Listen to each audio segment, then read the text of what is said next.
Call on shoreline 890.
Make calls arriving, 80 miles, 18.9. 18.9 received.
Okay. 3.5 received. 0.5 received.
Receive. Interstate Special 11 Corpus.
Kewanee, Illinois Police Department were dispatched to a local gas station regarding a dispute over the price of a pizza, which amounted to $1.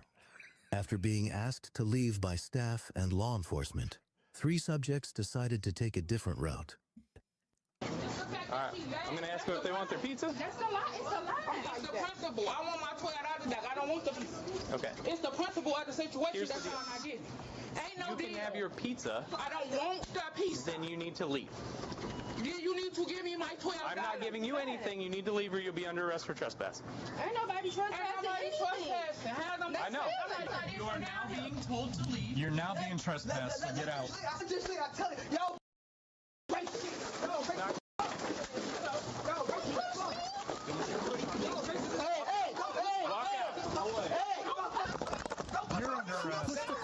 You're under arrest. Don't touch it. don't touch my sister. Get off. Get off. Now. Don't touch it. I don't get no. You're arrest.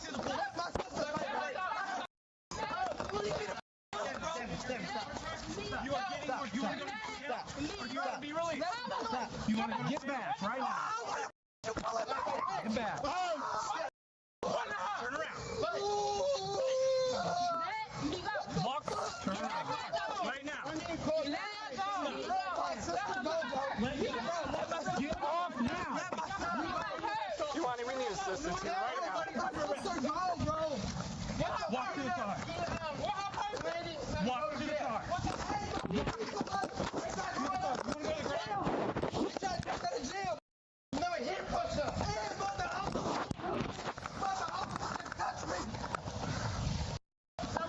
Get back. Back it up right now. Right now. Stop moving. You are under arrest now too.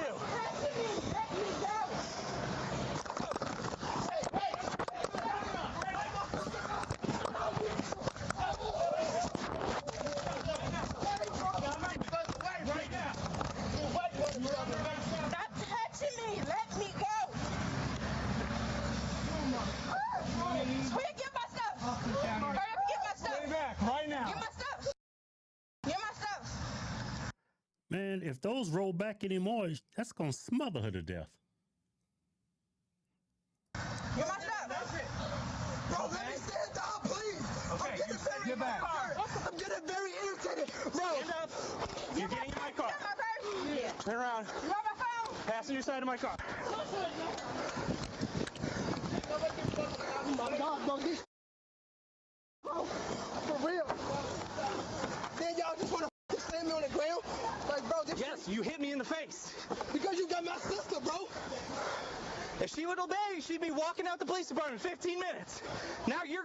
So because he's arresting her sister, she thinks it's okay to punch a cop in the face? I don't know what to say. And before we finish this video, a lot of people have been giving us a lot of flack saying we only talk about black folks misbehaving around cops. I'm sure there's a lot of white people and Latino that do misbehave, but I can't find any. Only ones I come across is my people. I think it's You think it's the algorithm? I think people out to get black people. You're going to jail.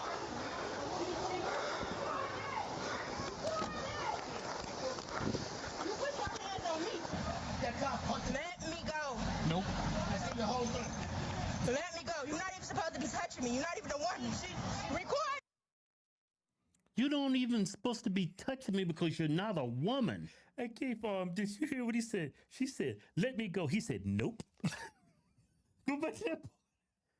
She's behaving like a child, so the cop is behaving like a child. Let me go. You put your hands on me. Let me go.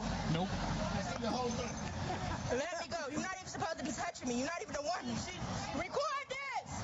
Record this. You put your hands on me. He did. And I didn't even do anything. You ready, stand? I seen her push somebody when they came out the store. Yeah. Yeah. You're not even supposed to be touching me. You a whole guy. You're not even supposed to be touching me. You a whole dude. You a whole dude. You're not even supposed to be touching me. You're a whole dude. You're a whole dude. Can you get half a dude? How about a quarter dude? You're a whole dude. What does that even mean? You're a whole dude.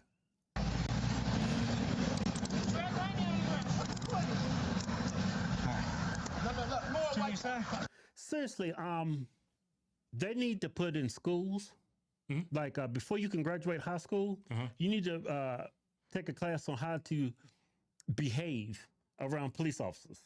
Hey, Keith, you don't need a class for that. That's common sense. No, for some people you do, evidently. That's like having a class on how to lock the door. Well, some people you need to teach them how to lock the door. You know what? Definitely need to have a course on how to change your smoke detector batteries. I definitely think we need a class teaching that. I can hear that smoke detector's going off now. Beep! Beep! I'm getting them. I ain't with this to anything. You might think you're supposed to touch me. That's true. You ain't even supposed to touch me. You're a whole woman. You push me.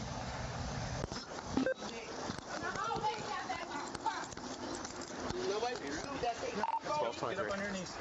Let me stand up. Let my All right, stand get up.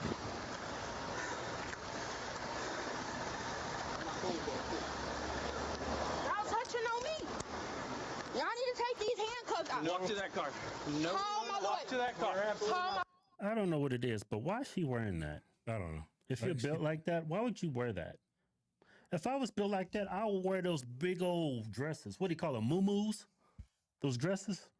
It's like a big curtain on you. I would just go buy a blanket for a king size bed and cut a hole in it. Stick my head through it. my lawyer. Okay, you can call your lawyer. She's saying, call my lawyer. Who the hell's your lawyer? Like, that's you got knowledge. She said, call my lawyer. Yeah, who's your lawyer? You didn't even told them who your lawyer is. Yeah, she got a lawyer on speed dial. She ain't got no damn Call my lawyer. Make sure they know. I'm in the middle Come on. of a injury lawsuit. Come on. And he pushed me. So I did put my hands on him.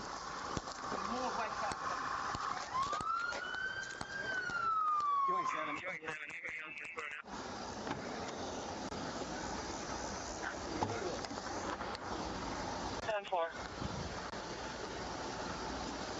What's your name? Get all their names. What's all their Hey, what's y'all's name?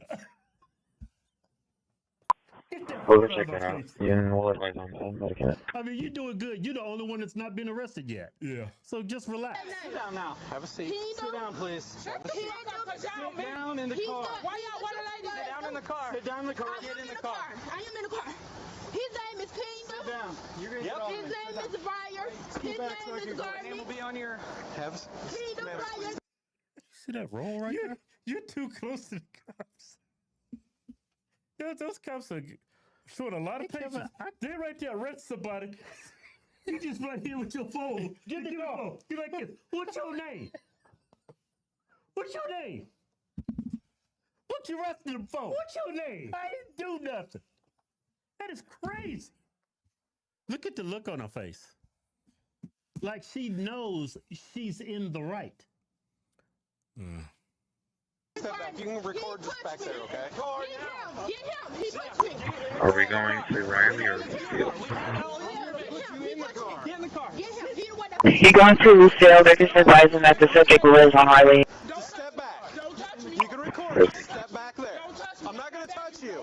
I'm not going to touch you. Just step back. Because I'm going to sue the fuck out of your bitch. Don't touch me. Usually. After securing 2 of the 3 subjects, officers worked to determine if the 3rd individual needed to be arrested. Was anything damaged? Yeah, let's go see the woman filming. Yeah, let me one we can get on. Oh, she just knocked all the shit over. I'm going to pick it up. You want her charged with criminal damage? Yes. All right. All 3 of them. Yep. Got him. 95. Quick investigation. I'm not under arrest. You're going to be under arrest too. Don't touch me. Don't touch me. Put your hands behind your back. I'm not under arrest for shit. Yes, you are. We're telling you right now you are. Don't touch me. Don't touch me. Don't touch me. Do not. Take her to the ground right now. Take her to the ground. Hands behind your back. Put your hands behind your back. You're stepping on my glasses. I need my glasses. Hands behind your back. Can I have my glasses? Yes, ma'am. I can't see without my glasses. If you cared about your glasses, why didn't you just comply? Yeah. You know how ignorant she is? Like, they can use this video against her in a court of law. She's actually saying, don't touch me. Don't touch me. Yeah. Textbook case of resisting arrest. Yeah. Get your glass. Second pair. I don't even know what I'm looking at here. What is that? That's all I got right now. Crazy. Put your hand back. I could be a guy. If I was these cops, that'd be the last day on the job. Yeah, those are 3 heavyweights. They look like some cruiserweights. Those heavyweights. 2011, 7 and 12 status. 10-4, we're at 395. 4 copy. Yeah. It's all right. Can you meet us at the police department?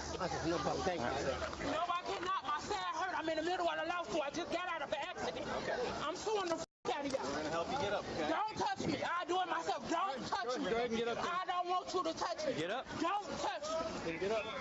No. What's that? She's still rising up like the crypt keeper. Just like you said. Just rising up. I'm doing myself. You talk to her at the police department, okay?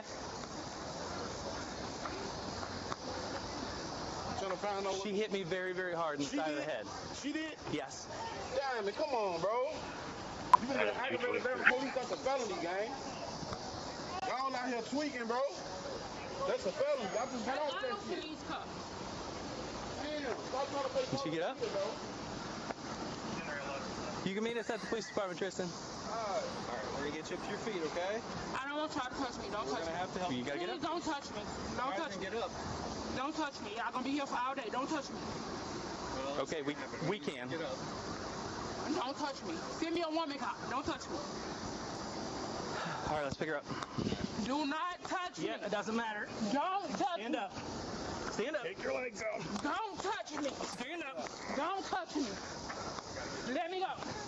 Stop pulling. You're getting more charges. Let me go. I don't want you touching me. Don't let me go. Doesn't matter. Let me go. You think they want to touch you? You act like you look like that Sweeney girl or something. What's the girl who's in the ad? Talking about that girl with them good jeans. Yeah. I can see if I was arresting somebody like that, please resist. This, I don't want to touch this.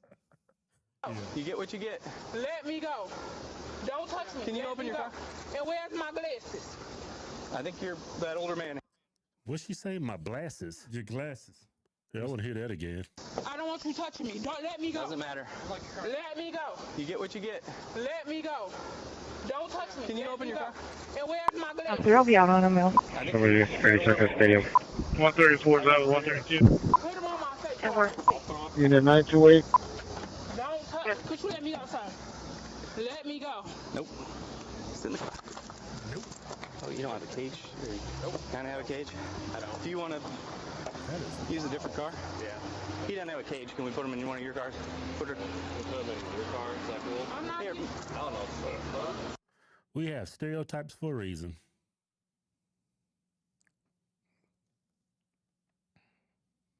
stereotypes are earned, not given. Remember that old cartoon Tom and Jerry used to have that loud black woman? Thomas! Yeah, Where you at, Thomas? Yeah. Thomas! What do you think they got? You think they just made it up? Fine. You'll be all right. I'm on for training, so Where you're at? I just don't think she'll fit in.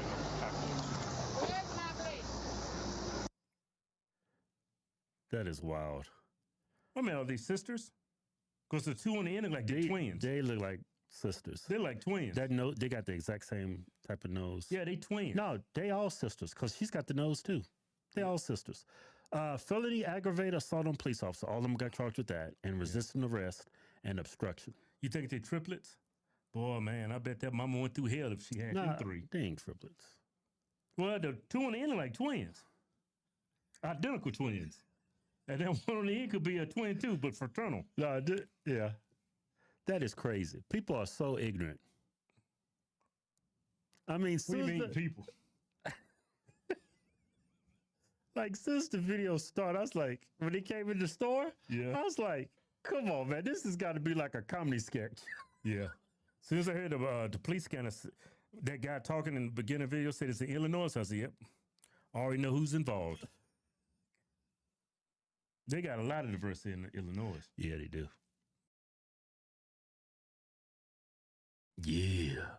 Got a show for y'all. Got a damn good show. We got the most educated in the country. Yeah. Black woman. In the bank. The pinnacle of education is black in the bank. Let's get to the show. But before we get to today's video, don't forget we got a new giveaway.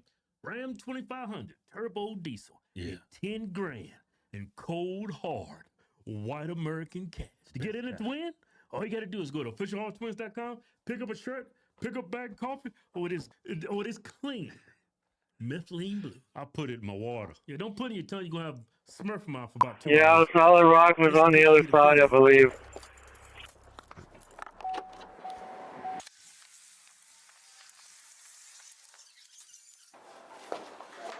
Hey, I just want to make sure my Miss Spain, can you come talk to me, please? Yeah. Okay, hold on. We'll step right in there if you don't mind. You can have a seat right there if you want. So I'm Detective Weekly with the Capture. So it's transporting for one of the Doctors Regional. Third line's going to be 0.0. Where your name has come up. It's case number 24-3117. It's a bank fraud case. Yeah, that's what I'm coming up here for. You coming up here for some bank fraud stuff? Yeah. Okay. All right. So before I ask you any questions, I have a form that I'd like you to sign. Miranda rights form. I just need to fill out some information on it, and then we'll get right into it. So we're at 2255 East McNee Street, Southwest Louisiana Credit Union. Also present is Miss Linda Sterling and Christina Davis. Y'all are bank employees. I'm the chief lending officer. Chief lending officer. Chief risk officer. Chief risk officer. That's what I'm here to clear up. I didn't come and deposit anything. I'm just now finding out about what's happening and what's going on with my account. Is that somebody with you right there? Yeah, that's my mother. I'm trying to figure out what's going on with my account as well. That I just left the one that started. You went to get a debit card as well. Yeah, I went to go get my debit card, but yeah, I was in my account and I'm looking or whatever, and Ma'am, you can step outside. Please step outside. Mama, just step out. I'm trying to figure out the same thing. If you interfere in my investigation, I will place you under arrest. Please step outside. She's an adult. She's an adult. Okay, but you don't have to disrespect my mama neither. Step outside, ma'am. And you don't have to, and I'm going to tell you, you don't have to disrespect my mom neither. I'm not going to ask you again. At the same time, like that's what I'm here for. Just, Mom, close the door, please. Close the door. 450. Can you send me a patrol unit? You don't have to be disrespectful towards anybody's parents. That's my mother. She's trying to figure out what's going on. It's none of her business. It is her business. It's not. It is. You are an adult. It doesn't matter. And that's he's patronizing condescending. I mean, well, she's loud, so yeah, but he's patronizing. Still my mother. Can you please lower your voice? I don't have to lower anything. Okay. Anyways, ma'am, like I was saying. Well, you know these things push the buttons. With these people, all I gotta do is press a couple buttons. Sets them up. I love it. But he's intentionally doing that. Yeah, well, can you lower your voice? That I was looking in my account because I had did a flash loan or something like that. Yeah. Yeah, and they called me earlier. And so I was like, well, my debit card got lost. So I was like, I need another debit card. So I told them that I would be coming up there to get another. My debit card got lost. Another one. So that's what I went to do. And then like the debit card got up, walked away, and can't find its way back to her. So she told me that I needed to speak with someone from the risk department. So then I came here. Okay. So that's what I'm saying. risk If I department. wanted to do The anything risk fraud, why department. would I walk in here myself? That's pointless. But that's what I was here to clear up. I'm trying to figure out which risk or whatever is going on and what happened. Something about a $50,000 check was deposited into my account that I did not deposit. I didn't sign off on anything. No, nothing. That's what I'm here for. You remember me calling you and talking? I remember a lady calling me. Stop. So her debit card got lost. Somebody used her debit card and deposited a $50,000 check? Yeah, why would anybody do that?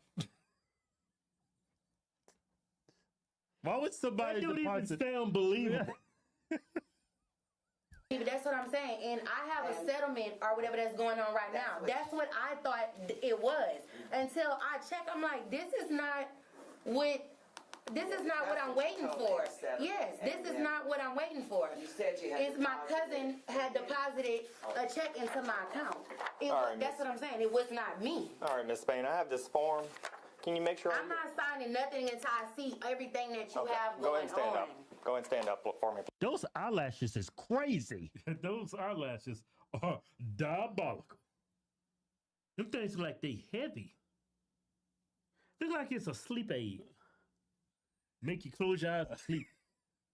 Please. Stand up for what? I just want to see what's going Man, those eyelashes is crazy.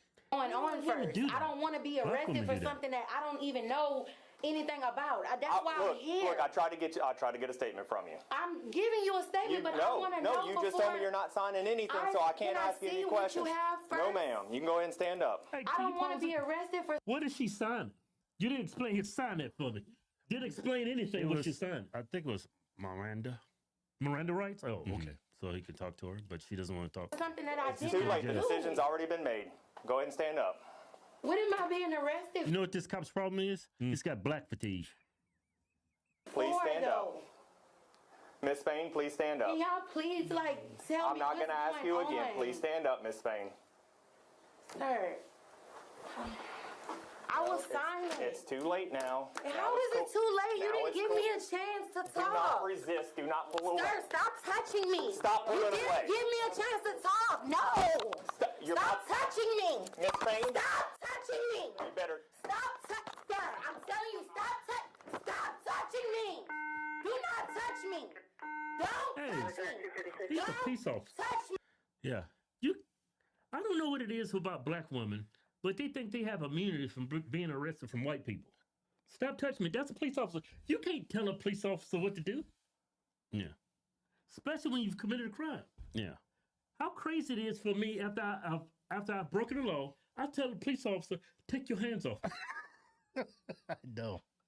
That's crazy, right? Yeah, I've been arrested, and that thought never came to my head. Yeah. Hey, take your hands off me. You're not arresting me. Who do you think you are? Yeah, I probably think of what I got arrested for. I was 18. I was selling Kirby vacuum cleaners door to door without a license.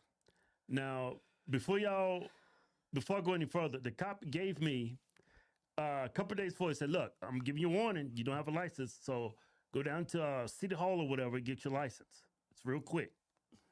And I just totally blew him off. Next day, I was in another white neighborhood. Of course, what are they going to do with some black guys knocking on that door? They're going to call the cops. Hey, man, I think there's a black guy here. Yeah. I don't think he has a license. Yeah, the name of the city was Lynchburg. Lynchburg, Virginia. Yeah, Lynchburg. Yeah, but anyway, it got dropped. But yeah, whatever. Me. 450, 33. Where's my mom? Don't touch me. Don't touch Give me. me your hand, Miss. No. Colbiante, give me your Sir, hand. do not. Cobiante?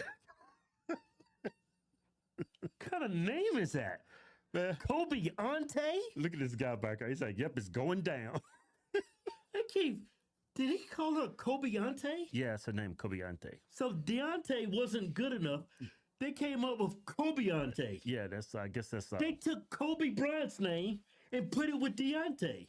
Kobe Deontay. That is nuts. Yeah. Yeah, it is nuts. Under arrest. Arrest for what? I didn't do anything. Give me your hand. I did not do anything. Miss Spain. I didn't, sir. I didn't do anything. Miss Spain, you were under arrest. Please, where's my mom? Can you get my Miss mom? Spain, you were under arrest. Can you get my mom? Stop touching me. Miss Spain, you should have brought back up. Right now, so stop touching me, sir.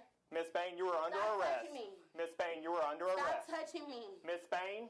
Krista, Miss I'm Spain. going to jail for something that I did not do. Bro, Spain. Stop touching Give me your me. hand, Miss Spain. I'm at the bank trying to get another debit card.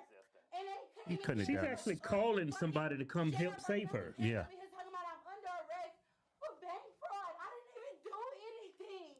No, let her keep rolling. Let her keep rolling. Don't touch me. Miss Spain, you were under arrest. No, I'm not. Don't touch me. Yes, you are. No, I'm not. Don't touch me. Krista, please Miss help Spain, me. you're under arrest.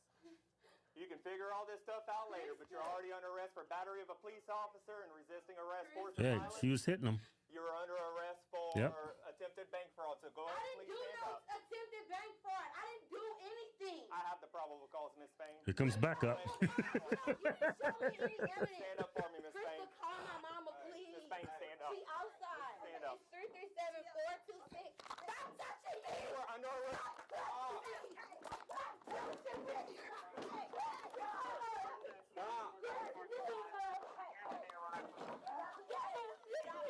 Come on, baby. Don't do that. Don't do that. Mama there. Call my mama, please. That's not a mama. It's the other black woman in there. I'm gonna get your mama. I think they need to put a class in like junior high and teach them what cops can and can't do to you. If a cop tells you to put your hands behind your back, you need to comply. Keith, you need a class for that? Well, obviously, yeah. You need a class to obey the police officer? Come on now. Well, maybe it would help because in the black community, I don't think they really realize they can. I think that black fatigue is wearing on you. You try to sympathize with these people and try to make things easy for them. They know what they're doing is wrong. I don't think so. No, they need to be held to the heat. What's the quote? Held accountable. Yeah, held accountable. I don't think she really knows, Kelvin. Why else would you tell them don't touch me? Well, Keith, if she doesn't know, post video. If she doesn't know, I don't think you can teach her. Because it's common sense. Yeah, can't teach that. Can't teach common sense. Okay. Hey, should I hold a class when you boiling a hot... Post the video. You got a pot of hot boiling water on the stove, right? Yeah. Do you need a class to tell people don't put your hand in hot boiling water? If you need a class for that, that's something they can't learn on their own. Yeah. They need they got a disability, they need assistance. Like, did you need a class to figure out where to stick your mushroom tip? Do you need a class for that? No, Kevin. Yeah. Some things you don't need a class for. Get him off of me. I don't want him touching me.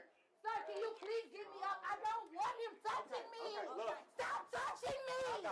She might have had something with the guy in the past.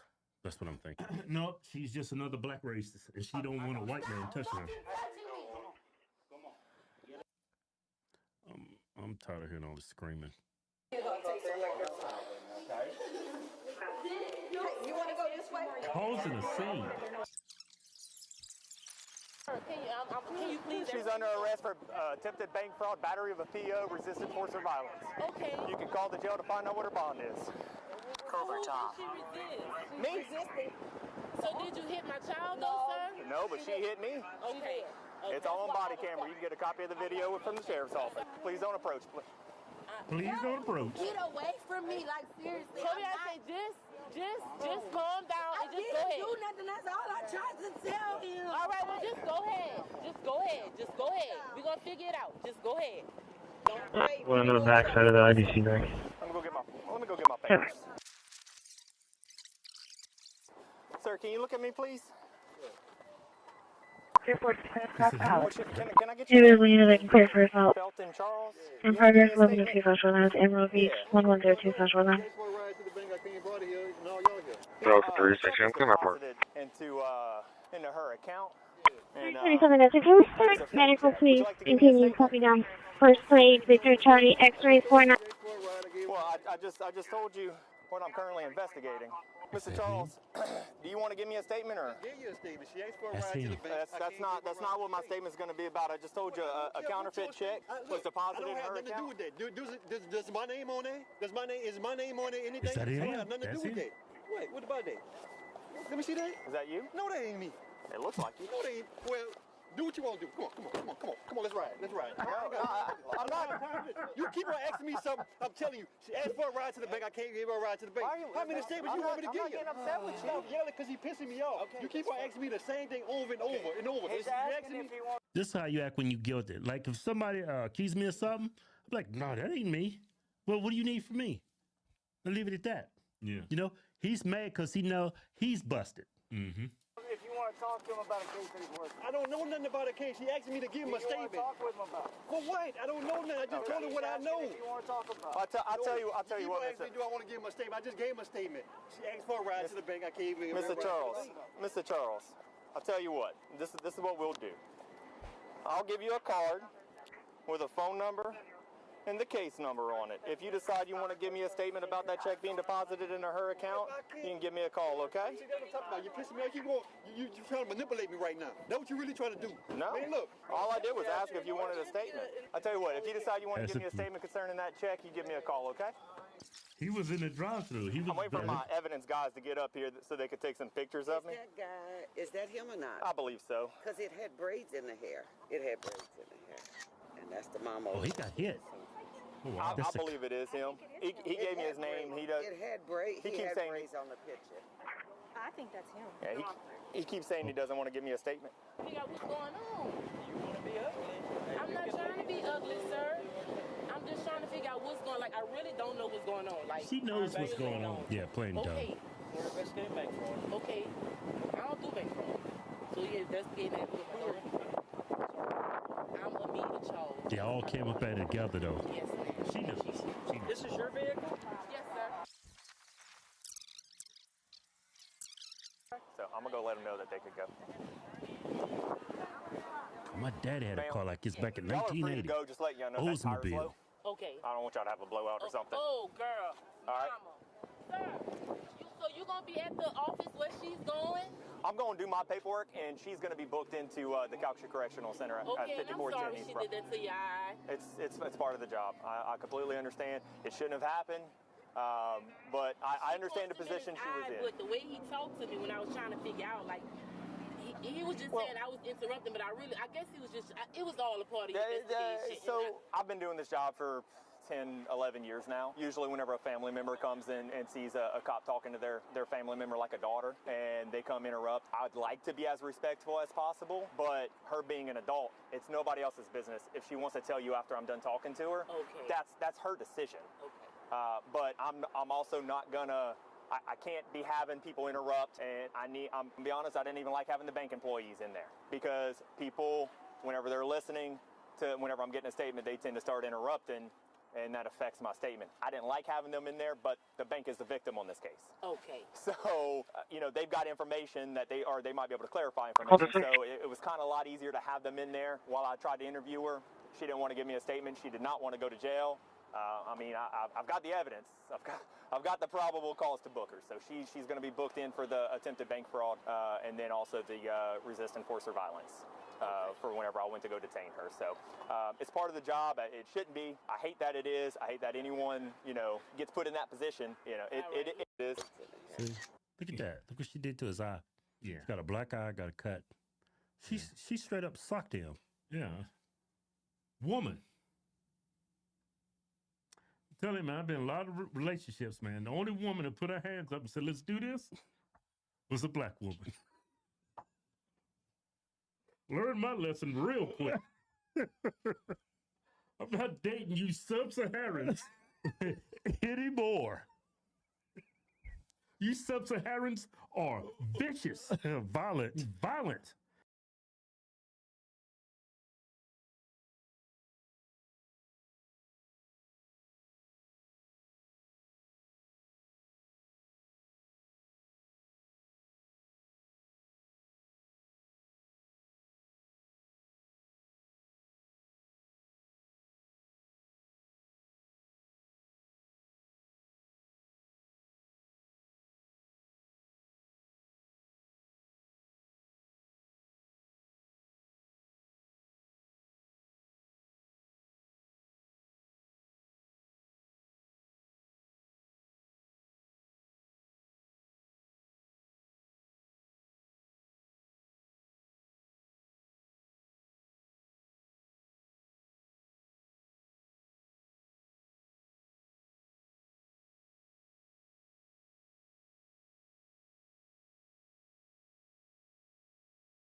Like to be able to like monitor certain things or program, and I didn't like the fact that the were really cool.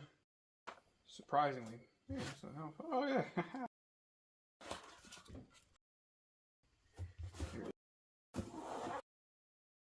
Page off the internet. Ooh, more stickers. Oh, I gotta love stickers. Wow, that is a temperature sensor. I'm guessing. Yeah, it looks like a cool intent. I personally, I like the marketing on it. I think it's pretty cool. Yeah, Aces EFI, and it's an LSU 4.9. They even labeled hefty harness. Yeah, I mean, it's labeled Aces also. Pretty cool. Wonder how those pins will.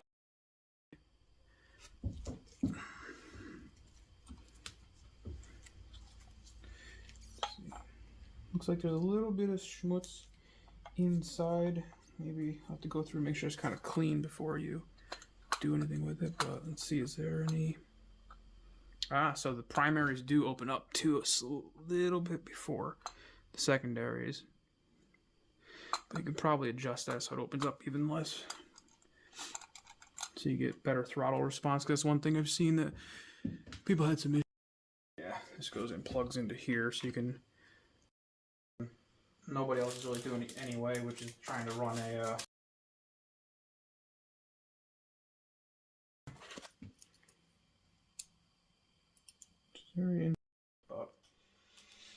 yeah.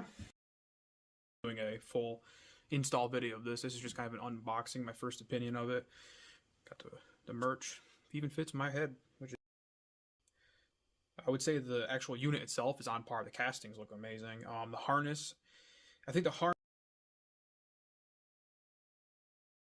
Call for Medic 3 for a sick call. UZ3307, 16th and Mackenzie, 16th and Mackenzie.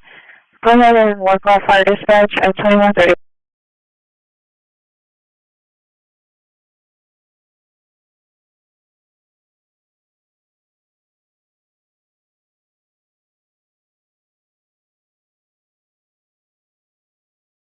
Come on, you like, I want the chief of police in Bridgeview. Why you do this? You got 10 seconds, you're going to jail, okay? I'm not. Okay. Okay, and I did stop at those. No, you didn't, ma'am. I need your driver's license. I did. Ma'am, So tell me this. Ma'am, I'm not going to ask you again. Can I get your driver's license? Or can I take you to jail on running a stop sign? I'm not going to ask you again. It's not for debate. The Senate doesn't apply to them. Get out of my face right now. Get out of my face right now. Get out of my face right now. But law enforcement makes sure they know that's not how justice works when people in power think rules don't apply to them.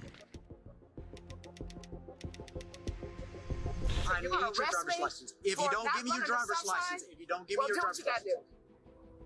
I need your driver's license. Do what you gotta do. Okay, turn around. You say if you're gonna arrest me. Yep, turn around. Okay. On February 25th, 2024, a Tulsa County deputy pulled over a speeding vehicle near Archer Street for running 2 stop signs. The female driver immediately questioned the stop. As it turned out, she was Oklahoma State Senator Regina Goodwin. I need your driver's license, ma'am. What's your name? Alanis. And who do you work with? Tulsa County Sheriff's Office. Tulsa County Sheriff's Yep, ma'am, Office. and I'm stopping you because you ran 2 stop signs. I did not run 2 stop signs. This is the Tulsa County. I know, but I didn't run 2 stop signs. Okay, I need your driver's license. But why do we solve this if I know I didn't run 2 stop signs? Well, we can solve it in court. I need your driver's license. No, but you're not telling the truth. I did not run 2 stop signs. I am telling the truth. Yes, you did run 2 stop signs. How did I run 2 stop signs? You didn't come to a complete stop at this stop sign here, and you didn't come to a complete stop on the other stop sign. No, you did not come to a stop. You said not a complete stop. You slowed down. You did not come to a stop. Huh? You slowed down. You did not even come to a stop. I slowed down at the stop sign. You slowed down. Uh-huh. State statute is you must come to a complete, full stop. Okay. Okay, and I did stop at those. No, you didn't, ma'am. I need your driver's license. I did. Ma'am, So tell me this. Ma'am, I'm not going to ask you again. Can I get your driver's license? Or can I take you to jail on running a stop sign? I'm not going to ask you again. It's not for debate. The senator was ready to debate, but not to comply. Seemingly offended by the idea that someone like her could be pulled over, she tried to reframe the situation and question the officer's integrity. The officer saw right through it and could tell that it wasn't going to be a quick stop. I need your driver's license. I'm not going to ask again. Then I need to get your driver's license. You're not going to arrest me when I did not. I stopped the stop sign, and you have the audacity. You're going to arrest me. If you don't give me your driver's license, I need your driver's license. Do what you got to do. Okay, turn around. You say you're going to arrest me. Yeah, turn around. Okay. Okay, you're going to arrest me, and I did not run a stop sign. Okay. Relax for me. Relax. Right. Relax. Okay. Relax your hands. I am relaxed. Yeah, relax them. Relax. I am relaxed, sir. No, you're not relaxed. I am relaxed. I'm doing nothing here. I am relaxed.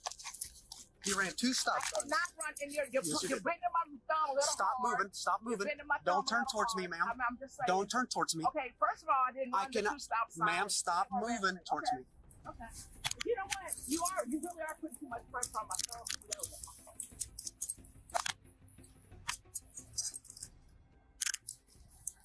And I'm asking your name. I'm asking. Yeah, Freddie Alaniz with the Tulsa County Sheriff's Office. I know, and I reason why I pulled you over is because you ran 2 stop signs. And why would you say that you're going to arrest me? Because you're refusing to give me your driver's license. No, sir. I'm just telling you. I'm asking you the process. Yeah, I asked you about, I don't know, maybe over 8 times to give me your driver's license. No, and I said to you I didn't run the stop sign. If I'm saying to you that I didn't run the 2 stop signs, that's what I said to you. I know. She tried to paint herself as a victim, using a calm voice and a measured tone to make the officer look like the one overreacting. It was a subtle move, but a familiar one. The deputy didn't engage and just laid out the facts again and kept things moving. You don't think this is really going too far? Ma'am, we're going to go right this way. Okay.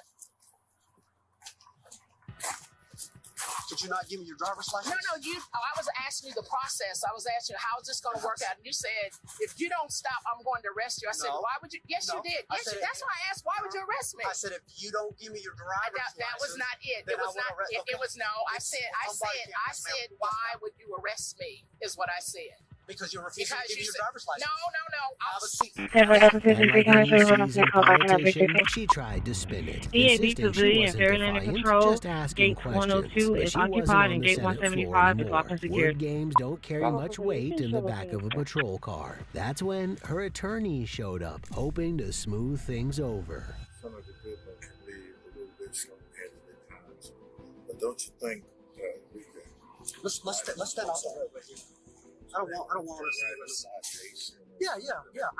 I can absolutely do that, but she'll give you a driver's license. Okay. I don't need to ask her 10 times for her driver's license. You know what I mean? I realize. And I don't have an issue issuing her a citation or let her go, but I'm the one that's in command of the traffic stop, not her. Right. She blatantly ran 2 stop signs, and I was just going to give her a verbal warning and tell her not to do that, but her demeanor, the way that she was. Rescue 3, we're out of service and rest of the shop. I want to control the traffic stop.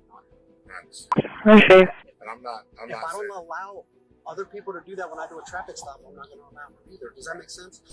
The officer made it clear it wasn't about who she was, but what she did. She could have walked away with a warning like anyone else, but her ego got in the way. So he let the attorney talk to her. He already said it 10 times, but maybe the lawyer could say it better. You got your ID or your driver's license in person? Yeah. Yeah, can we just give the ID, give the driver's license, take a deep breath and everything, and then let's go from there, okay? I was asking him the process. I understand. Right? I understand. So why can't he explain it? Well, he's not explaining you the process. He's just asking for your driver's license. Your driver's license. And I will be more than happy to explain that stuff to you. Yeah. So what am I doing? Your driver's I need your driver's license, ma'am. I need your driver's license. Can I get your driver's license? Actually, you know what? It's.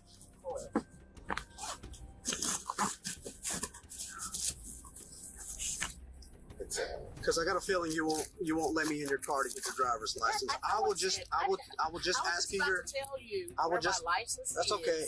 What's your last name? Why would you have a feeling that I'm not going to tell you where my license is? Clearly, my license is in the car. It's been very difficult up to this moment. Well, I wouldn't expect to be in handcuffs. What is your last name? Off of something as simple as what we're discussing. So. Clearly, my license is in my purse. Senator Goodwin cooled off, but she was still pointing the blame everywhere but at herself. The officer didn't play along, and after finally getting her name and date of birth, he ran her information and decided to let her go with a citation. Okay, ma'am, go and step on out here for me.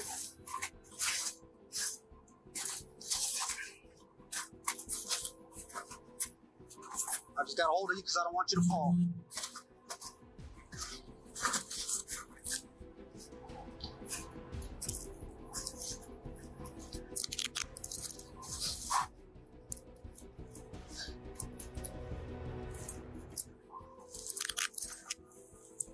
Okay, ma'am, if you just want to hang up here on the sidewalk, I'm going to issue a citation, and then I'm going to let you go on your way, okay?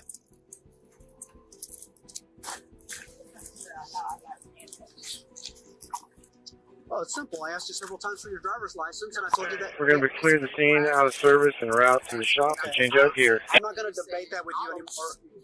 No, that's not exactly what I said. No, that's not what I said. You said you do what you've got to do when I asked you that if I don't get your driver's license, then I would take you to jail. So why would you do that? Okay, ma'am. Will you please stand up there? Please be careful. Don't fall. The cuffs came off, but the argument didn't stop. She kept pressing her version of events, as if the officer hadn't been there to witness the traffic violation himself. He didn't argue, just handed over the citation. The rest was for the court. That's a good one. So I'm going to issue a citation for failure to stop at the stop sign, for this stop sign and the other stop sign that's a little further down. Court date is going to be on the 25th of February at 9 o'clock at the Tulsa, at 8 o'clock, 9 o'clock at the Tulsa County Courthouse, downtown. Address is right here if you need it. Do you have any questions? Yeah, I had a question. Yes, ma'am. Same questions that I was asking before you said that you were going to arrest me, take me downtown. I said, why would you arrest me? And then you said, oh, I'll take you downtown, I'll arrest you. I just think you just escalated something that was absolutely beyond. That's not exactly how that went. I ended up in handcuffs. Yes. Because I asked you for your driver's license several times. No, sir. I was asking the process. Ma'am, I'm not going to debate that. Well, It's on body cam. That's exactly how that happened. I asked you I know it's numerous on body times. cam. I hope, Yes. I asked you numerous times for your driver's license. No. You kept debating the stop. I was. Absolutely. I told you that we could debate that in court. Then I said if I don't get your driver's license, ma'am, then I said that if I didn't get your driver's license, then I would take you. Then I would arrest you. And then you said, do what you got to do. You put your hands behind your back. I said, why? Okay, I'm not going to debate that, ma'am. Even with the ticket in hand, she couldn't let it go. Her voice was steady, but underneath was that quiet disbelief, like this wasn't supposed to happen to someone like her. The officer handed her the paperwork and let the standard legal process take its course. If you'll sign right here for me, please. That's not an admission of guilt, promising that you're going to appear in court. And what if I choose not to appear in court? Then I will take you to jail, yes. What if I just Fire dispatch Mike 10, we can take that call from Medicaid. Okay, explain that to me, that I can't pay the ticket. You can play it through the courts. You can't pay me right now. You can go through the courts. Her question was, she said go to court where she pays the ticket. She's not sure. That's what I'm asking. That's what I'm asking. That was a very simple. I said, why can't I just pay the ticket? And that's what I said. Yeah, you have to go through the courts. So you have to go through the courts. It's all good. Let's go ahead. So I'm signing this. I'm signing this. There's no admission of guilt. Yes, ma'am. No admission of guilt. I'm signing this, saying that I still have the option to pay a ticket and don't go to court on it. Yes, ma'am. Yeah, you didn't explain that very well. The senator stayed calm, like it was all beneath her. It wasn't composure, more like a quiet attempt to make the officer look bad using subtle insults. The officer didn't flinch. He just followed the process, making sure that it was clear to her that the rules don't bend, even for senators. We'll be out of service now. On March 12, 2024, in Monroe County, New York, a female driver was clocked doing 55 in a 35, but didn't bother pulling over when stopped by police. She drove all the way home, where officers finally caught up. The driver was District Attorney Sandra Dorley, and she clearly thought the rules didn't apply to her. I was going 55 coming home from work. 55 and a 35. I don't really care. Okay. So you can call Can you come? Can you please come over here? You're on. This is on a traffic stop, ma'am. Yes, it is. You can call Dennis Coalminer right now. Okay, I'm telling you why I stopped you. You didn't stop at all. Did you not hear my lights or sirens or anything? No, I didn't actually. I was on the phone. Okay, well, you're not supposed to be on the phone while you're driving either. Yes, I am with the hands-free. Absolutely. Okay. Why are you so upset at me? I'm doing my job. You just admitted to me that you were going 55 and a 35 on Phillips Road. It's Officer Christopher. Can you stay over here, ma'am? This is a traffic. This is a legal traffic stop. Do you have your ID? No, it's in my purse. Here. You have your purse right there. No, this is my lunch. Would you talk to Dennis? This is ridiculous. Sir, I stopped her for going 55 and a 35 on Phillips Road. On Phillips Road. And she failed to stop. She drove all the way back home and parked in her garage.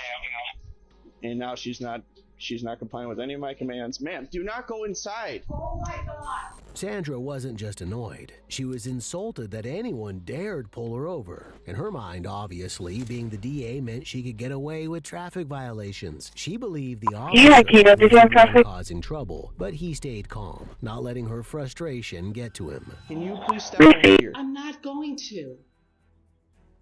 What is the reason you're so against what I'm doing? I'm doing my job. You say you're a DA? I am the DA. Okay. Okay, let me get you my badge. I am the DA of Monroe County. I just don't understand the hostility towards me. I'm doing my job. Mm-hmm. How am I being an I am the DA of Monroe County. I understand that, but that doesn't give you a right to go 55 and a 35. And you even admitted to me that you went 50. I understand that, ma'am. I understand that. You know what? If you give me a traffic ticket, that's fine. I'm the one who prosecutes it, okay? Just go ahead and do it. Go ahead. You know what I've been dealing with all day? 3 murders in the city. And do you think I really care if I was going 20 miles over the speed limit? I'm just doing my job. If you pulled over when you saw my lights, which obviously you did. I thought you were going somewhere else because I thought no one would ever pull a black SUV if you ran my plates. I didn't run your plate. I just called your plate out. And then I'm following you because you're not stopping. It's one thing to have a bad day. It's something else entirely to use your position to dodge accountability. And when someone like her, who has a high position, starts using their job title to avoid a traffic stop, the whole idea of justice starts feeling like a joke. We're having supervisors come, and then we'll go from there. Come on, this is what my chief wants. That's at the end of the day. You called him. I spoke to him on your phone, and this is what he wants. I'm gonna call him again. Seriously.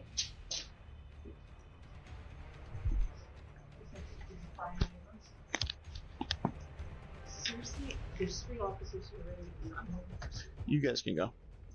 You guys go. I'll wait here wait for Sarge or LT. Sounds like LT is coming though. She called the chief like one phone call would wipe the whole thing clean, but that only showed her entitlement. But when the supervisors showed up, the badge didn't bend the way she expected. Turns out, being the DA doesn't come with a get-out-a-ticket card.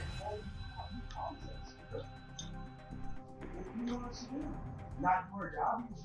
No, it's fine. It's write me a ticket. But I was just saying, I was not stuck with this road. Right? You should know that. It's your stop. I'm not going to interfere with that. Yeah. I get that she came home. I mean, obviously, if I just trying to sense. I explained that to her. Like, she came home. She failed to stop. I mean, it's a arrestable offense. I'm not trying to arrest the DA of the county, but also I don't want to not do my job and not at least write her something. So no, I get it, and I'm not, like I said, I'm not gonna. I'll at least write her the freaking going 55 and a 20. At the end of the day, I got discretion whether or not. No, I get it. I understand. So Hello. The officer was ready to see it through. He kept things calm from the start while Sandra held on to her arrogance until the very end. But as the mask started slipping, her bruised pride showed through. She may have had the title, but not the last word. So I'm issuing you speed in zone, 55 and a 35. That's fine. I'll take care of it since I'll be prosecuting myself. Okay. At the end of the day, if you see my lights and sirens behind you, and obviously they're going off, just pull over, we can have a conversation, and be on our way. I kept my eye on your vehicle. I'm not going to check my computer to see what plate it is if a vehicle is not stopping for me. I want to keep my eyes on that vehicle for my safety, so I make it home at the end of the day. Okay? I apologize, but... I'm sorry that you had a bad day, and I'm sorry it went this way, but I do respect what you do. Have a good day, man. In the end, no fancy title can buy you a free pass. Flashing a badge won't rewrite the rules, no matter who you are. Even the top prosecutor has to abide by them. On October 14th, 2023, officers in Champaign, Illinois, responded to a report of a man flashing a firearm at a crowded fraternity event near campus. When they arrived, he was still there, surrounded by a crowd. Given the circumstances, they had to act quick.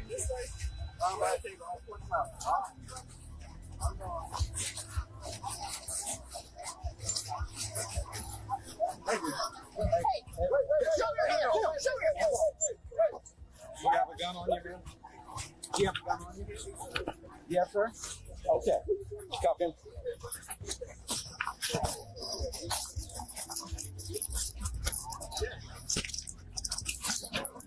Very good. Go, just down. You got two? Legal? Where is it? Okay. All right. Let's take him over here. The suspect was calm, almost too calm. He listed off his firearms like he'd rehearsed it, confident that saying the right words would make the whole situation disappear. He claimed to have a license to carry, but officers weren't about to take his word for it. All right. You said you had another one? Yes, sir. All right. That's not what I'm asking. Do you have another one? Yes, sir. It's in my pocket right here. Okay. Which one? This one? This one. This? This? No, and that. That's a good Okay. And this. It's all legal. Okay. 2 magazines covered back in the pocket. Yes, sir. That's it right there, brother. Concealed carry license. This is not a concealed carry license, dude. Do you have one? And please look at that again. All right, I will. I have a concealed carry license right now. I have a concealed carry license. Please look at that again. You see the star on there? This card does not permit bearer to unlawfully carry or use firearms. Oh, okay. CCF. I'm going to put this back in your back pocket. Hey, you good. All right. Hey, sir. All right. Once we get this cleared out, or cleared up, all right? But you can't be flashing those. I never Somebody flashed. said you lifted it up and showed. You can't be flashing like that. I know I'm like I'm also a political consultant. Okay, You're our police dispatch said you pointed at that. Yes, sir. Consultant? I ain't pointing at nobody. Turned out the suspect did have a license to carry and swore he never flashed the weapon at anyone. He claimed he was a government official from Chicago, but nothing about his behavior matched the title. And just when it couldn't get weirder, he added one more thing. I'm also a Freemason in the state of Illinois political consultant. Okay. I'm one of the people that got the governor elected. You know, if it all pans out, all my shit would get you stuff back. I didn't pull nothing on nobody. Like, one thing I know for certain is if you pull something on somebody, you need to use it. I didn't do that. All right. I didn't do that. I don't pull on nobody. But it's nice to call a parent for my chapter in front of all this other stuff. You know, we got to call man what we got. Yeah, we got a call, we responded, So, and then we were here. if you were in my shoes, you'd do the same thing. In Illinois, a concealed carry license doesn't give you the right to show off your weapon. Just flashing it, even without pointing, can be enough for a felony. So the suspect was detained until officers figured out what really happened. So as of right now, you are not under arrest, but you are being detained. You do have handcuffs on, and I understand that you're in a squad car and there's a lot of cops around. And you talking to the state official. Okay, so I'm going to read you your rights real quick with Yes, Miranda. Miranda, because of the circumstances, but as of right now, you are not under arrest, okay? All the registration for the guns is in my car. Okay. In your car? Yes, sir. All my shit legal. I can actually, if y'all, the phone that you put in my pocket, all the registration is in that phone. I can pull it up. Okay. I'm not a felon. I'm not a gangster. All that goofy shit y'all talking about. I'm a deputy mayor of Chicago. So I'm just going to ask you some questions, okay? Yes, ma'am. When you were here tonight, did you ever lift up your shirt and show your guns? No. Okay. Did you ever open your vest? No. And show your, okay. No, I know my place. Okay, I'm just asking. Yes, ma'am. Because we got called here, and it's my job to investigate, right? Okay. So if somebody is saying that you showed a gun, what would That's you my have to say? ex-girlfriend trying to some shit up. She's acting crazy. I haven't even talked to her. I don't know who you're talking about. Exactly. There was somebody else that said that's him. He has a gun, and that he showed us the gun. Did that happen? I have not done any of that, mama. Okay. Did you ever pull it out of your pants and point it at No, anyone? I wouldn't do no shit like that.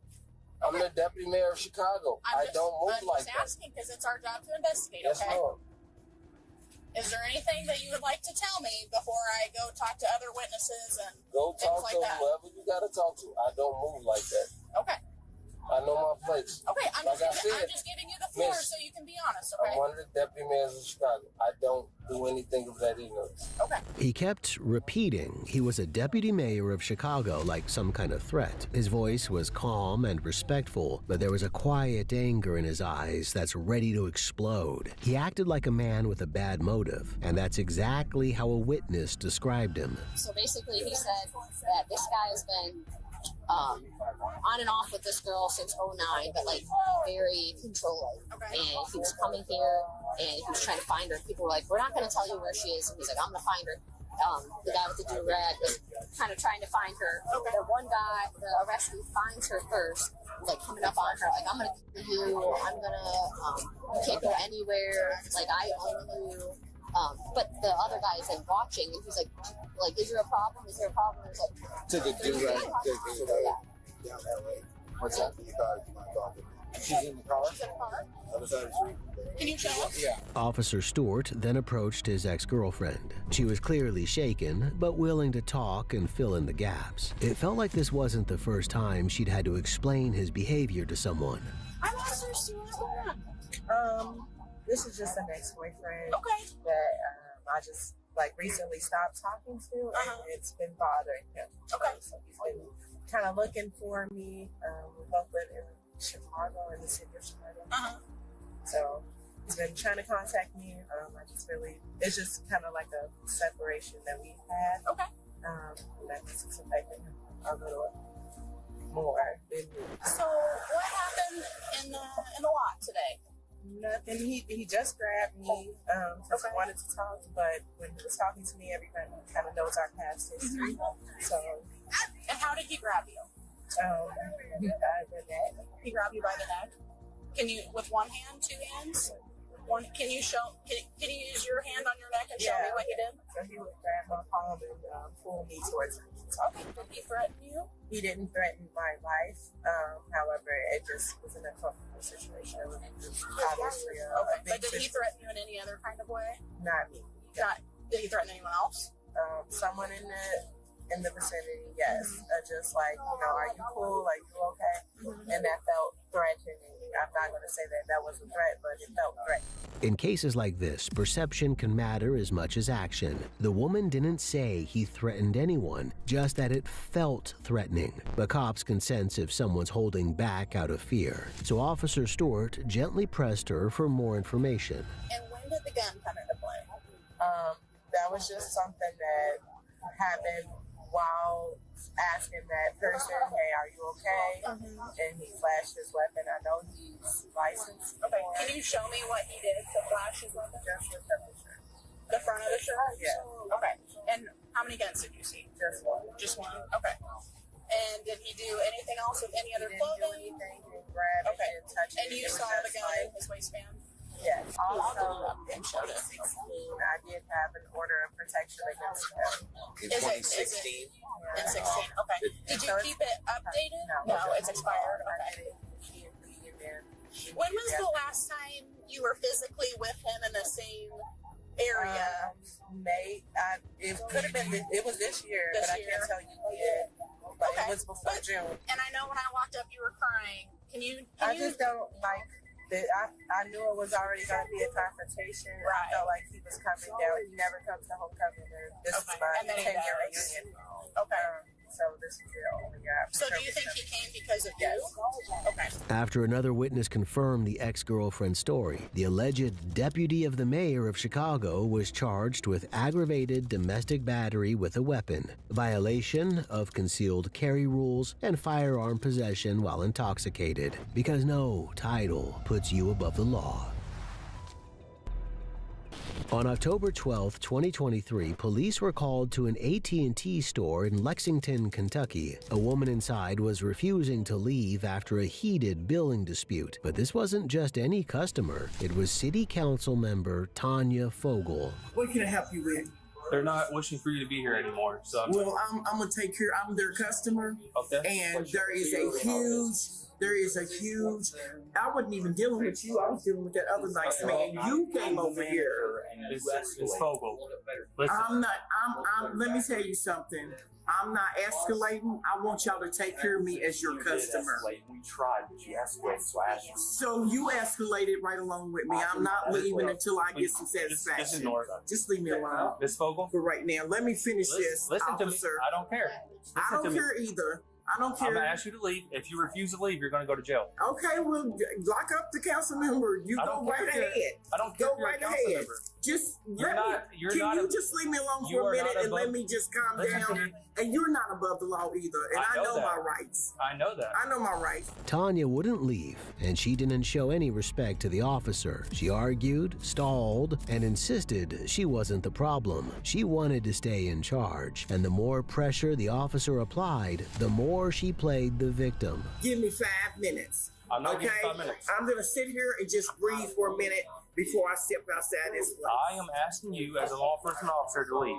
So, are you refusing to leave? I'm getting ready to finish this so I can leave. Nope, just leave me alone for right now. That's not possible right now, okay? Are you refusing to leave? Yes or no? I'm asking you to leave because on their behalf, okay? Are you refusing to leave, Miss Vogel? Yeah. Who's shooting you? Yes, sir. Don't answer. Are you refusing to leave? No, I'm not refusing to leave. Okay, then I need you to get up and leave. I'm trying to help you right now, okay? Yeah, I'm trying to help you too. Okay. Are you refusing to leave? No, I'm not refusing to leave. Are you going to get up and leave? I am going to get up and leave. Then let's get up and leave, okay? I already got you. Let's get up and leave. I hope you got another profession. I promise you right there. You're not above the law just because you're a council You're not above the law either. I'm not doing anything. Because you're a cop. I didn't say that. Just leave me alone. I just told y'all to leave. I don't want to leave this trash. She tried to come off calm and reasonable, but the tension in the room was palpable. The officer knew what he was dealing with. He gave her just enough room to walk out with her pride intact, but she took his patience for weakness. You got 10 seconds or you're going to jail, okay? I'm not going to jail. You got 10 seconds to leave. I'm not going to jail. I'm walking and I'm not going to jail. I'm going. Let's go. I'm walking. Let's go. I'm walking. I don't have to walk this I don't have no opinion with doing this, okay? Yeah, okay. Let's go. Keep going. I'm going. I'll be back, but I'm going today. You want her trespass? No, I don't. Miss Fogel, let's go. Come on. You don't have to touch me now. Don't touch me. You're under arrest. Don't touch me. No, I'm not. All I asked you to do was not to touch me. You didn't have to put your hands on me. You didn't have to. No. Miss Fogel, you are under arrest. I'm not under arrest. I'm not under arrest. You don't have to. This is something you're doing. No, it's not. Yes, it is. Yes, you are under arrest. Yes, Stop resisting me. Put this on there. You are making this harder than what it needs to be. I'm not resisting you. And I was walking outside when you put your hands on me. She pushed it too far for too long. But when you think you're untouchable, reality catches up. For Tanya, her reality check came in the form of cuffs. Because pride doesn't make you immune from legal consequences. Neither does a city council seat. Put your hands behind your back. Put your hands behind your back. I'm not resisting. Yes, you are. I'm not resisting. I didn't leave fast enough for you. Nope. And then when I try mistreated me. When I try to help you, They mistreated me. you want to become physical. I wasn't physical. Okay. You using some really bad words. You using some real bad words for me. Do you know that my ankle? Call for engine 1 for a residential alarm. ESZ 3318 at 2218 Buford, 2218 Buford. Go ahead and work off fire dispatch at 2202. Arrest her, please. Because I didn't resist. I got up. I wasn't moving fast enough for you. Will you please tell me what I'm being arrested for? I'm just asking, what am I being arrested for? I can explain everything to you once you're... Sir, Sergeant, are you the sergeant? I am, ma'am. Go ahead and put your hands on your back for me. Once the cuffs were on, Tanya instantly transformed from defiant official to a mistreated victim, talking about an old ankle injury and claiming she was misunderstood. But the officers had seen a lot of people use the victim card before, so they were able to see right through her. Let me ask you something. Did I need to fast walk it? Is that what you're telling me? I'm getting arrested because I didn't walk fast enough. Do you have anything on you that might poke? Would you please answer me? Do you have anything on you that might poke? Will you please answer me? Okay. I wasn't walking fast enough. That's not the problem. That's what you said. We'll go you in there. said I got up, started walking. You got some things in your pocket, so it's... Sergeant, what's your name? Sergeant. Okay, all right. Watch your step, okay? Where's the car at? It's over here, man. Why didn't we go that way then? What do you mean? Why didn't we go out with the sergeant? He is coming with us. Mr. Sergeant. Okay, I just didn't know why I didn't get a right to walk down that way. Which he just chose this way. I just gotta go to my car because you have stuff in your pockets. Okay, you got a dash cam? Is your camera on? My camera is. Let's go. Okay, just want to make sure. Tanya Fogel was charged with third-degree criminal trespassing, menacing, and resisting arrest. She later spoke to the media and claimed that her arresting officer and her had a previous encounter before the incident and said he acted with revenge. Her charges were later dismissed. Rescue 3, we're back in service. On May 17, 2024, officers in suburban Illinois responded to a rollover crash. Witnesses said the vehicle flew down the wrong lane and slammed into another car. At first, it looked like just another DUI, until they found out who was behind the wheel. I don't know! What the f***? This is not me! Okay, that's no problem. Let me go! I saw the fire department pull out. Yeah, they probably can't get through. Come on! Let me go! They're coming. I know. What's his name? His name's Larry. Come on! He works for the Let me go! But his last name's on the back of the license plate. Gotcha. He's got a hand in you. That's why he's yelling and screaming like that. Yeah, The airbag's in for you. But Come on! other than that, I don't know if he's been drinking or not. Yeah. It's hard to tell. The red car, that's mine. Yeah. I'm sitting in traffic and he comes down this way, hits this thing, and then the whole car just flips over like this. What the f***? Larry, relax. This lane idiot hit that. He was going too fast. Come down this way the wrong way. Let me go! Larry, just relax. It's not let me go! Larry, just relax. The guy in the car was rattled, yelling, and falling apart fast. He couldn't get out as he was trapped behind the airbags. No one could tell if he was drunk, injured, or both. But one thing was clear. He was yelling hard enough to drown out the sirens. Let me f***ing go! Yeah, He's got him on his lap. Come on! I can't tell if it's an arc. I can't see if he's got an injury or what. What the f***? Let me go! He's got blood on his face. I don't know if that was probably the airbag. Yeah, maybe. Yeah! If that's go! Let's go! F*** you! Come on! Come on! F*** you! Dude, calm down. Calm down. Let me f***ing go! Okay, all right, calm down. Let me okay, go! calm down. Relax. You know what? I'm the Okay. You know what? I'm the cop and bridge you. Okay. Don't do that. Okay, stop. Yeah, come on. No, come on. I don't know. You have a gun on you? Yeah, I do. Wait, let me go. Come on. Come on, let me go.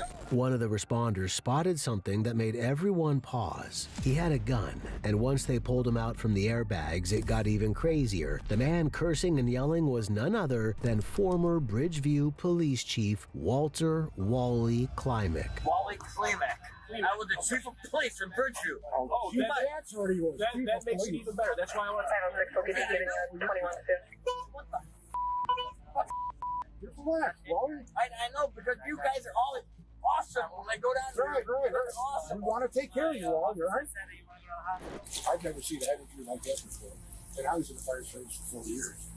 Where the my fucking goddamn phone is not on me. What the Hey, Wally. Stop! Wally. Don't come at me! You don't know way to shut that car off? Jesus. Where the did he come from? Who? Him! What the did he come from? He's here to help you. He's taking you to the hospital. No. He was that one. Who the put that in there? Tell him, get the out of here! Yo, you're going in there. Obviously! So get the out of you here! want to walk over there, or do you want us to bring the stretcher over? Wally was completely out of touch with reality. It wasn't just alcohol anymore. The paranoia, confusion, and total loss of control all pointed to a possible psychotic break. For a man who once led a department, it was a hard fall, and for the officers, a hard one to watch. Come on, Wally. You ready? Come on, but you gotta get out. Gotta get out. It's Whitey. What's that? Wally, you're right. Let's go. What the is this? Wally, come on, bud. You know what? Do it. Get the out of here! Look at that. Oh, what are you doing back here? You know what? What are you doing back here at my arm? Come on, Wally. Let's go. You have to hop out of the car, man. Come on. Let's go. Wally, come on, bud. Come on, you know what? I want the chief of police in Bridgeview. Why are you doing this to me? No, you're not. Come on. All right, you gotta hop out of the car. You know what? Wally, let's go. Wally, come on. Why are you doing this to Wally, what? You're embarrassing yourself. Come on. What? Okay. You're embarrassing yourself. Come on. You know what? Don't do it to my armor. Wally, let's go. You know, just leave me alone. If you want to keep... You know what? Hey. Get him the out of here. If you want to keep any what? part of your career left, get out of the car nice. Now. If you want to have a job still tomorrow, get out of the car nice. You know what? Let's go. You know what? Leave me alone! Wally yelled and resisted, while the officers stayed calm. One of them tried to reason with him, giving him every chance to walk out on his own with his career and dignity intact. But he didn't take it. Instead, he kicked, cursed, and clung to the car like it was all he had left. Let's go, Wally. Don't get him out of here! No! Wally, let's go. No, stop! No, Bob! Stop fighting. Ow! Stop Wally, doing that to me! Wally. No, stop doing that to me! Wally, out of the car, my man. I know, but stop doing that to me! Wally, come on. Ow! Wally, stop doing that to Ow! Let's go. No! Wally, stop resisting. Let's go. Stop! You're hurt! Ow! Stop resisting, Wally. Come on. Wally, let's go. All right, you can see. Ow! Wally, let's Come go. on, guys!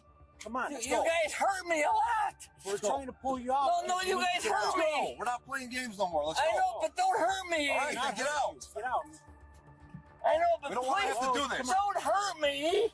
We're not hurting you, Wally. Wally didn't seem to grasp what was happening. He looked scared, confused, and completely lost. The officers were still patient, but they had a protocol to follow. And when patience runs out, the badge doesn't help. It just makes the fall hit even harder. Come on, guys! I'm sorry! No, come on! Come on. Ow! Stop! Wally. No! Wally, come on. Ah! Wally, come on.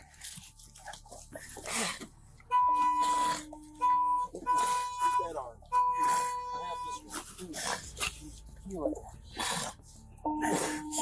Guys! Okay. We're out. Okay, we're out. Oh! Guys! That's all we wanted, man. Just get you out I'm of the car. sorry! Guys! I'm sorry. All right. Guys, I'm sorry, guys. Come on, sorry for it. You were best buddies. How much you had to drink tonight, Wally? No, not today. No, not today. Okay, how much you had to drink the last hour? Angel 1 dispatch. There was a fire in the oven. Officer went ahead and put it out with bottled water. We're still investigating, trying to get along for that. Wait. Oh my God. Ow. Come on, guys. You're hurting me. Well, then quit resisting. What? Stop You're resisting. hurting me. Oh, well, quit resisting. Ow. Whoa. That's my car. You'd think a former police chief would know how this goes, but the alcohol wiped all that away. He wasn't thinking like a cop. He acted like someone who'd never seen the back of a patrol car. And the more he fought, the more he dragged his own badge through the mud. Mr. Walter, you ready? Come on. Let me know if you need help. Yeah. Okay, I got you. Okay. All right, so you understand what this is, right, sir? This is going to be pretty much, you understand your vehicle was towed, right? What? Your vehicle was towed because you were in a car accident. My vehicle's what? It was towed. Towed? Yeah. No, it's not towed. Oh, well, yes, it was. I'm telling you. It's not towed. This is going to be... Was it towed by you? Listen to what I'm trying to tell you. It wasn't towed. It was told it was involved in an accident. No, because you crashed into another car. You've been drinking. No, okay? I'm told by you guys. Sir, I'm explaining this to you, okay? Towed. For DUI. Okay? What do you mean a DUI? I'm explaining to you what this is. Listen to what I'm saying, okay? Stop getting upset, okay? What do you mean a DUI? That's what the officer charged you with. The arresting officer charged you with a DUI, okay? I'm not going. I'm not drunk. I came from work by you. I came by work by you guys. Okay. You want to get out from here, or you want to stay in here? If you want to get out, sign here. Okay. Yeah. Okay then. I came from you. I came from work by you guys. Okay. I'm not drunk. You can argue that in court. Former Bridgeview Chief of Police Walter Klimek was charged with DUI and resisting arrest. And for a man who once wore the badge, he sure fought hard to forget what it meant. On April 22, 2024, in Linwood, Washington, a 911 caller reported that a woman in an SUV had just pointed a gun at him during a heated road rage encounter. Hello, I'm currently driving right now. I'm going southwest on 196th Street here in Linwood. I just got off the highway, heading to work right now, and this lady almost pushed me off the road, and I kind of just pulled up next to her at the light. Didn't do nothing, and she flashed a pistol out at me. Okay, and which direction are you guys heading on 196? We're heading southwest. Okay. And you're on 196, is that correct? Yes, ma'am. Officers found the SUV parked near a local park. Just like the caller said, the woman stepped out without a word, following every command like she knew exactly how these things went. Turns out, she did.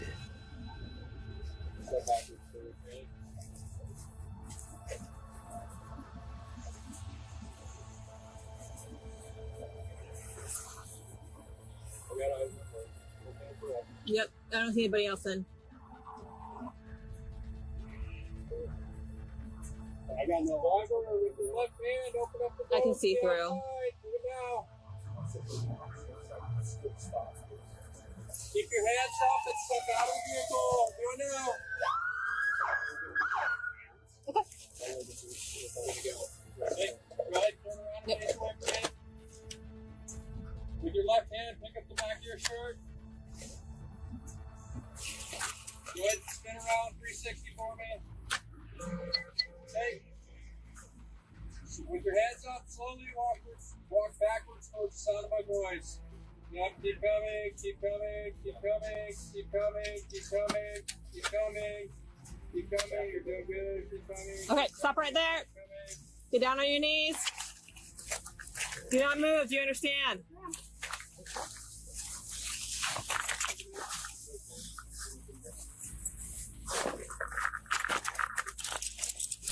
She stood in cuffs with shoulders back, voice steady, and not a hint of panic, like this wasn't her first time under pressure. But her eyes were sharp, scanning everything like she was already thinking 3 steps ahead. What's going on today? Sounds like there were some issues back there at the traffic light. Yep. Okay, what's going on? So, driving southbound on I-5. Okay. I went to go merge to get off of 196. Had my turn signal on forever. That dude kept trying to get closer and closer. It didn't want to let me in. I was about to miss the exit on 196. I squeezed in between him and the other vehicle, put up my hand, continued driving off of the exit. He started road raging at me, got up on my bumper, flashed his lights at me the entire time. We were coming off of the exit at 196. Got up to as we were coming up to the next stoplight, he swerved over into the left lane really quickly off of my driver's side, got up next to me, and then when he got towards the front of my car, he jerked his wheel, trying to act like he was, like, juke me, like he was going to come get into my lane. Mm-hmm. I slammed on my brakes. He did it again, and then when we ended up next to each other at the stoplight, he put up his hands in a finger gun motion at me. Mm-hmm. I picked up my pistol. It's in the glove compartment now. Mm-hmm. Picked up my pistol and showed it to him as well. Okay.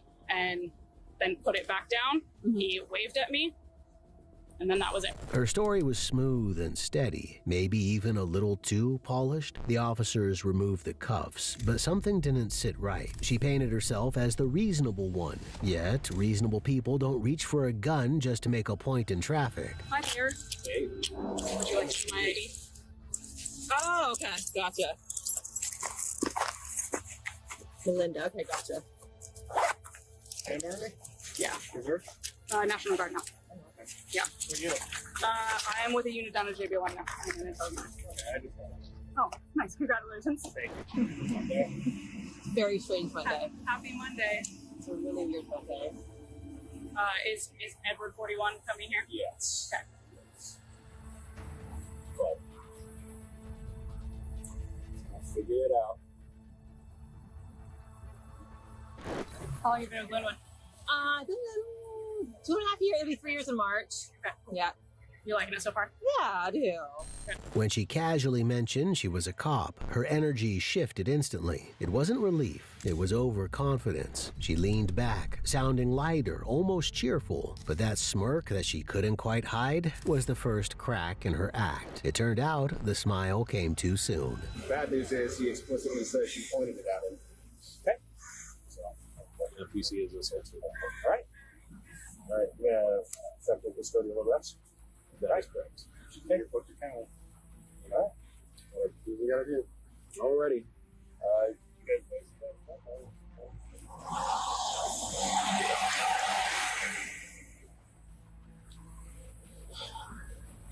All right, so Melinda, we've done our thing.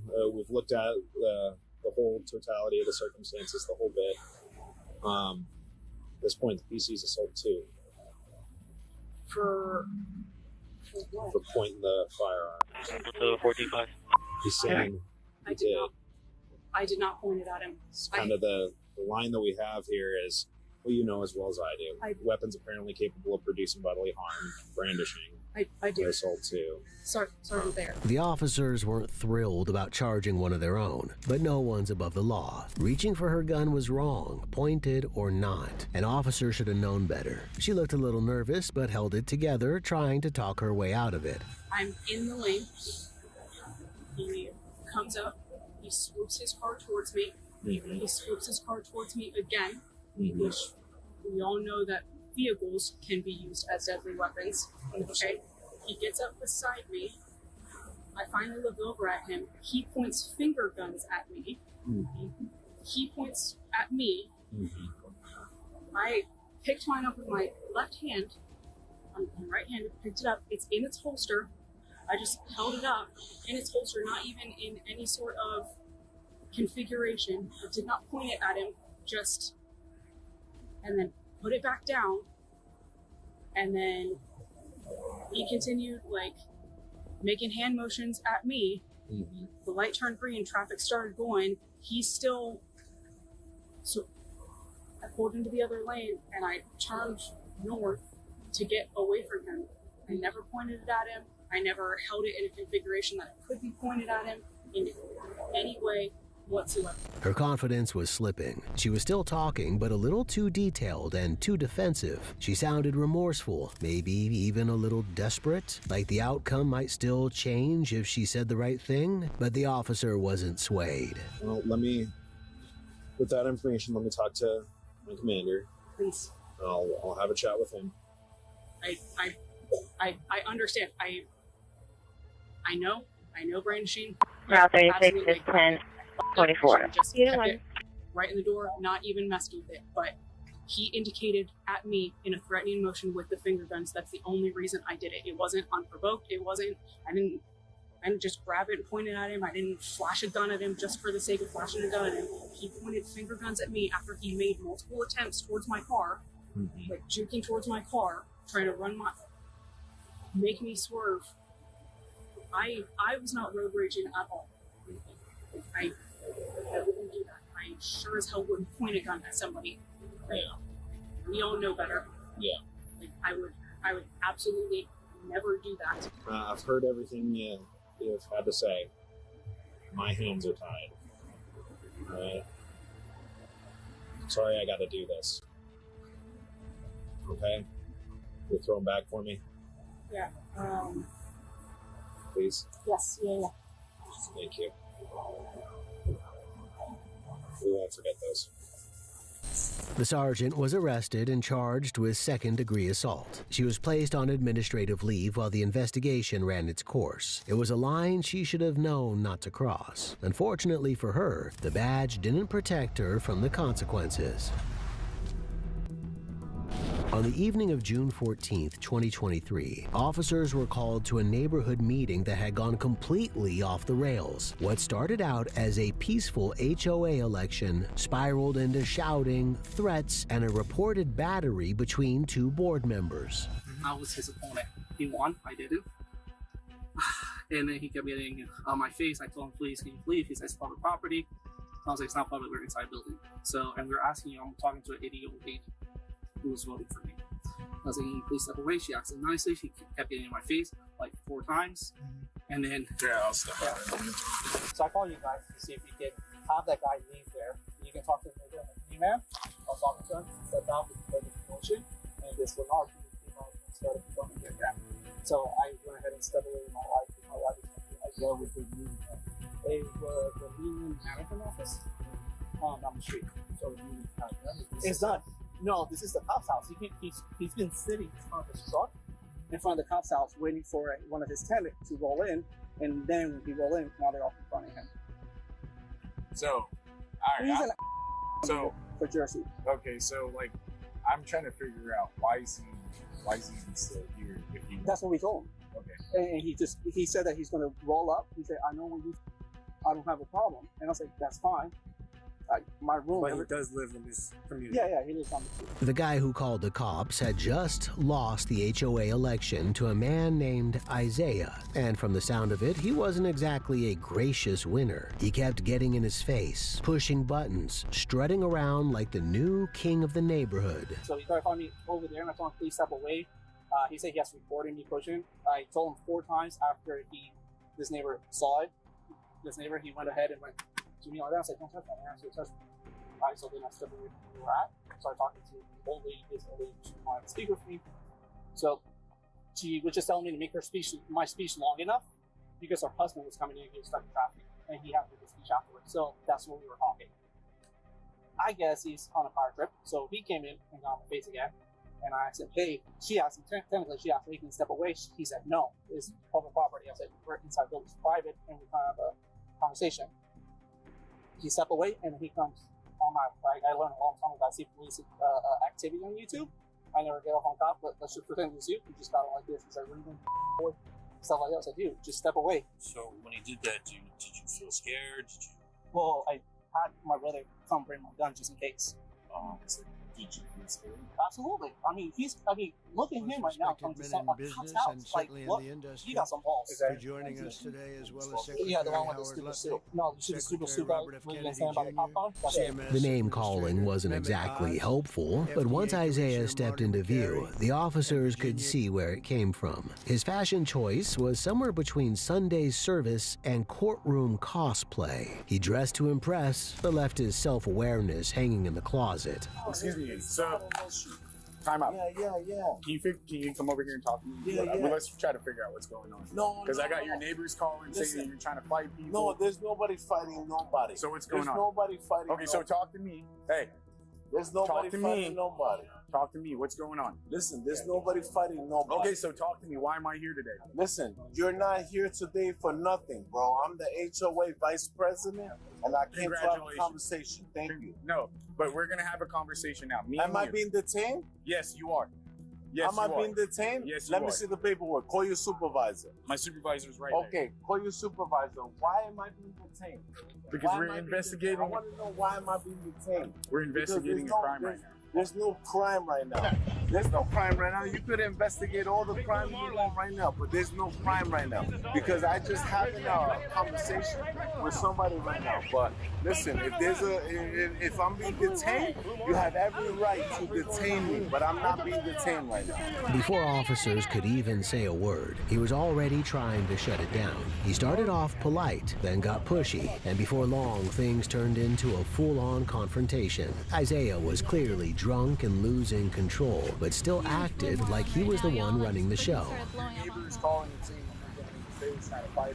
No, nobody's fighting nobody. Nobody's fighting nobody. Nobody's fighting nobody. Listen. I can't believe they even trying to pull this. But you know how much I invested over here? First of all, for you to be talking like that. What was that? Do you know how much I've invested over here? It does not matter. I know it doesn't matter. So I'm gonna therefore talk to you guys respectfully. I'm gonna love on you, and there's no harm. Isaiah tried to play it cool, but one minute he was annoyed, the next polite, all while pretending nothing was wrong. He couldn't decide if he was the big shot or the model citizen. Either way, the officers weren't fooled. Hey, you're not free to leave right now. Don't do that. You're not free to leave right now. You're not free to go. Don't step up. You're making it. Listen, it could be simple, but you're making it up. All right, record this. All right. No, he's not. He's not free to leave. Yo, don't touch me. Look, Julian, record this. Relax. Record this. Stop. Record this. Are you kidding me? Relax. Are you kidding me? Yeah. I got it. Yeah. Record this. Yeah. Record this, yeah. Record this. Everything's recorded right now. I got more money than you ever have. Stop. No, yo, listen, it's okay. Just record. You got him? Yeah, record. It's okay. Record. Listen, he's alleged of battery. If you don't want to stay here, listen, don't touch me. Don't touch me. You have no right to touch me. You know I'm an attorney? You know I'm an attorney?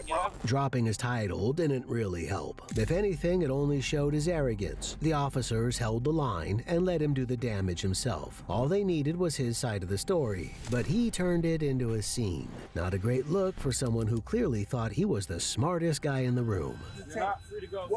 What's going on? What am I being detained for? For a battery.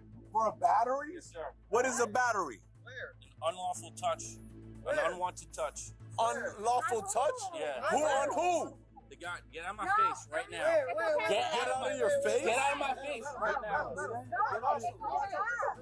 Oh, what? Get out of my face right now. Get out of my face right now. Get out of my face right now. What? What's up? What's up? You don't know shit. Get out of here. We'll figure out what he wants to. The other guy, the other guy, he put his hands on him. We were here the whole time. There's cameras everywhere. There was nothing. So if he said he put his hands on him, they got cameras. They got cameras. Well, until we get his side, we don't We don't know. No, I know. That's fine. But that's what I'm saying. If y'all need the cameras to pull it out, we all got it. Isaiah's act was getting out of hand, and everyone around him could see it. But he just wouldn't back down. The officer wasn't playing along. He was steady, sharp, and not about to let some loudmouth take control. Am I being detained? Yes, you are. Am I being detained? Put him in. Am I being detained? Just. Am I being detained? They're just trying to talk to you. They're just trying to talk to you, Isaiah. They're just trying to talk to you. Isaiah.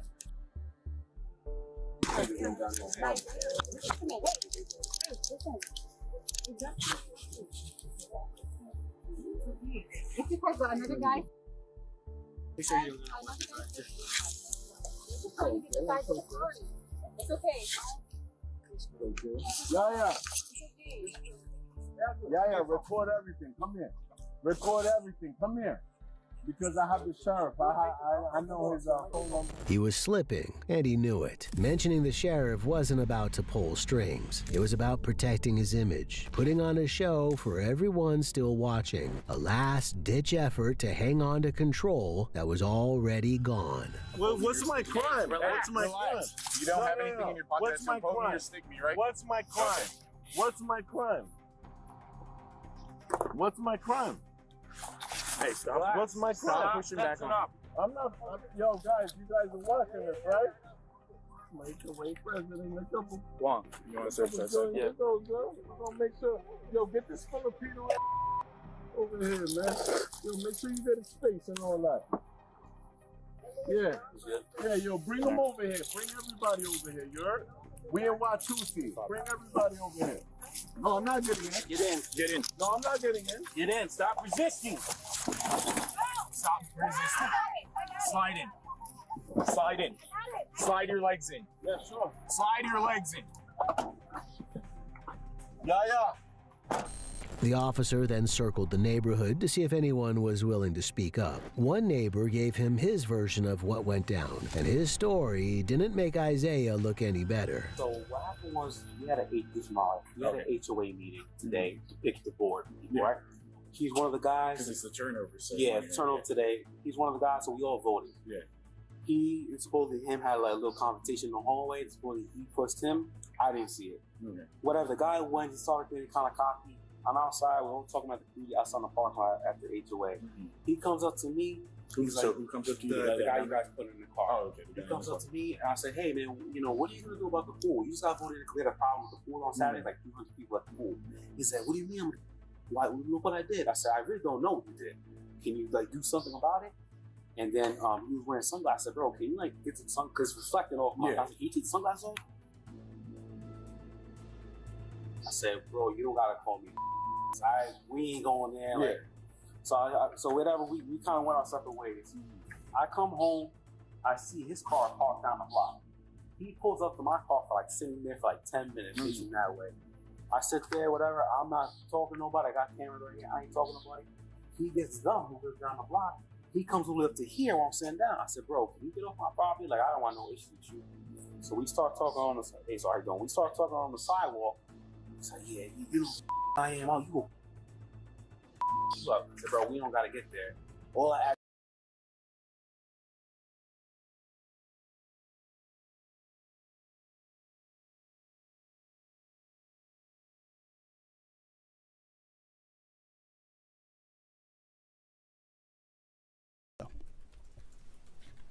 Yes.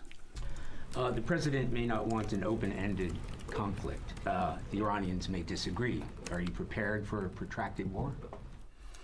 Well, anything can happen in conflict, we acknowledge that, but the scope of this was intentionally limited. That's the message that we're sending.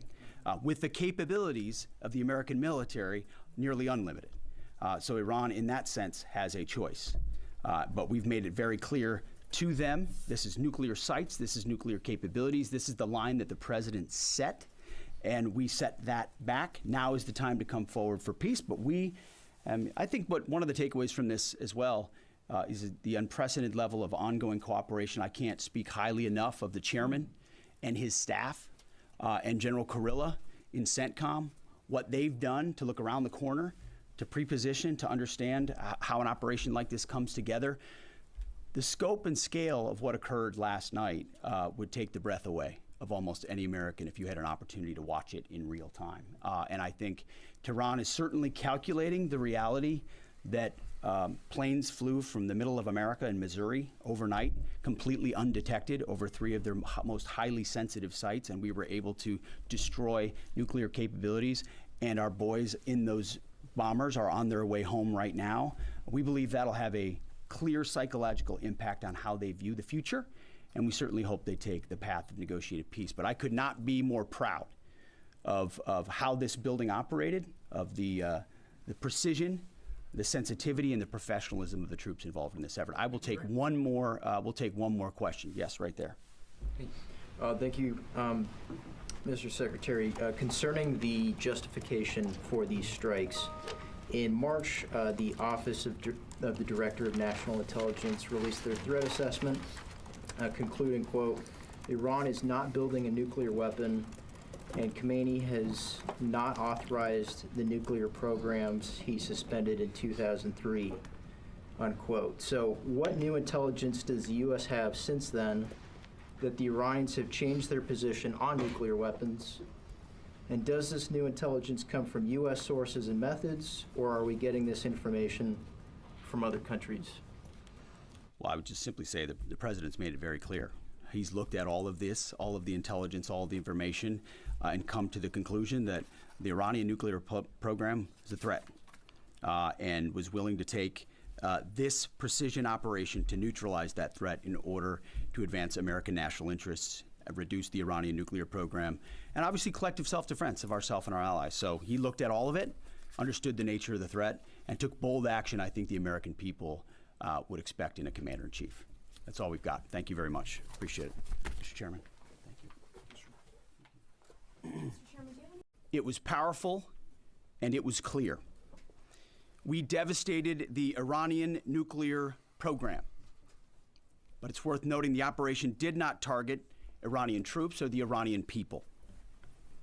For the entirety of his time in office, President Trump has consistently stated for over 10 years that Iran must not get a nuclear weapon, full stop.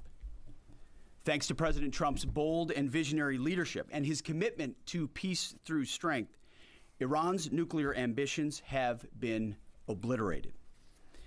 Many presidents have dreamed of delivering the final blow to Iran's nuclear program, and none could until President Trump. The operation President Trump planned was bold, and it was brilliant. Call for Medic 10, for the service injuries, ESZ 1016 at 1428 Yucca, 1428 Yucca. Go ahead and stay for scene safe, work off fire, dispatch at 2239. We can back it up.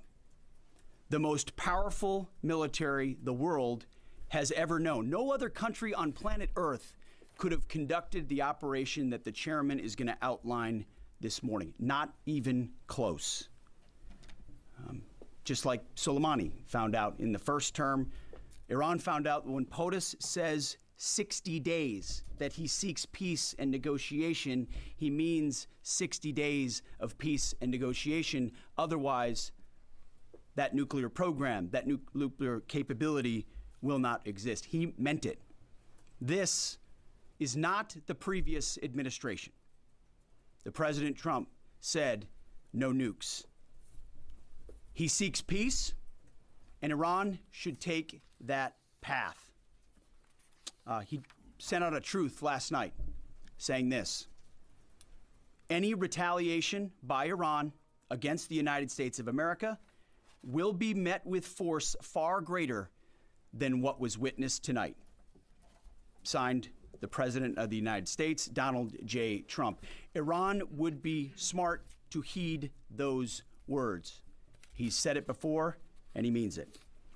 I want to give recognition to the Chairman of the Joint Chiefs of Staff, the Joint Staff, General Eric Kurilla at CENTCOM, who did a phenomenal job, he and his staff, all of CENTCOM. Policy, across the board, this was a joint effort, and across the Pentagon effort. I want to recognize the pilots. who flew those bombers, who flew those fighters, who flew those refuelers, warriors. I want to recognize the sailors on those destroyers, in those subs, on those carriers, warriors, all of them. I want to recognize our soldiers doing air defense, base defense, QRF, warriors, all of them. Every American involved in this operation performed flawlessly.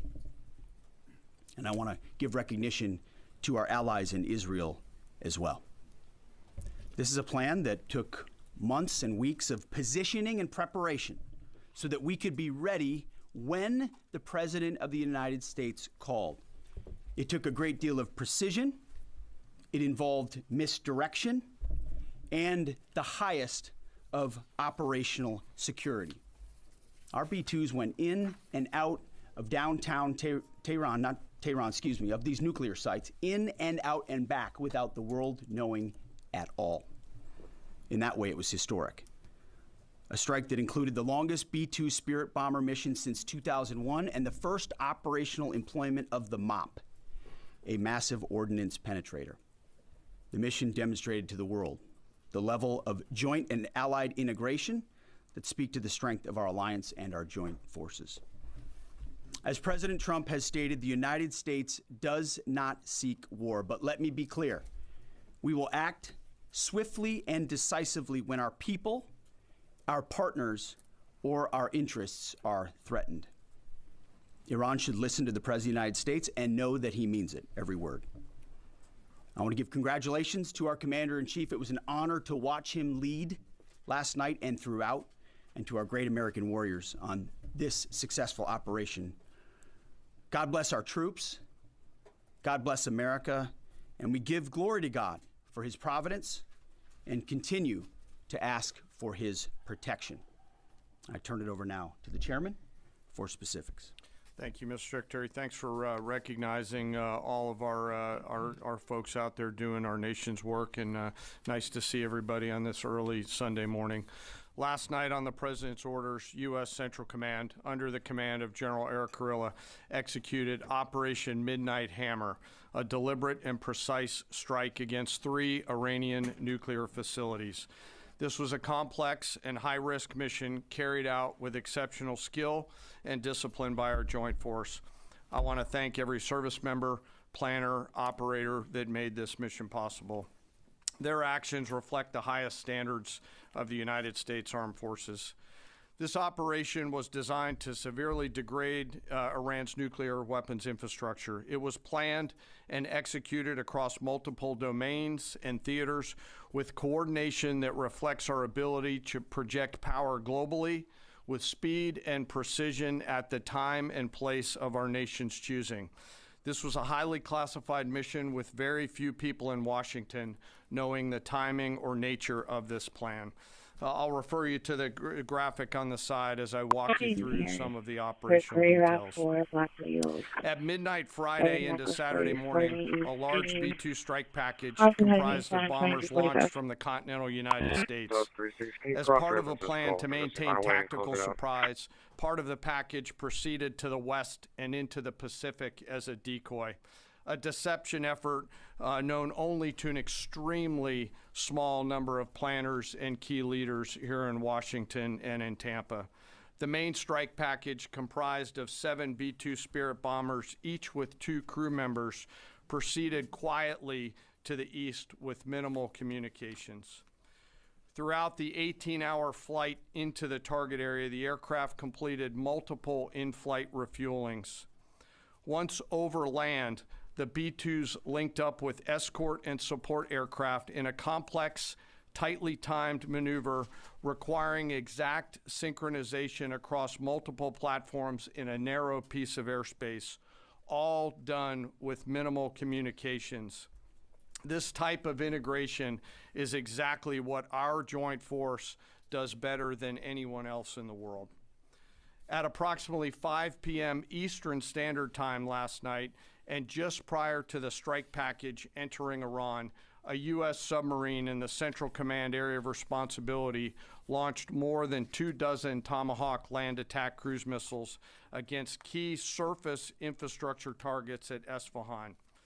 As the Operation Midnight Hammer strike package entered Iranian airspace, the U.S. employed several deception tactics, including decoys, as the 4th and 5th generation aircraft pushed out in front of the strike package at high altitude and high speed, sweeping in front of the package for enemy fighters and surface-to-air missile threats.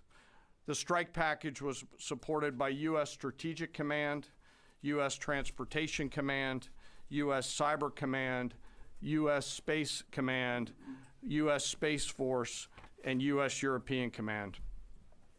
As the strike package approached Fordo and Natanz, the U.S. protection package employed high-speed suppression weapons to ensure safe passage of the strike package, with fighter assets employing preemptive suppressing fires against any potential Iranian surface-to-air threats. We are currently unaware of any shots fired at the U.S. strike package on the way in. At approximately 6:40 p.m. Eastern Standard Time, 2:10 a.m. Iran time, the lead B-2 dropped 2 GBU-57 massive ordnance penetrator weapons on the first of several aim points at Fordo. As the president stated last night, the remaining bombers then hit their targets as well, with a total of 14 MOPs dropped against 2 nuclear target areas. All 3 Iranian nuclear infrastructure targets were struck between 6:40 p.m. and 7:05 p.m. Eastern Time. Again, that's about 2:10 in the morning local time in Iran, with the Tomahawk missiles being the last to strike at Esfahan to ensure we retain the element of surprise throughout the operation. Following weapons release, the Midnight Hammer strike package exited Iranian airspace and the package began its return home. We are unaware of any shots fired at the package on the way out. Iran's fighters did not fly, and it appears that Iran's surface-to-air missile systems did not see us. Throughout the mission, we retained the element of surprise. In total, U.S. forces employed approximately 75 precision-guided weapons during this operation. This included, as the president stated last night, 14 30,000-pound GBU-57 massive ordnance penetrators, marking the first ever operational use of this weapon. I know that battle damage is of great interest. Final battle damage will take some time, but initial battle damage assessments indicate that all 3 sites sustained extremely severe damage and destruction. More than 125 U.S. aircraft participated in this mission, including B-2 stealth bombers, multiple flights of 4th and 5th generation fighters, dozens and dozens of air refueling tankers, a guided missile submarine, and a full array of intelligence, surveillance, and reconnaissance aircraft, as well as hundreds of maintenance and operational professionals. As the Secretary said, this was the largest B-2 operational strike in U.S. history and the second longest B-2 mission ever flown, exceeded only by those in the days following 9/11. Well prior to the strike, General Kurilla elevated force protection measures across the region, especially in Iraq, Syria, and the Gulf. Our forces remain on high alert and are fully postured to respond to any Iranian retaliation or proxy attacks, which would be an incredibly poor choice.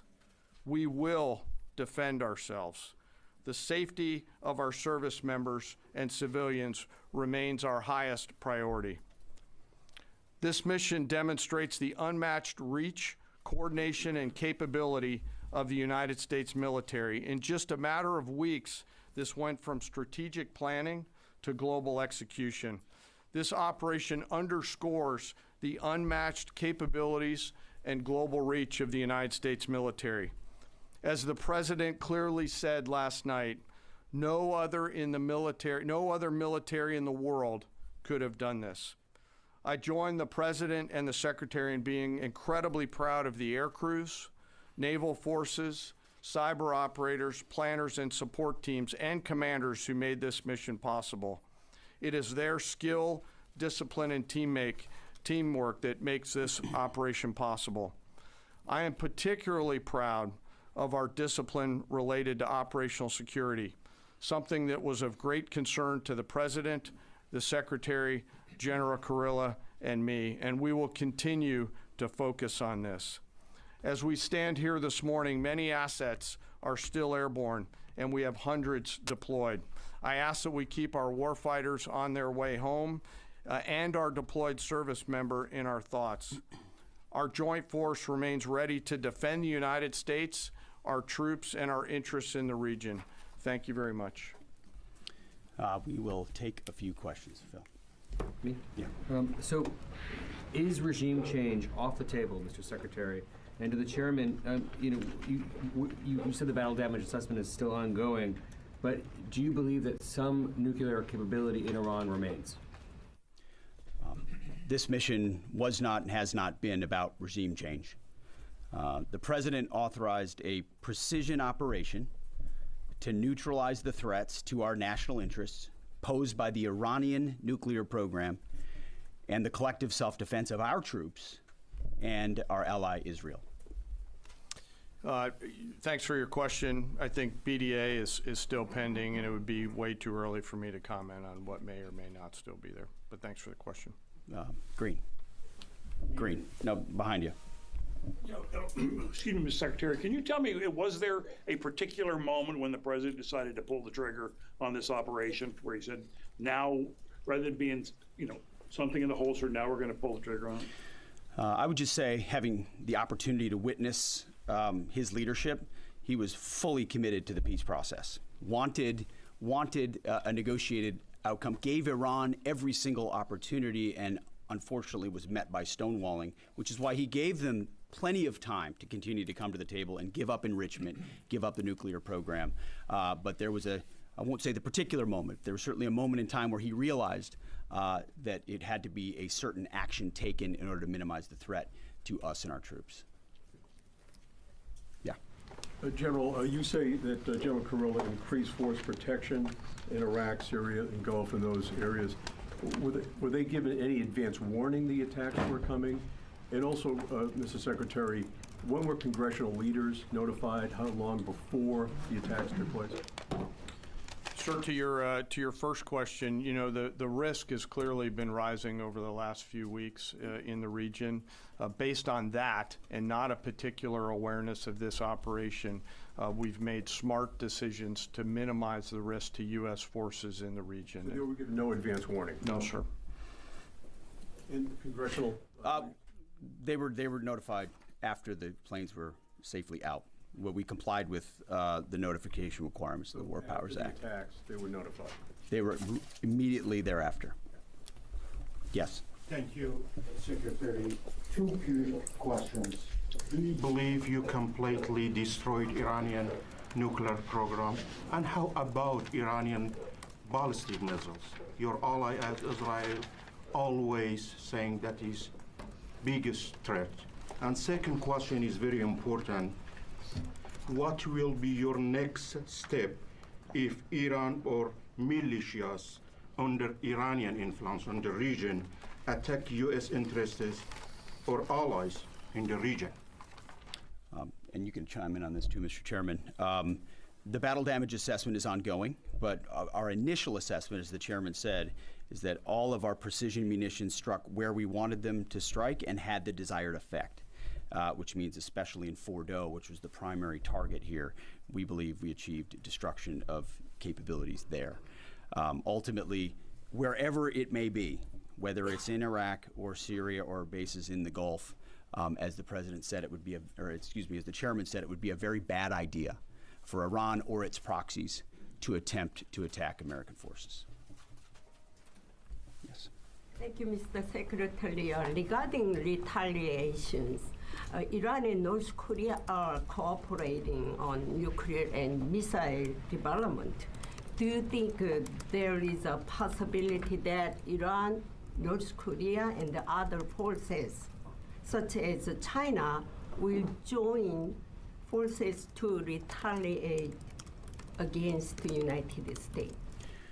Well, unfortunately, because of the policies under the previous administration, we drove those countries together, and ultimately that creates a challenging environment. For this particular operation, the focus is on Iran and Iranian nuclear capabilities. That's our focus here, is to not just say that they can't have, but President Trump has said from over 20 years, frankly, Iran cannot have a nuclear weapon. And ultimately, he decided this is the moment, given their stonewalling, when direct military action had to be taken to prevent that from happening. Yes? Thank you very much. General Kane, I understand OPSEC, I respect OPSEC. Can you say at all what security procedures are being taken to protect U.S. troops in Iraq and elsewhere in the Middle East?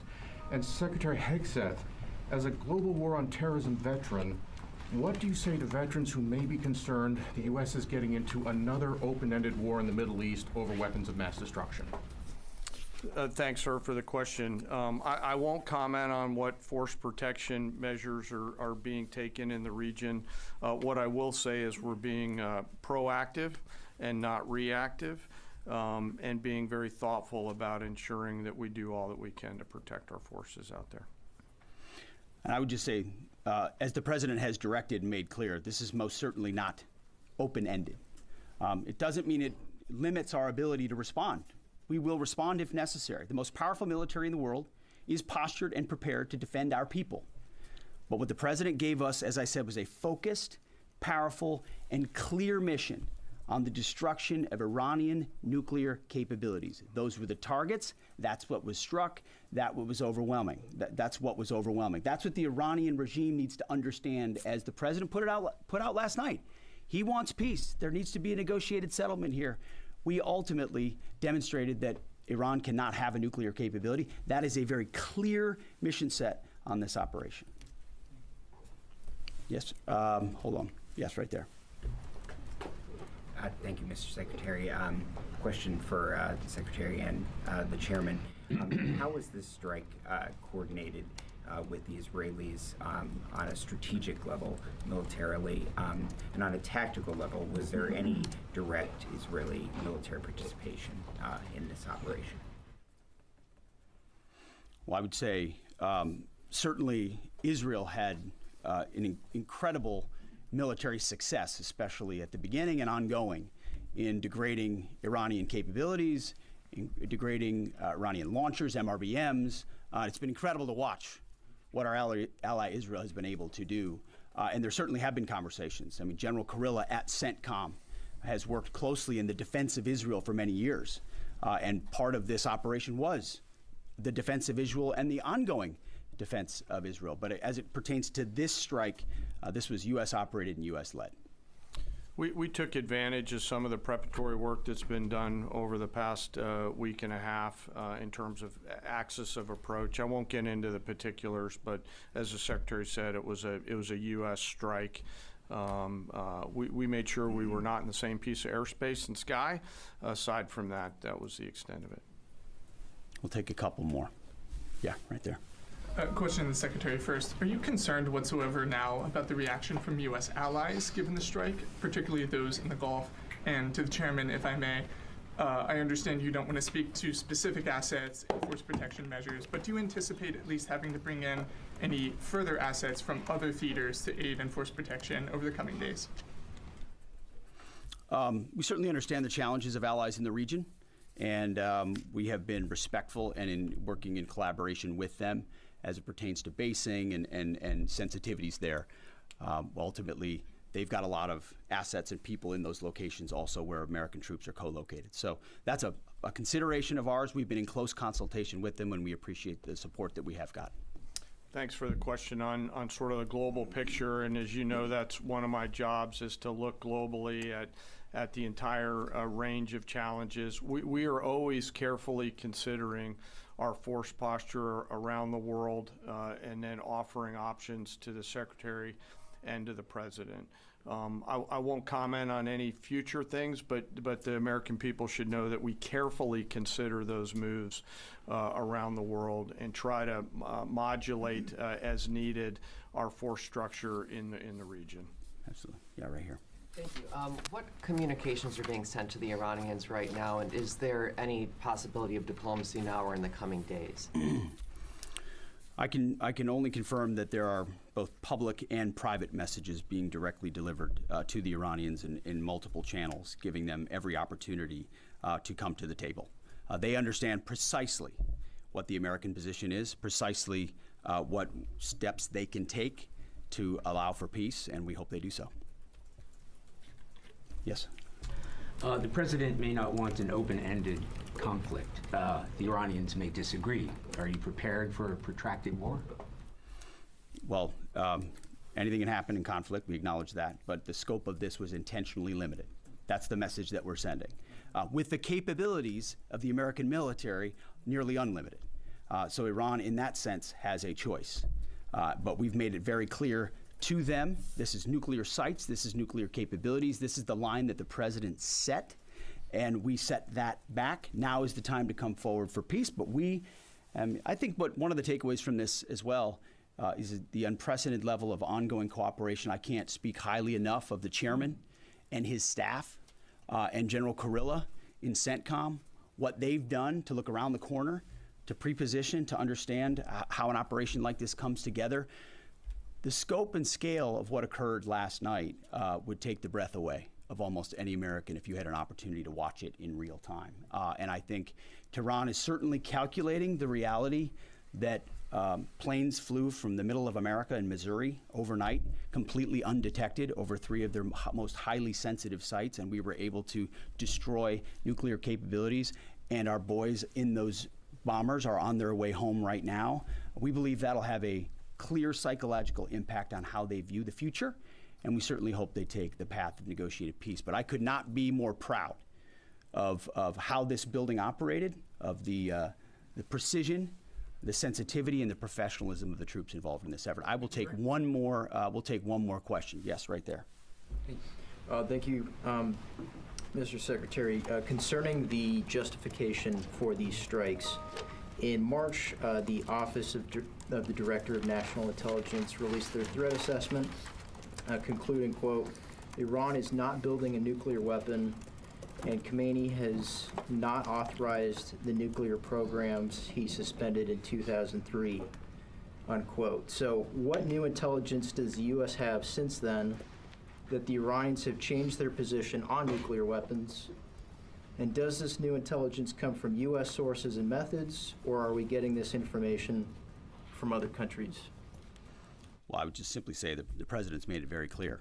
He's looked at all of this, all of the intelligence, all of the information, and come to the conclusion that the Iranian nuclear program is a threat, and was willing to take this precision operation to neutralize that threat in order to advance American national interests, reduce the Iranian nuclear program, and obviously collective self-defense of ourselves and our allies. So he looked at all of it, understood the nature of the threat, and took bold action I think the American people would expect in a commander-in-chief. That's all we've got. Thank you very much. Appreciate it. Mr. Chairman. Thank you. It was powerful and it was clear. We devastated the Iranian nuclear program. But it's worth noting the operation did not target Iranian troops or the Iranian people. For the entirety of his time in office, President Trump has consistently stated for over 10 years that Iran must not get a nuclear weapon. Full stop. Thanks to President Trump's bold and visionary leadership and his commitment to peace through strength, Iran's nuclear ambitions have been obliterated. Many presidents have dreamed of delivering the final blow to Iran's nuclear program, and none could until President Trump. The operation President Trump planned was bold and it was brilliant, showing the world that American deterrence is back. When this president speaks, the world should listen. And the U.S. military, we can back it up. The most powerful military the world has ever known. No other country on planet Earth could have conducted the operation that the chairman is going to outline this morning. Not even close. just like Soleimani found out in the first term. Iran found out when POTUS says 60 days that he seeks peace and negotiation, he means 60 days of peace and negotiation. Otherwise, that nuclear program, that nuclear capability will not exist. He meant it. This is not the previous administration. The President Trump said no nukes. He seeks peace, and Iran should take that path. He sent out a truth last night saying this: any retaliation by Iran against the United States of America will be met with force far greater than what was witnessed tonight. Signed, the President of the United States, Donald J. Trump. Iran would be smart to heed those words. He's said it before, and he means it. I want to give recognition to the Chairman of the Joint Chiefs of Staff, the Joint Staff, General Eric Kurilla at CENTCOM, who did a phenomenal job, he and his staff, all of CENTCOM. Policy, across the board, this was a joint effort, and across the Pentagon effort. I want to recognize the pilots who flew those bombers, who flew those fighters, who flew those refuelers, warriors. I want to recognize the sailors on those destroyers, in those subs, on those carriers, warriors, all of them. I want to recognize our soldiers doing air defense, base defense, QRF, warriors, all of them. Every American involved in this operation performed flawlessly. And I want to give recognition to our allies in Israel as well. This is a plan that took months and weeks of positioning and preparation so that we could be ready when the President of the United States called. It took a great deal of precision. It involved misdirection and the highest of operational security. Our B-2s went in and out of downtown Tehran, of these nuclear sites, in and out and back without the world knowing at all. In that way, it was historic. A strike that included the longest B-2 Spirit bomber mission since 2001 and the first operational employment of the MOP, a massive ordnance penetrator. The mission demonstrated to the world the level of joint and allied integration that speak to the strength of our alliance and our joint forces. As President Trump has stated, the United States does not seek war, but let me be clear. We will act swiftly and decisively when our people, our partners, or our interests are threatened. Iran should listen to the President of the United States and know that he means it, every word. I want to give congratulations to our Commander-in-Chief. It was an honor to watch him lead last night and throughout, and to our great American warriors on this successful operation. God bless our troops. God bless America. And we give glory to God for his providence and continue to ask for his protection. I turn it over now to the chairman for specifics. Thank you, Mr. Secretary. Thanks for recognizing all of our folks out there doing our nation's work, and nice to see everybody on this early Sunday morning. Last night on the President's orders, U.S. Central Command, under the command of General Eric Kurilla, executed Operation Midnight Hammer, a deliberate and precise strike against 3 Iranian nuclear facilities. This was a complex and high-risk mission carried out with exceptional skill and discipline by our joint force. I want to thank every service member, planner, operator that made this mission possible. Their actions reflect the highest standards of the United States Armed Forces. This operation was designed to severely degrade Iran's nuclear weapons infrastructure. It was planned and executed across multiple domains and theaters with coordination that reflects our ability to project power globally with speed and precision at the time and place of our nation's choosing. This was a highly classified mission with very few people in Washington knowing the timing or nature of this plan. I'll refer you to the graphic on the side as I walk you through some of the operational details. At midnight Friday into Saturday morning, a large B-2 strike package comprised of bombers launched from the continental United States. As part of the plan to maintain tactical surprise, part of the package proceeded to the west and into the Pacific as a decoy, a deception effort known only to an extremely small number of planners and key leaders here in Washington and in Tampa. The main strike package, comprised of 7 B-2 Spirit bombers, each with 2 crew members, proceeded quietly to the east with minimal communications. Throughout the 18-hour flight into the target area, the aircraft completed multiple in-flight refuelings. Once over land, the B-2s linked up with escort and support aircraft in a complex, tightly timed maneuver requiring exact synchronization across multiple platforms in a narrow piece of airspace, all done with minimal communications. This type of integration is exactly what our joint force does better than anyone else in the world. At approximately 5 p.m. Eastern Standard Time last night, and just prior to the strike package entering Iran, a U.S. submarine in the Central Command Area of Responsibility launched more than 24 Tomahawk land attack cruise missiles against key surface infrastructure targets at Esfahan. As the Operation Midnight Hammer strike package entered Iranian airspace, the U.S. employed several deception tactics, including decoys, as the 4th and 5th generation aircraft pushed out in front of the strike package at high altitude and high speed, sweeping in front of the package for enemy fighters and surface-to-air missile threats.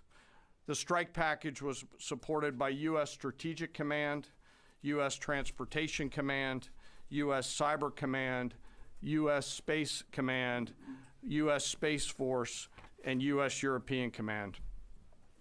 As the strike package approached Fordo and Natanz, the U.S. protection package employed high-speed suppression weapons to ensure safe passage of the strike package, with fighter assets employing preemptive suppressing fires against any potential Iranian surface-to-air threats. We are currently unaware of any shots fired at the U.S. strike package on the way in. At approximately 6:40 p.m. Eastern Standard Time, 2:10 a.m. Iran time, the lead B-2 dropped 2 GBU-57 massive ordnance penetrator weapons on the first of several aim points at Fordo. As the president stated last night, the remaining bombers then hit their targets as well, with a total of 14 MOPs dropped against 2 nuclear target areas. All 3 Iranian nuclear infrastructure targets were struck between 6:40 p.m.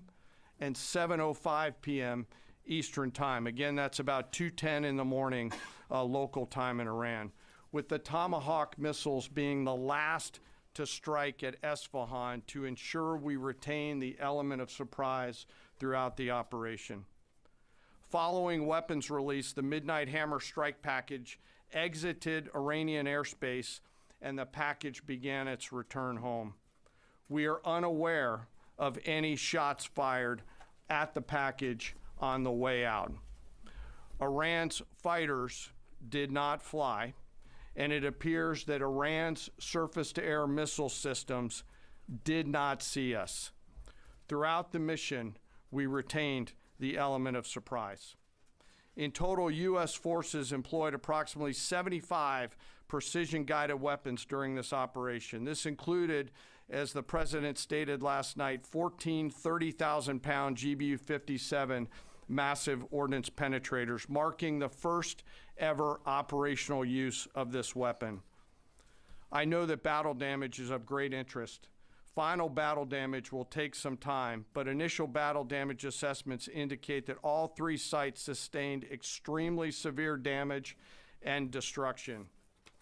More than 125 U.S. aircraft participated in this mission, including B-2 stealth bombers, multiple flights of 4th and 5th generation fighters, dozens and dozens of air refueling tankers, a guided missile submarine, and a full array of intelligence, surveillance, and reconnaissance aircraft, as well as hundreds of maintenance and operational professionals.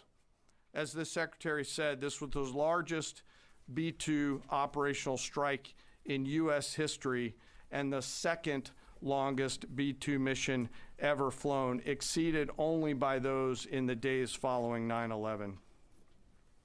Well prior to the strike, General Kurilla elevated force protection measures across the region, especially in Iraq, Syria, and the Gulf. Our forces remain on high alert and are fully postured to respond to any Iranian retaliation or proxy attacks, which would be an incredibly poor choice. We will defend ourselves.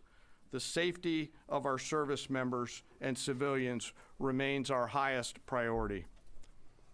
This mission demonstrates the unmatched reach, coordination, and capability of the United States military. In just a matter of weeks, this went from strategic planning to global execution. This operation underscores the unmatched capabilities and global reach of the United States military. As the President clearly said last night, no other military in the world could have done this. I join the President and the Secretary in being incredibly proud of the air crews, naval forces, cyber operators, planners, and support teams, and commanders who made this mission possible. It is their skill, discipline, and teamwork that makes this operation possible. I am particularly proud of our discipline related to operational security, something that was of great concern to the President, the Secretary, General Kurilla, and me, and we will continue to focus on this. As we stand here this morning, many assets are still airborne, and we have hundreds deployed. I ask that we keep our warfighters on their way home and our deployed service member in our thoughts. Our joint force remains ready to defend the United States, our troops, and our interests in the region. Thank you very much. We will take a few questions, Phil. Me? Yeah. So, is regime change off the table, Mr. Secretary? And to the chairman, you said the battle damage assessment is still ongoing, but do you believe that some nuclear capability in Iran remains? This mission was not and has not been about regime change. The President authorized a precision operation to neutralize the threats to our national interests posed by the Iranian nuclear program and the collective self-defense of our troops and our ally Israel. Thanks for your question. I think BDA is still pending, and it would be way too early for me to comment on what may or may not still be there. But thanks for the question. Green. No, behind you. Excuse me, Mr. Secretary, can you tell me, was there a particular moment when the President decided to pull the trigger on this operation where he said, now, rather than being, something in the holster, now we're going to pull the trigger on it? I would just say, having the opportunity to witness his leadership, he was fully committed to the peace process, wanted a negotiated outcome, gave Iran every single opportunity, and unfortunately was met by stonewalling, which is why he gave them plenty of time to continue to come to the table and give up enrichment, give up the nuclear program. But there was I won't say the particular moment, there was certainly a moment in time where he realized that it had to be a certain action taken in order to minimize the threat to us and our troops. Yeah. General, you say that General Kurilla increased force protection in Iraq, Syria, and Gulf, in those areas. Were they given any advance warning the attacks were coming? And also, Mr. Secretary, when were congressional leaders notified? How long before the attacks took place? Sir, to your first question, the risk has clearly been rising over the last few weeks in the region. Based on that, and not a particular awareness of this operation, we've made smart decisions to minimize the risk to U.S. forces in the region. So they were given no advance warning? No, sir. In congressional? They were notified after the planes were safely out. Well, we complied with the notification requirements of the War Powers Act. Attacks, they were notified? They were immediately thereafter. Yes. Thank you, Secretary. Two questions. Do you believe you completely destroyed Iranian nuclear program? And how about Iranian ballistic missiles? Your ally as Israel. Call for Medic 11 Engine 4, Medic 11 Engine 4 for a fall, EOZ 1418, 1701 Thames, 1701 Thames, Sector Bravo Department, Department 189. Go ahead and work off the MS1 at 2321. Under Iranian influence on the region, attack U.S. interests or allies in the region. And you can chime in on this too, Mr. Chairman. The battle damage assessment is ongoing, but our initial assessment, as the chairman said, is that all of our precision munitions struck where we wanted them to strike and had the desired effect, which means especially in Fordo, which was the primary target here, we believe we achieved destruction of capabilities there. Ultimately, wherever it may be, whether it's in Iraq or Syria or bases in the Gulf, as the president said, it would be, as the chairman said, it would be a very bad idea for Iran or its proxies to attempt to attack American forces. Yes. Thank you, Mr. Secretary. Regarding retaliations, Iran and North Korea are cooperating on nuclear and missile development. Do you think there is a possibility that Iran, North Korea, and the other forces, such as China, will join forces to retaliate against the United States? Well, unfortunately, because of the policies under the previous administration, we drove those countries together, and ultimately that creates a challenging environment. For this particular operation, the focus is on Iran and Iranian nuclear capabilities. That's our focus here, is to not just say that they can't have, but President Trump has said from over 20 years, frankly, Iran cannot have a nuclear weapon. And ultimately, he decided this is the moment, given their stonewalling, when direct military action had to be taken to prevent that from happening. Yes? Thank you very much. General Kane, I understand OPSEC, I respect OPSEC. Can you say at all what security procedures are being taken to protect U.S. troops in Iraq and elsewhere in the Middle East? And Secretary Hegseth, as a global war on terrorism veteran, what do you say to veterans who may be concerned the U.S. is getting into another open-ended war in the Middle East over weapons of mass destruction? Thanks, sir, for the question. I won't comment on what force protection measures are being taken in the region. What I will say is we're being proactive and not reactive, and being very thoughtful about ensuring that we do all that we can to protect our forces out there. And I would just say, as the president has directed and made clear, this is most certainly not open-ended. It doesn't mean it limits our ability to respond. We will respond if necessary. The most powerful military in the world is postured and prepared to defend our people. But what the president gave us, as I said, was a focused, powerful, and clear mission on the destruction of Iranian nuclear capabilities. Those were the targets. That's what was struck. That's what was overwhelming. That's what was overwhelming. That's what the Iranian regime needs to understand, as the president put out last night. He wants peace. There needs to be a negotiated settlement here. We ultimately demonstrated that Iran cannot have a nuclear capability. That is a very clear mission set on this operation. Yes, hold on. Yes, right there. Thank you, Mr. Secretary. Question for the Secretary and the Chairman. How was this strike coordinated with the Israelis on a strategic level, militarily, and on a tactical level? Was there any direct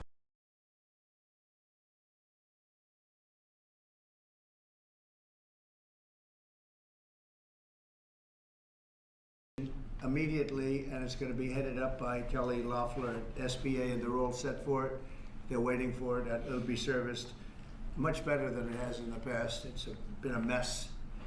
And also, Bobby Kennedy, the Health and Human Services, will be handling special needs and all of the nutrition programs and everything else. Rather complex, but that's going to be headed by and handled by Health and Human Services.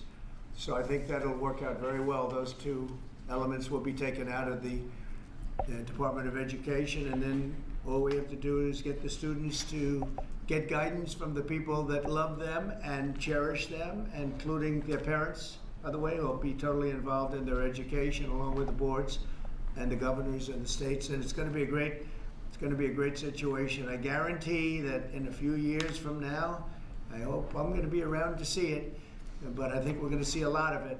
I think that you're going to have tremendous results. You're going to have results like Norway, Sweden, Denmark, a lot of the countries that do so well. I think you're going to have a lot of those results. If you look at Iowa and Indiana and Idaho, so many places that run so well, Florida, Texas, big ones, you're going to have great education, much better than it is now at half the cost. And we're not even doing it as a cost item, although you will save probably half, maybe more than that. And you're not going to be at the bottom of the list. You're going to be much higher, and maybe you'll be, I will guarantee some of the states will be at the top of the list. They'll be comparable or better than these number 1, 2, 3, 4, 5 countries, the countries that are in the top 5 positions. So that's, to me, it's very exciting, and it's been received very well. So I just wanted to tell you about the student loans and special needs. But we're here for a reason today that is very exciting, and I'm thrilled to announce that at my direction, the United States Air Force is moving forward with the world's first 6th generation fighter jet. Number 6, 6th generation. Nothing in the world comes even close to it. And it'll be known as the F-47. The generals picked the title. And it's a beautiful number. Yeah, did you ever get a response from England? It's something the likes of which nobody has seen before in terms of all of the attributes. There's never been anything even close to it, from speed to maneuverability to what it can have to payload. And this has been in the works for a long period of time. After a rigorous and thorough competition between some of America's top aerospace companies, the Air Force is going to be awarding the contract for the next generation air dominance platform to Boeing. As you know, was highly competed for. There was a lot of competition.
Engine 3 received.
Convoy 5731.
You want to be that cop. You tried. And you want to sit here and try to say you didn't do it? Man slap me. Do it. You want me to man slap you? I'll give you the shot. Do it. Why not? Because I'm not a little 3-year-old, 31-pound girl? On October 20th, 2018, Police Chief Timothy Dean accidentally drove his vehicle off the road in Wichita, Kansas. Another officer drove by and saw what Timothy had done, so he stopped to help. Timothy told the officer that he was on his way to New York to visit a friend, and that help was arriving soon. What the Kansas officer didn't realize is that the police chief was on his way to New York, armed with several handguns, an assault rifle, a shotgun, and body armor. His target was his wife's ex-boyfriend. 2 days later, on October 22nd, 2018, police responded to a double homicide in Sodus, New York. When they arrived on scene, the police found the body of Joshua Niles lying under his truck in his own driveway. They also found the body of his girlfriend, Amber Washburn, seated in the driver's seat of her vehicle that was also parked in her driveway. Their young child was in the back seat of Amber's car, and he appeared to be uninjured. The police interviewed the neighbor, who told them that a masked man had approached Joshua as he was working on his truck. The unknown male pulled a gun on Joshua and shot him. At the same time, his girlfriend Amber was pulling into the driveway. The shooter immediately turned his attention to the female and shot her through the windshield of her car. The police noted that the shot that killed Amber would have been very difficult to make, which led them to believe that the gunman had experience with firearms. The investigation continued, and the police learned that Joshua was in a custody battle for his children with his ex-girlfriend Charlene Childers. They were also made aware that very recently, Joshua had been granted full custody of his children after a judge deemed Charlene's home as unsafe for the children. Charlene was married to Police Chief Timothy Dean, who was also going through a custody battle with his ex after a video was taken of him striking his own daughter. The police began to realize that Charlene had motive for wanting to eliminate Joshua. Her husband was also an experienced shooter, so perhaps they were the key to solving the case. The detectives were able to find Charlene first, and she was brought in for interrogation. Charlene explains that she and her husband are in the middle of a divorce, and he currently lives in Texas. And basically, when's the last time we talked to him? He called me on my way up here. With his number, and he's like, at first I answered it and I was silent. He was like, hello? Hello? Like, hey, I know you don't want me calling you. I was like, why the f are you calling from a restricted number? Because I know you wouldn't answer your phone. Touche. Okay. Makes sense. Makes sense. Yeah. Okay. And he said he had saw what happened on the news and was asking me about it. I was like, I know as much as everybody else does. How would he see that on the news down in Texas? Because I had shared a couple of the news articles on Facebook. Okay. All right. Has he ever been to New York? He has with me. Do you think that he came up here? I don't believe that he would. I have no reason to believe that he would. I mean, I know the guy has had his life turned upside down, but so have I. Right. You know? What's he ever said about Josh? Me and Josh did not have a good relationship. Okay. Okay. Tim knew the stuff that Josh had done to me. Okay. What do you mean? Josh used to beat the hell out of me. Oh, really? For 5 years, he beat the hell out of me. Tim had never really spoke too bad about him, you know. It was more of, you know, if I could ever get into a fight with him, I would fight him. And that's what I've gotten a lot of messages about is, oh, was this a drug deal gone wrong? Why are y'all asking me? And plus, you think my ex tells me everything he does? Oh yeah, I'm going to sell to this person today. Mm-hmm. No. All right. Do you think Tim's capable of shooting somebody? I can't see it. Yeah. Like, unless it was, like, on the job protecting his life. Right, yeah. I can't see it. He's not that type of person. No, really. What the hell is going on? Yeah. Like, it still feels like a horrible bad dream. Right. How, who, why? That's what I want to know. My kids need the closure. Yeah, absolutely. Now, if it turns out, and God forbid, and I swear on everything, if it is Tim, my kids will never find that out. Okay. Because they don't need to be crushed even more. Right. What's your thoughts right now? What's going on? And I am blown away. Yeah. I'm not sure what to think. Do you see though? I mean, that here this happens to Josh, and for some reason Tim's in Wichita, Kansas. Charlene claims that prior to the murder, she received a call from her husband. Timothy told her that he had wrecked his vehicle and he needed a ride to rent a car. Charlene explains that she did pick him up in Kansas, but only to give him a ride to rent a car. The detectives believe that she drove him all the way to New York and helped him map out the plan to kill her ex. So, but it was definitely at night that you went up to Wichita? Yes. Okay. It was after 3 o'clock. Okay, where did you say you picked him up? At a Motel 6 in Embolia. Okay. You picked him up at the motel? Yes. So you're saying you picked him up at the hotel and took him to the rental place? Yes. The one in Wichita? Wichita, at the airport. So if I was to contact this Motel 6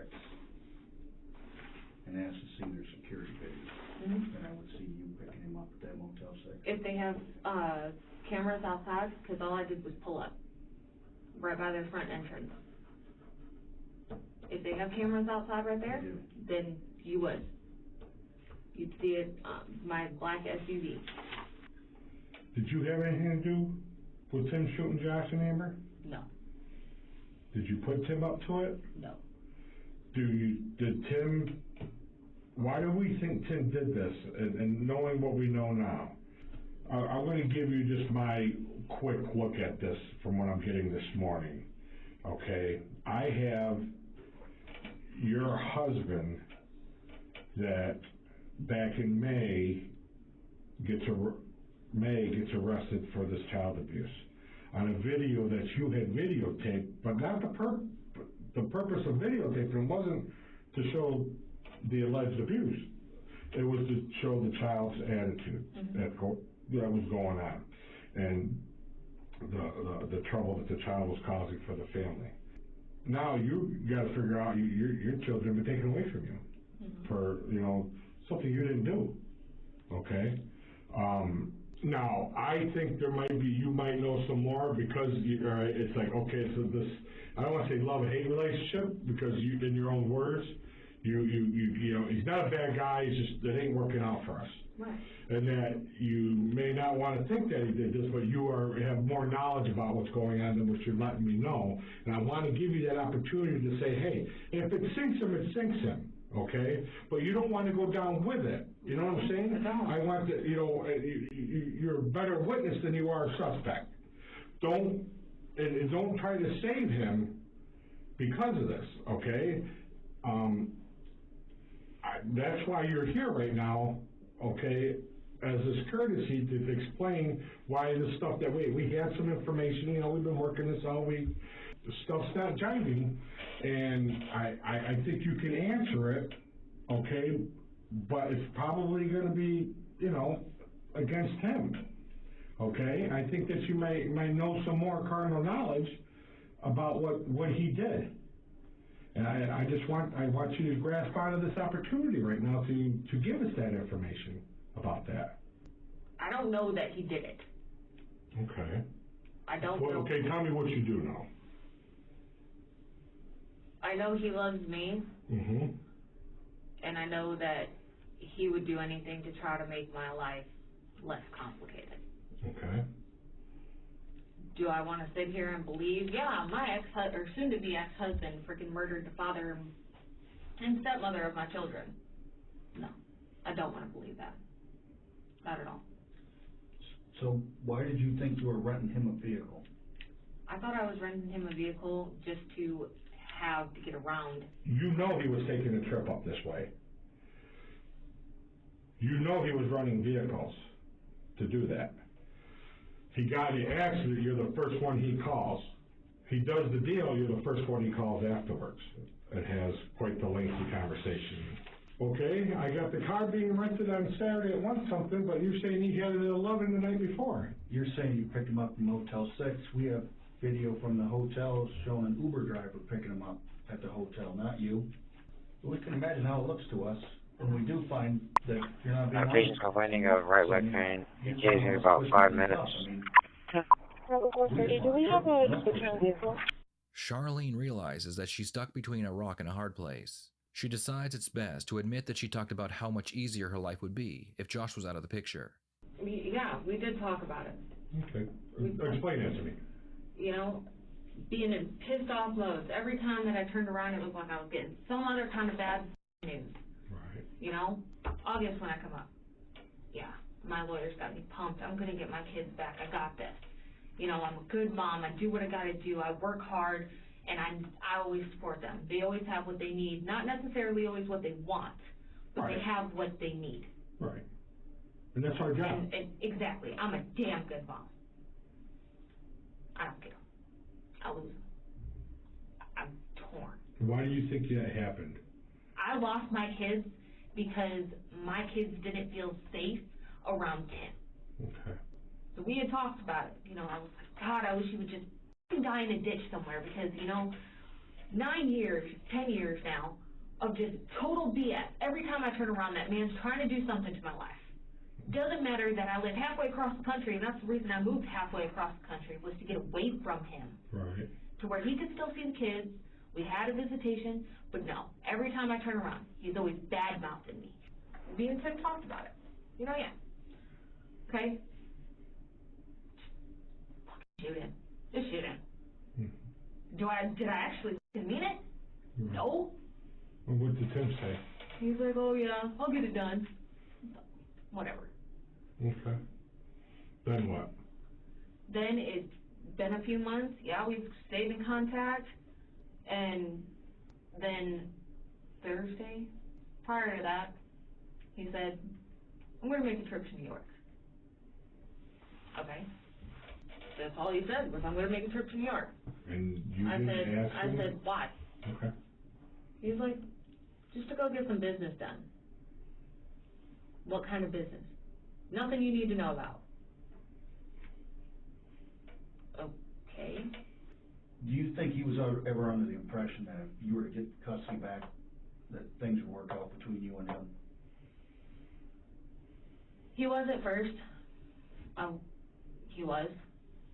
Because, you know, I was like, you know, if I ever get custody back, then we'll do the whole, you know, slowly.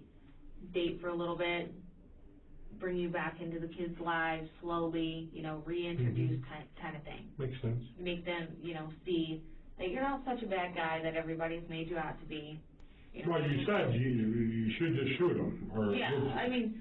But I just need to be clear on that, okay, what was actually said. Yeah, it was just, shoot him, get him out of my life, you know. I didn't think that he actually would.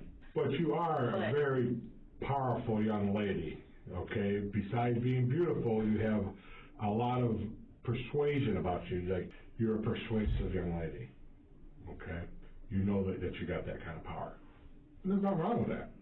You want to smile. I do. Okay? Yeah, there's nothing wrong with that, okay? Hey, I'm a beautiful guy. I know I got that power too. So I'm with you on that, okay? You have a beautiful beard. Okay, there, thank you. You know, but anyways, I'm just kidding. Hope not. No, I'm just kidding.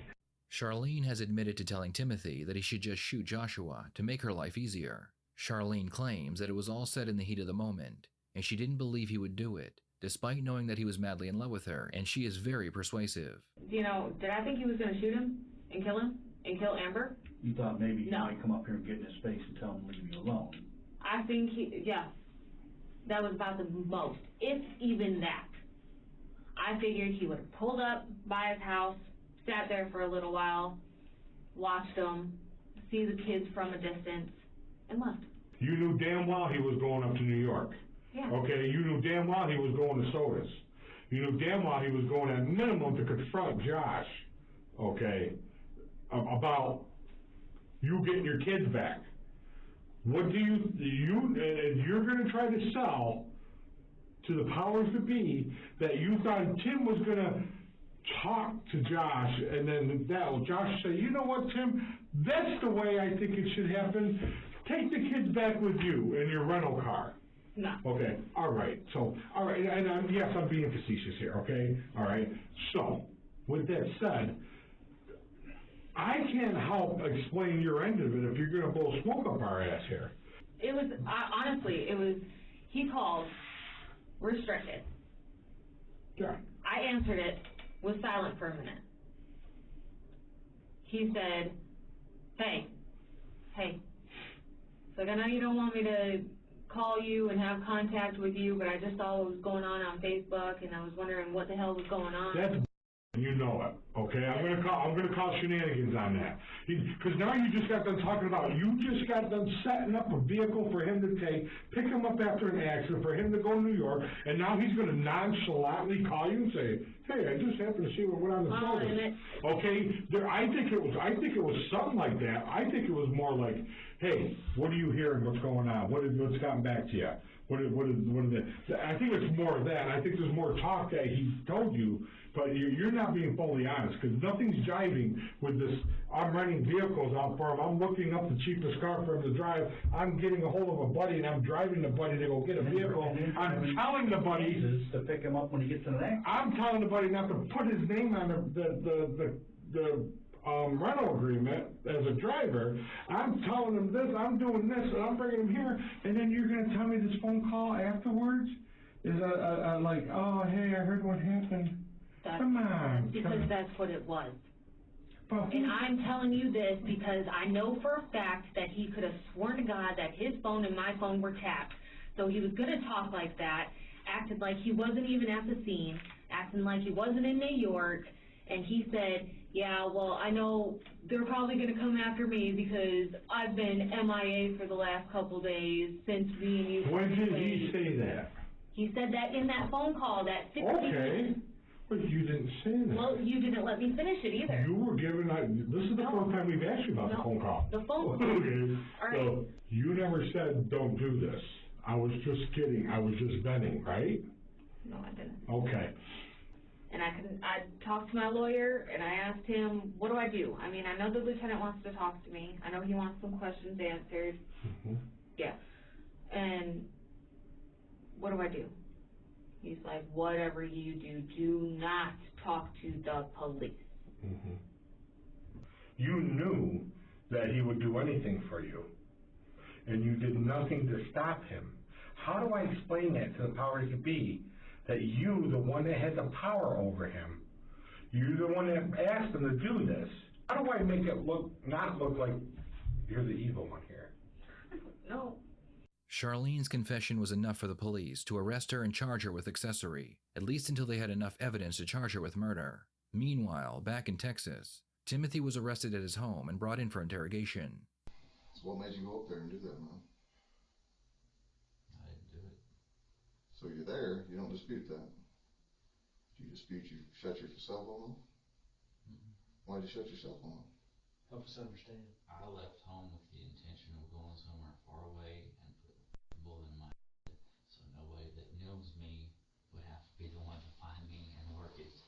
Okay. What changed? And I turned my phone off so nobody could call me and figure out what I was doing and try and talk me out of it. Okay. So what changed? What made it change to what happened that day? If you think I'm going to sit here and say that I did that, you're crazy. I think you're crazy if you don't, quite honestly. And, well, Tim, I mean that. question if you did it. It's a question of why, and are you sorry? Do you think these 5 different detectives from New York drove down here for no reason? You're wearing the same jacket you're wearing on that video. Actually, 2 videos.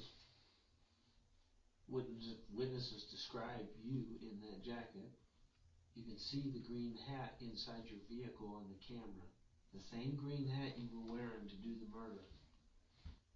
What are you talking about? What do you mean, what am I talking about? I own a green hat. We can argue hat colors or whatever's on the head, but the dark hoodie or the black jacket and the hoodie. Who doesn't have a dark Hey, you can argue that all you want, but you're going to try to say it's a coincidence. You travel up there, you have this guy lie and not put your name on there, and then you rent another one with this tack gear. Who the takes tack gear up there, Tim? Who? I take it with Don't tell me that bullshit. You're full of shit. You want to put yourself out to be this tactical operator. You are a small town cop. You are a coward that can't even keep a job. They got your You want to see somebody? You saw about 20 guys that are the real deal tonight. You're looking at 2 right here. You see what his shirt says? I come from the same freaking place, man. I've been in those houses when those guys wouldn't come out and didn't give up like a little, like you did. It's exactly what I told them you were going to do. You want to be that cop. You tried. And you want to sit here and try to say you didn't do it? You will take the full ride for it. You are going to let her manipulate you and screw you over into this. And I'm telling you right now, I don't think you would. That's exactly what she is doing to you. When she is not contacting you, don't you see the writing on the wall? What, are you mad because I'm here as a man? Do I look mad? No, you look scared. You look scared like you did earlier. I ain't a lady in a car with a child in there with me, am I? That is a cowardly act, and you know it. I know it. You put it on yourself. And your dad is fixing to know it. Your mother's fixing to know it. The whole world's fixing to know it. You will never see your daughter again. They already know the videos out there, and you want to sit here and minimize that you didn't do anything wrong and try to put that on me? Man, slap me like that, motherfucker. Do it right now. I'll let you do it. Man, slap me. Do it. You want me to man slap you? I'll give it. Yeah, I'll give you the shot. Do it. Why not? Because I'm not a little 3-year-old, 31-pound girl? You coward? Is that why? That is what you are. It's time to stop being a coward, Tim. And for once in your life, own up to something you did. Quit trying to blame me. Quit trying to blame your daughter. Quit trying to blame your first wife. You couldn't even kill you, could you? Could you? Answer the question, Tim. Are you a cold-blooded killer and a coward? Or were you going through a hard time and were depressed and not in your right mind and manipulated by a very oppressive, manipulating woman and did something to try to keep that marriage together because you screwed it up for her? I want to start over. Why do you go to New York? Well, let me ask you this. Why does Charlie, what do you and Charlie talk about why you go to New York? She didn't know I was going to New York. Tim. She didn't know I was going to New York. So you're doing this all on your own? I didn't have a plan to go to New York. I didn't have a plan when I left the house. I was just going. So you load your gun, and it's on your person. Always. You fill a tote. Okay, yeah. You fill a tote. I'm with you. I'm always The on. tote stays full. With 2 guns and a bulletproof vest. It's been How many people do you know ride around with that in their personal car? I don't. The detectives use the tried and true good cop, bad cop routine. The goal here is to have one detective induce as much stress as possible in the suspect, and then have the second detective offer a path of relief. Humans tend to gravitate toward anyone who appears to reduce danger, so the second detective's job is to offer emotional comfort at the price of a confession. So you're there on the afternoon that Joshua Niles and Amber Washburn were shot and killed.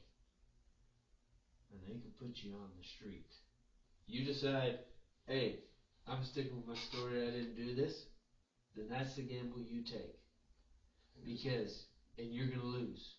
Or, you can say, hey, look, my life's a complete wreck, I'm not in my right mind, and this is what happened, and we can sit down and talk about it and sort it out right now. I already told you I want my attorney. Okay, you're not under arrest for murder, you know that, right? At this point. Okay. Okay. And you think when you say attorney, when you're not under arrest for something, that starts something? No, you don't know the law. You don't know what you're talking about, and that's what you don't understand. You think you're so smart and so much smarter than everybody else. I don't think that Yes, at you all. do. You thought you could go do this in the middle of the day and you get away with it. But you know what? The thing is, you know, I'll give this to her. I actually disliked your wife more than you. And I'm still going to lean that way. But I will give her something. Faced with the overwhelming evidence, She told the truth. she is telling the truth. And guess who is going to have a chance to see her kids before she's old or ever again? Guess who? It just shows me what you didn't know as a cop. I mean, I wouldn't have been prepared to be an investigator after 4 years on the road as a highway patrolman, I guarantee you. And certainly not with the little bit of experience y'all get at Sunray. Engine 14. But your incompetence and ineptitude as a police is shocking to me. Because you don't know half of what you do. And let me tell you where you're wrong, Tim. That most people sit in the seat and don't say anything. Not true. No. Most people go, I can't believe I'm here. I feel terrible. Let me tell you what happened. I gotta tell you, I'm not gonna BS you and say 99% of the people say, because that's not true. But I'll tell you, about 80-85% of the people that I sit down and talk to. For engine 14 for a gas leak outside of structure, ESV 1408, the 2022 Trayway, 2022 Trayway Terrace Apartment, Crossfield Branch and Roots, near Building 8. Work on fire, dispatch 12 8. I'm sorry when anyone gets killed. Okay. That wasn't the question. No, I'm not asking about anyone. Well, they fit into anyone. So Because you don't want to face who they are. You can't. Are you sorry Josh and Amber got killed? Are you? I just said that. No, you didn't. You didn't. What did you say? You're I'm sorry when anyone gets killed. That's a generalization. That's a classic indication of deception. See, stuff you don't know about because you've not done this part of the job. You think you have. Say, I'm sorry Josh and Amber got killed. Not that you did it. No, you didn't. You're saying it in part. You can't even, because you can't. You know what? I'm about done with this dude. Aren't you? I'm really done with him. When we take the stand, what are we going to say? None? No remorse. None. You want to look at me like that? So I look scared? Do I look like a little girl to you? Do I? You want to stare me down? Do I look like a little girl? Do I look like that scared Amber in that car? See, you would never face me. I bet you didn't even get any fights on the street, did you? Legitimately, that you had to.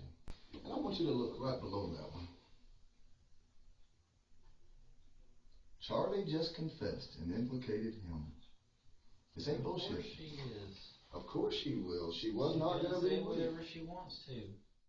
I bet Charlie used to beat on your ass, didn't she? I bet she could whoop your... Didn't she? I bet you were scared of Charlie. Is that why you didn't? I bet she beat you. She beat you to do it, didn't she? You can beat Christina, that's it. Look at the little cowardly butt. Look at the little coward. Oh my God, that's it. Oh, that's it. I'm in the presence of a double killer, really scary, Scott? Actually, no. God. The detectives leave the room and force Timothy to sit and wait for several hours. Eventually, 2 different detectives enter the room to try their luck with this coward. She's up in New York right now, putting this all on you. You understand that. And this is no bullshit, okay? You're not going to let her do this to you. And in my opinion, as a mother, okay, you would never do that to your children, what she's doing. Okay. This poor girl right here, with her child in the back seat, I got a picture of her at McDonald's 20 minutes before, smiling and laughing. She had no idea 20 minutes. This little boy, I know you saw him back there, right? Look at the bullet hole behind Sitting in you. the back seat of the car. Are you going to do the right thing? Tim, if you've done, if anything comes from this, you've got to do the right thing. She didn't do anything to anybody. Tim, how long was she in the driveway? Did she just pull in the driveway when you got there? I mean, you are just showing that you are a monster. You are that monster that everybody's pictured, painted out there on social media, all over the news. Monster shows up, kills 2 young parents with young children. That's what you want to go out as? You don't want to go out as the fact that you were trying to defend your family? Meanwhile, in New York, Charlene had already spent several days in jail when she decided she wanted to make a deal with the prosecution. Important thing is that you tell the truth. If I think at any time, just to be honest with you, there's any bullshit, we'll leave. I've got plenty of other stuff to be working on and doing, so there's just no time for any of it. I've been on the case since the shooting happened. So is he. Yeah, so let's just start at the beginning then, with how what happened on October 22nd happened on October 22nd. At first, he told us that it was for the, because his car wasn't working. And that's what he told us. But then it ended up coming out to, I'm going to drive to New York. Okay. Why? Oh, I'm going to shoot Josh. Where'd the conversation occur? It always happened at our house. And he had like his soft armor, his hard armor, magazines, his AR, his shotgun, I want to say an extra 9mm that he always carried on him. So he was getting all that stuff ready, extra clothes. Basically he said, I know we're getting a divorce, and I was trying to make it to where, look, we are getting a divorce. We're not pretending, we are getting a divorce. And he didn't want it. He's like, oh, can we do anything about it? Blah, blah, blah, why can't we be together? Because my kids are more important than my marriage right now. So he was pissed off, and he left, and he said he was going to go shoot Josh. I hadn't believed him, because he had taken another trip to New York saying things like that. I want to say it was in like July, August, somewhere in there. He took a trip up to New York in his Jeep, and he came back, and nothing had happened. And that's why, I knew he wasn't going to shoot him. The detectives have to be very careful because Charlene has had plenty of time to create a narrative where she looks innocent. The detectives believe she knew about the plan, but what they don't yet know is that she was actually the mastermind. It's kind of right now, I'm kind of getting ready to get up and go, because it doesn't make sense that you would rent a car for him for work purposes, but he wouldn't be on the, there's an affirmative conversation that we... Yes, ma'am. Do you have a callback number for the keeping him off of the reporting party? So before you go to that airport, before you rent that car, to keep him off of the insurance. So right now, I called... Well, honestly, that did happen. I'm done. I'm not. Bullshit. Oh, we're done. Okay. Stop. Give me a minute. Yeah.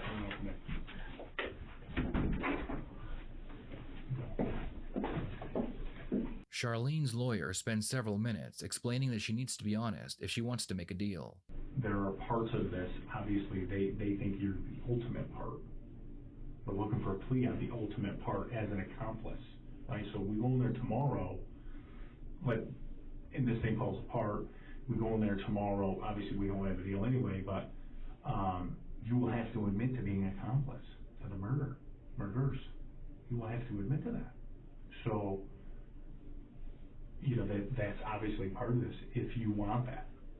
You know what I mean? I'm not sure you do, but, I've got to go back there and try to bring them back in. I may not need to do that, you know what I mean? But, that's what just happened. And like I said, terribly unusual that it happened that way, but, you know, they're putting the pressure on you and they don't believe you. Tell me, do you want to start over? Do you want to walk out too? I mean, what do you want to do? Is it really worth it? Like, The short answer is yeah, it's worth it. Yeah, it's worth it. I don't know. You know, this guy just doesn't out of the blue say, I'm going to go do this. No. So that's where the beginning is. Like, where is the plan to go commit the ultimate offense? It's not like they went to the house to steal candy. I mean, it's the ultimate thing. You know, the beginning is not a week before. It can't be, because it's too big. It's too big. I mean, when I'm telling you he's at work, he was at work. I understand. I believe it. I mean, again, it's a bad word. So. It's easier for me if they would just ask me questions. Okay. I say we want me to ask them to do. If they will, if they won't, then we'll just... I get it. Okay. The lawyer leaves the room to try and get the detectives to come back. Why are you renting this vehicle? Because we are told that it's for his vehicle that is broken down and not working. The starter's broken. So that's initially why we first rented the vehicle. Was there a conversation in your garage between you, Tim, before the rental of the car? Yeah.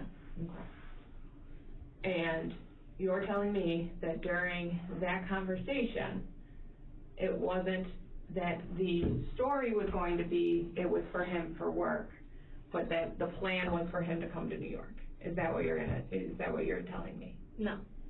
No. So what are you telling me? That it's the story. And so the real understanding, though, in the garage at that point is we're renting the car for Tim to come up to New York and kill Josh. Yeah. After he gets that car, what's Tim doing? He came to my house, which was in Sunray, and he loaded it up with all of his gear. So what's the plan? He's got an arsenal, energy drinks, and clothes. What's the plan in this rented car? He was going to come up and shoot Josh. Okay. He didn't tell me how. He didn't tell me any of the details. As he said, it's best if you don't know. And at this point, him coming up to do this is for you to get your kids back. Yes, ma'am. And in some way, shape, or form end up with you guys being back together because you got your kids back. Yeah. Okay. But your end game is getting your kids back. Yeah. Regardless of if you and Tim work out, you need your kids back. Right? Yes, ma'am. Okay. I told Tim, I was like, look, you just need to do it. I was like, I'm done seeing my kids cry. I'm done seeing all this bullshit. When you say do it, what do you mean? Kill him. Just get it done and over with. We start planning it out. He was like, oh, what should I wear? And I was like, oh, I don't know. Well, what about the gun? Because we know it's not his gun, and we know you know it's not because when you were up here, you were already saying stuff about it. So, yeah. What gun was it? It was a gun from Sunray Police Department that he had taken. Can I take a break? Yeah. Sure. Break.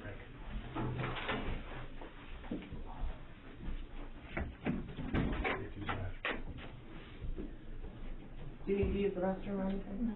You're good? Okay. In the end, Charlene would get 28 years in prison after making a plea deal with the prosecution. However, Timothy was sentenced to life in prison without the possibility of parole. Prosecution believed that Charlene manipulated Timothy into killing her children's father by promising him they would be together if she had her children. Charlene planned everything from renting a car to what time of day Joshua would be home. Charlene avoided a life sentence by testifying against Timothy. Do you think Charlene deserved the same sentence as Timothy? Why or why not? Please share your thoughts in the comments below.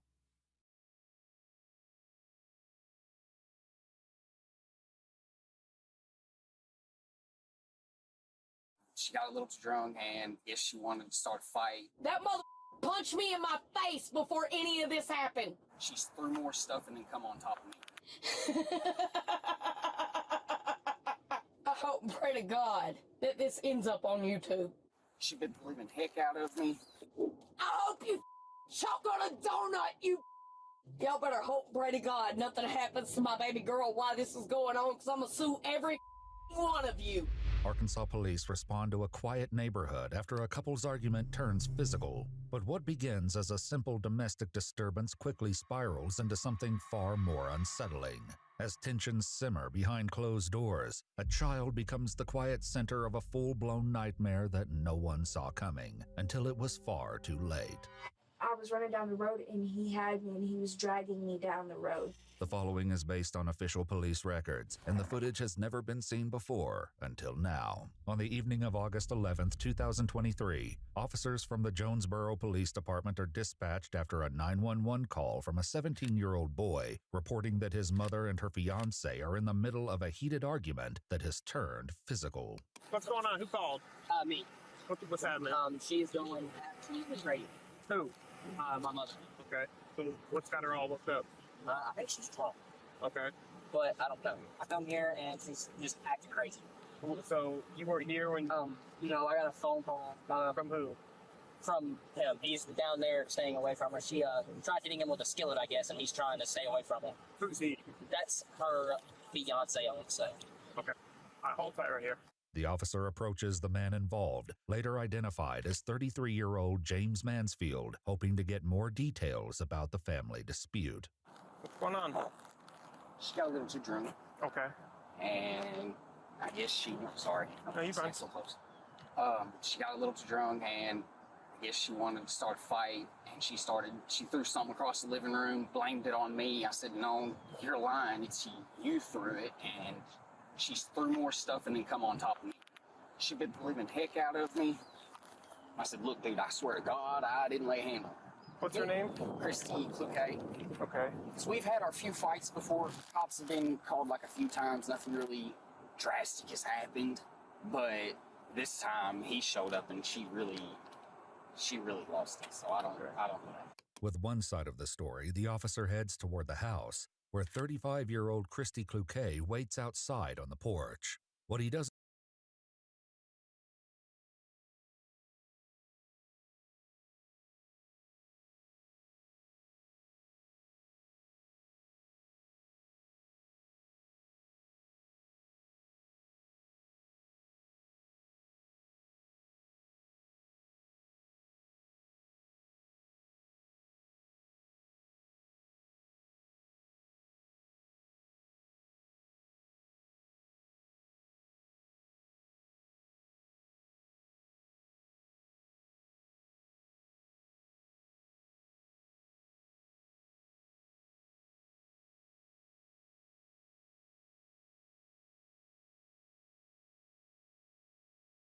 Someone tried to secretly record Donald Trump at a church service, but ended up capturing this moment instead.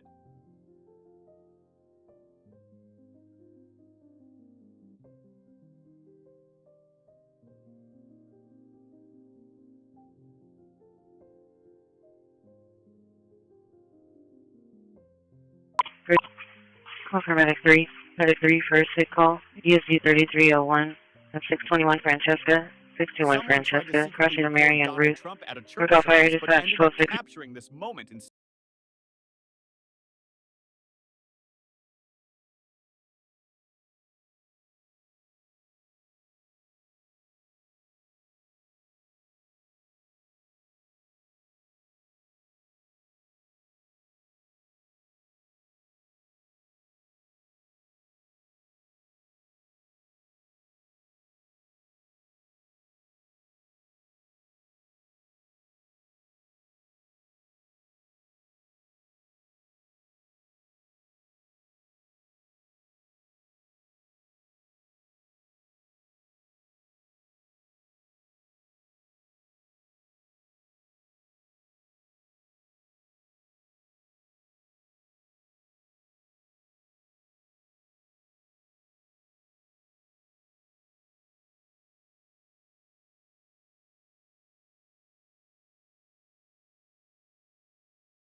Some people think loudness equals power.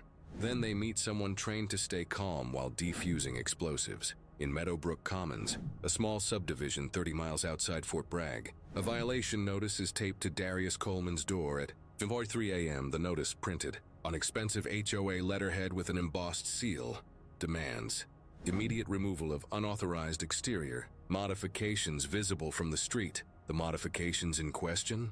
A reinforced steel security door, motion-activated exterior lighting, and a discrete camera system covering entry points, standard security upgrades. Veterans Affairs recommended for service members with combat PTSD, professionally installed, county permitted, completely legal. But according to HOA President Linda Whitmore, they're visually aggressive, neighborhood inappropriate, and inconsistent with community character. Translation: they make the neighborhood look like people need protection. And in Linda's vision of suburban perfection, acknowledging that danger exists is worse than the danger itself. Darius reads the notice once.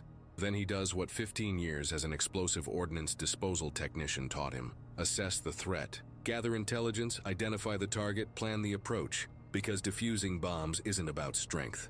It's about precision, patience, and understanding that the most dangerous explosions happen when people think they're in control. Linda.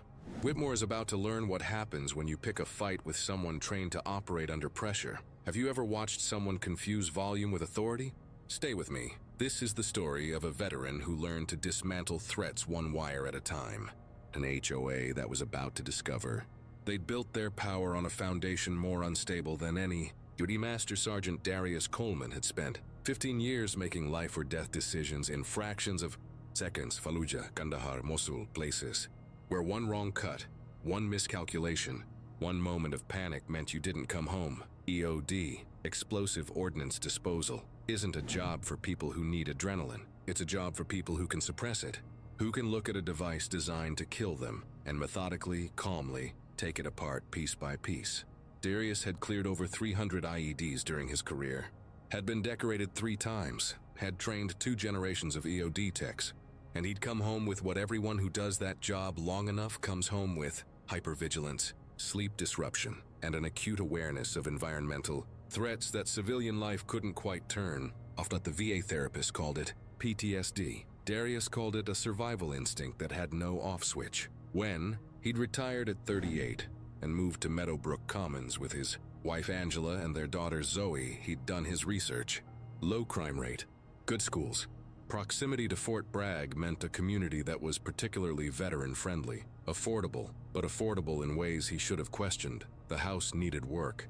Outdated electrical, weak door frames, no exterior lighting, standard suburban construction, built when neighborhoods felt safe by default. Darius couldn't live that way. Not because he was paranoid, because he'd seen what happens when people ignore threat indicators, when they assume safety instead of creating it. So he upgraded.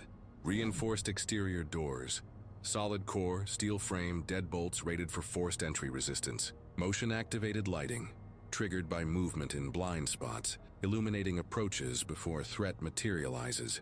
Camera system, discrete, covering entry points, cloud-stored footage. All of it is VA-recommended modifications for veterans with service-related hypervigilance. All of it was permitted through the county. All of it was professionally installed by a contractor who specialized in veteran home security. Angela had supported every upgrade.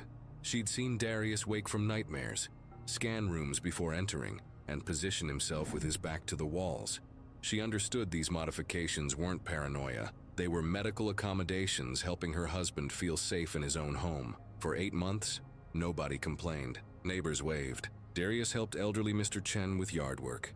Angela joined the PTA. Zoe made friends at school. Then Linda Whitmore was elected HOA president. Linda Whitmore had moved to Meadowbrook Commons 3 years ago from a gated community that had become too diverse for her taste. She'd run for HOA president on a platform of restoring neighborhood standards and preserving property values. Her first act in office, creating an architectural review committee with herself as chair. Her second act, aggressive enforcement of aesthetic standards. The violation notice on Darius's door was one of 7 issued that week. The others targeted Mr. Chen's decorative garden stones, non-conforming landscaping, the Martinez family solar panels, unapproved exterior installations, and Mrs. Jefferson's wheelchair ramp. Architectural modification requiring pre-approval. all homeowners of color, all targeted for modifications that made their homes more functional or secure. Darius knocked on Linda's door at 9 a.m., a violation notice in hand. She answered, wearing tennis whites, Bluetooth earpiece flashing. Mrs. Whitmore, I received this notice about my security modifications. Mr. Coleman, Linda interrupted, not inviting him in. The architectural committee has reviewed your exterior modifications. They're not consistent with neighborhood aesthetics. They need to be removed within 30 days. These are medical accommodations, Darius said calmly. VA recommended for service-related PTSD. They're covered under Fair Housing Act disability protections. Linda's smile was thin. The Fair Housing Act applies to discriminatory refusal to sell or rent. You own your home. It doesn't apply to architectural standards. Actually, it does, Darius corrected gently. Reasonable accommodations for disabilities apply to HOA regulations. I can provide documentation. Mr. Coleman, I don't need a legal lecture, Linda cut him off. The board has made its decision. Remove the modifications or face fines of $500 per day. Darius felt the familiar calculation happening in his mind. Threat assessment, target identification, response planning. Mrs. Whitmore, I'm respectfully requesting that the board reconsider. I'm happy to provide medical documentation, legal precedent, and county permits showing the board doesn't reconsider, Linda said. 30 days. Good morning. She closed the door. Darius stood there for a moment, then did what he always did when facing a complex threat. He started gathering intelligence. Have you ever been dismissed by someone who didn't understand who they were dismissing? Comment below.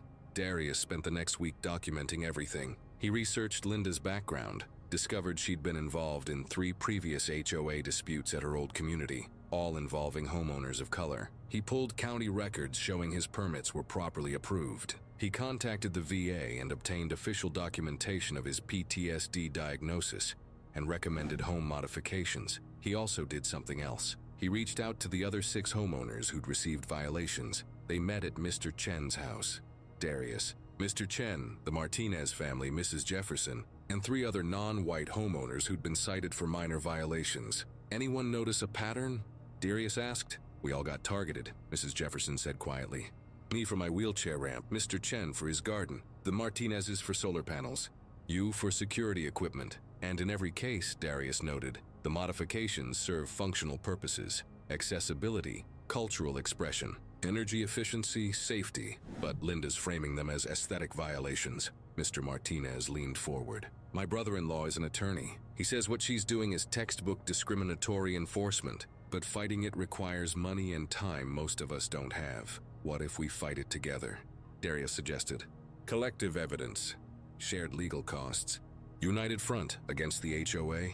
Mrs. Jefferson looked doubtful. They've got resources, insurance, legal budgets. They've got bureaucracy, Darius corrected. And bureaucracies have weak points. You just have to find them. He pulled out a folder. I've been documenting Linda's enforcement patterns, the board's procedural violations, HOA bylaws they're not following. I'm trained to find weak points in complex systems.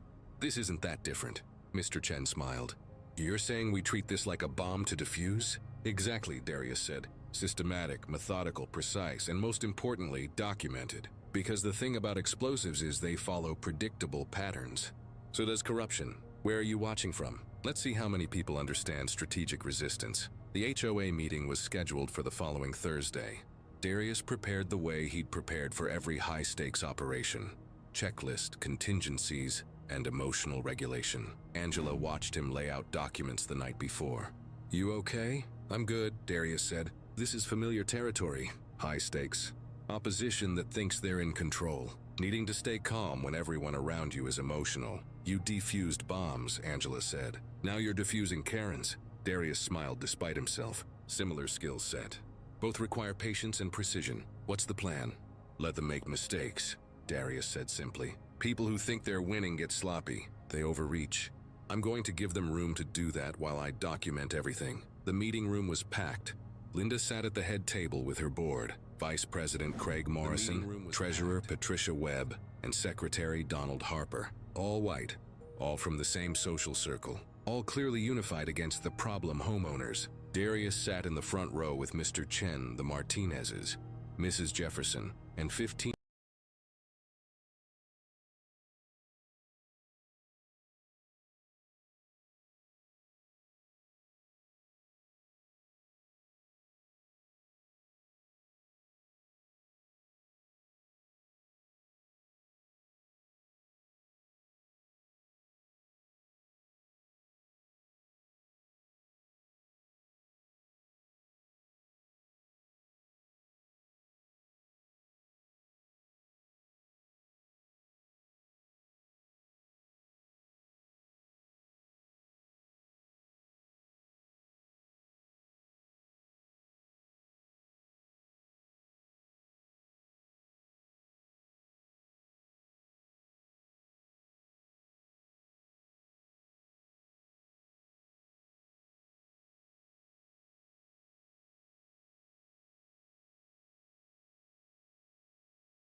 now. Lower or slow. Copy. Easy does it. Keep her level. You clear the sill. Coming out smooth. Watch the weight on the joint. Whoa, whoa. Lifting. Boom slipping. Hold on. Strap. Grab the strap. Get a line on it now. Lower or slow. Copy. Easy does it. Keep her level. You clear the sill. Coming out smooth. Watch the weight on the joint. Whoa, whoa. Lifting. Boom slipping. Hold on. Strap. Grab the strap. Get a line on it now. Lower or slow. Copy. Easy does it. Keep her level. You clear the sill. Coming out smooth. Watch the weight on the joint. Whoa, whoa. Lifting. Boom slipping. Hold on. Strap. Grab the strap. Get a line on it now. Lower or slow. Copy. Easy does it. Keep her level. You clear the sill. Coming out smooth. Watch the weight on the joint. Whoa, whoa. Lifting. Boom slipping. Hold on. Strap. Grab the strap. Get a line on it now. Lower or slow. Copy. Easy does it. Keep her level. You clear the sill. Coming out smooth. Watch the weight on the joint. Whoa, whoa. Lifting. Boom slipping. Hold on. Strap. Grab the strap. Get a line on it now. Lower or slow. Copy. Easy does it. Keep her level. You clear the sill.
Hey guys, and welcome back to another episode on Lumber Capital Log Yard. We've been working on a large hemlock order since Monday, and I think, hopefully, we're finally gonna get it done today. It's been quite a long haul. 12 8x8x10s, which we've completed, as well as some 16-foot material that we're actually busting through today, and we have the last 16-footer on the deck right now. We need 12 inches wide out of it, so it's a fairly large log. The order is for 6 2x12x16s. We have 4, so we need 2 more, and we actually have another order for 2x10s, 2x10s, so it's perfect. I should be able to get to complete this order and then also get the 2x10s for somebody else out of this log. So it should work out pretty good. Jade's been throwing around these 2x12s like nothing, of course. We have 4 already. And so yeah, we're gonna get into it. It's been very hot the past, well, since Monday. It's been a very hot 3 days, 90 degrees, maybe even more. I mean, it's actually a beautiful day, clear sky, but hoo-wee, I'm just standing here and I'm sweating. That's how bad it is.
Voices.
Okay, the gates are opening, baby.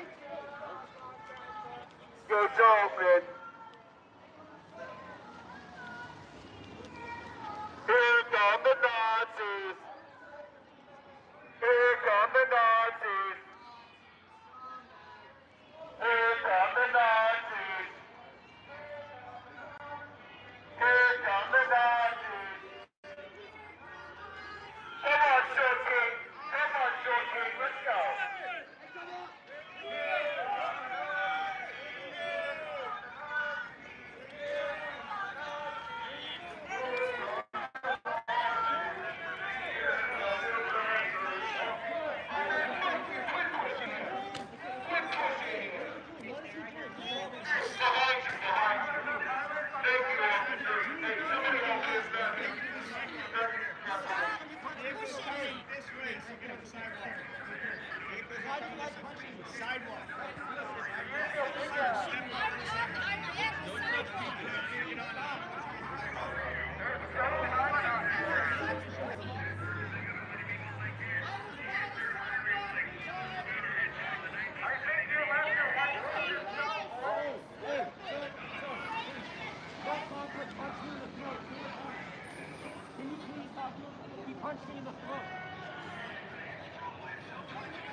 Can I get his badge number, please?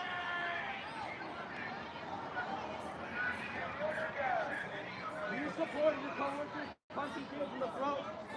Of course they do. They're fucking dumb. They're going to the head.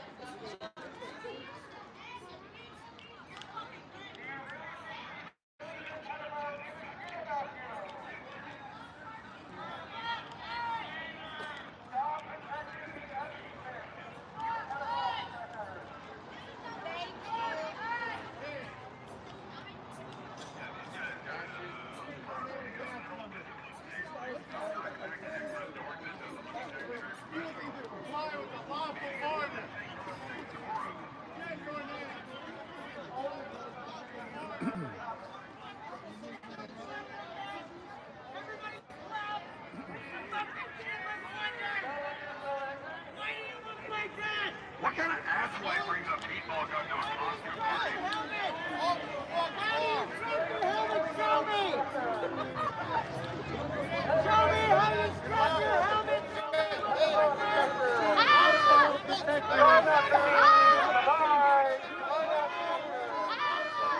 Bye!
Excuse you?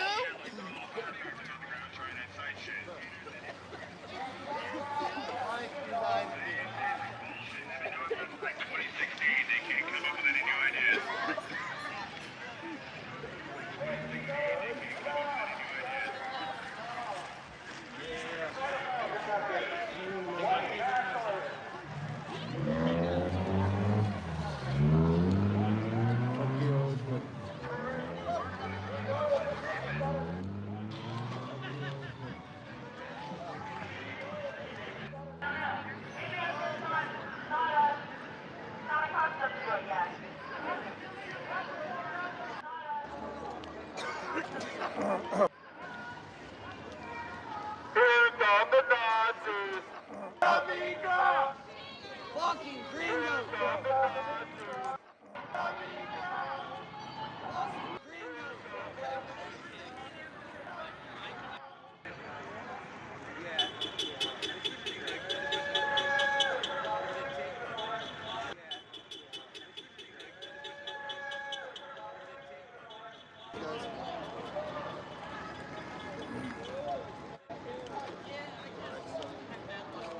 Hello.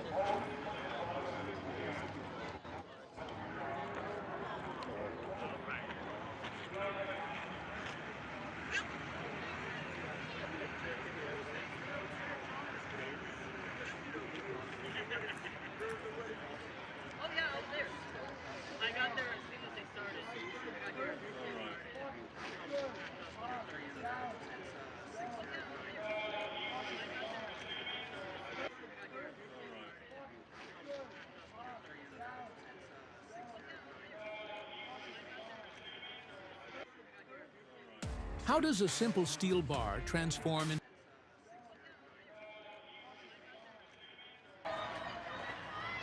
How does a simple steel bar transform in...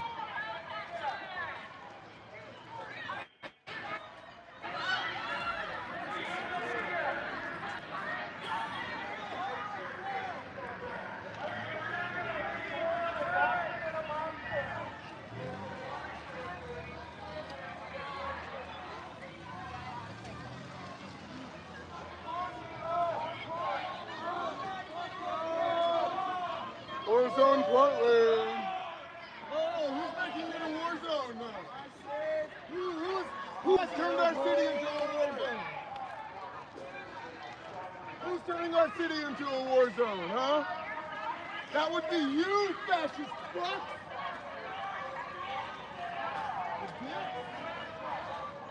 How insecure in your masculinity do you have to be to shoot at unarmed civilians in inflatable critter costumes? You fucking pussy! You're making yourself look really fucking bad. I hope you know that. You made yourself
36.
Anything else going on at Silver Buick?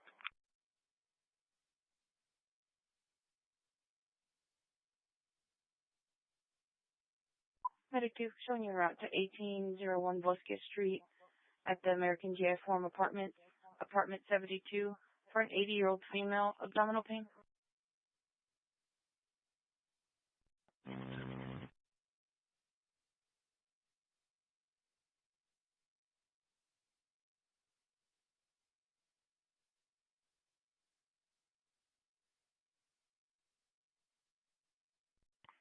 Charlie 230, we'll be right at Weber and O'Day. Hi, Weber and O'Day, 10-4. Charlie 230, I have a copy, sir.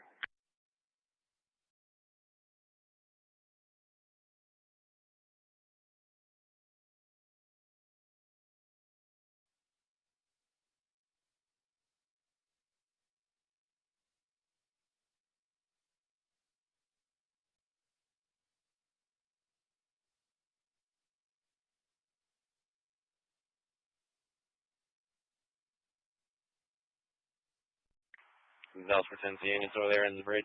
And y'all got shot right there. He's gonna try to flip around.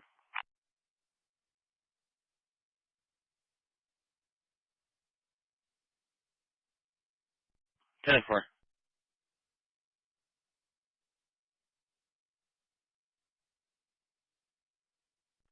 Charlie 460, no. Confirm medic 15, copy.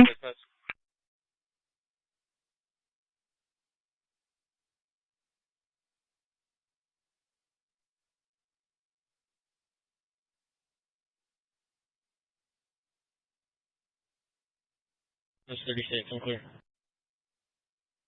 10-4. So the 4-6, we're both there now. 10-4.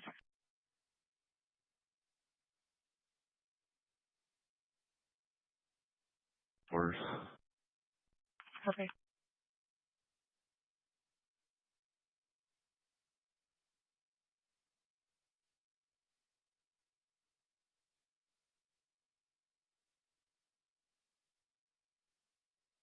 $1465 Corbin, 1465 Corbin, apartment 1602, 1602.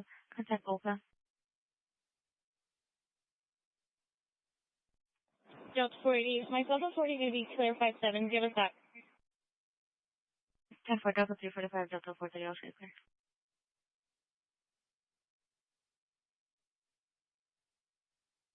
460, no fight in the parking lot. We're gonna check the area. 10-4.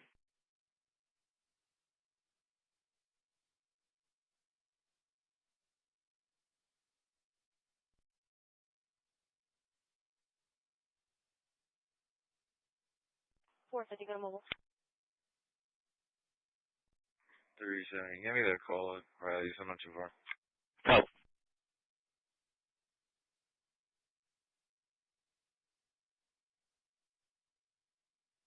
Two zero three. Sounds super 7203. 10-4.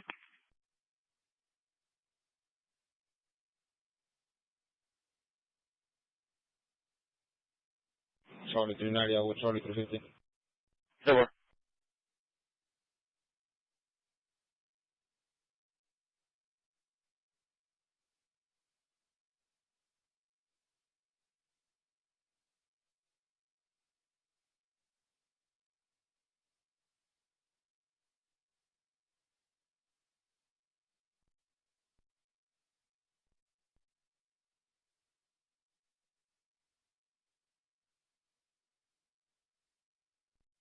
Site 1 traffic. Location. Ocean and Dodge Ridge on Charles Union, Robert Young, 49. Charles Union, Robert Young, 49, 10-4.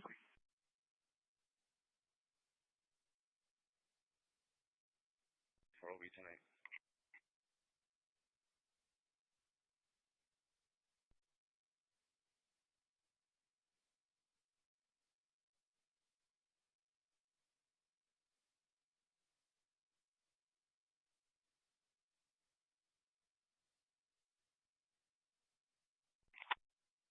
Perfectly.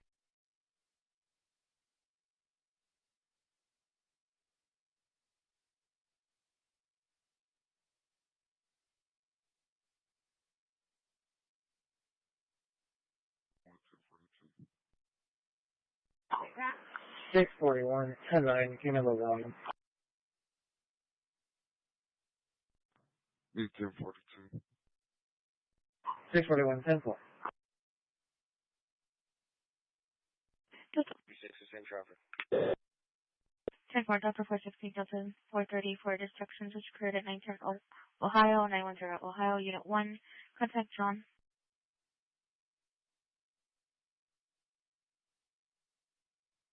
60 clear, and I'll take 330 if he hasn't arrived yet.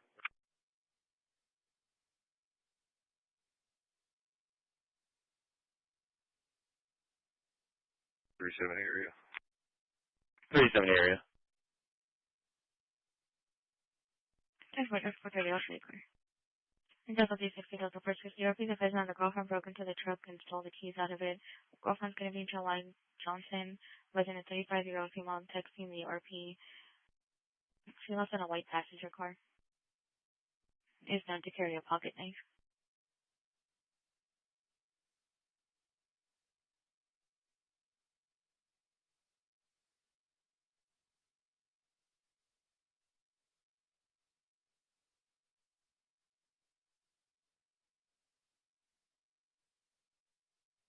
Or she'll be clear back and route. Right.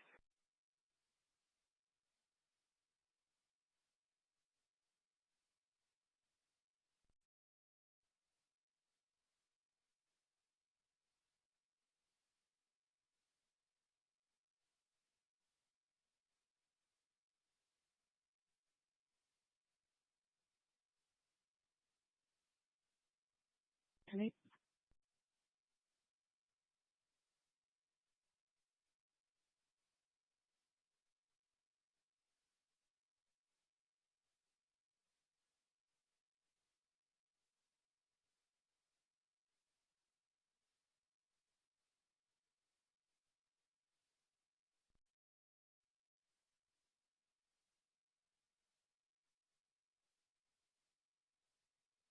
Just for clear.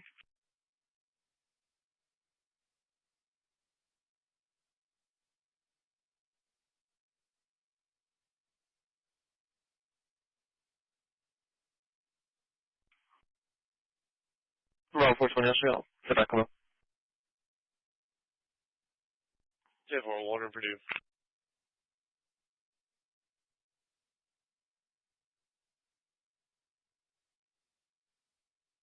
Medical 11 call for medical 11 for the EMS alarm at Greenbrier.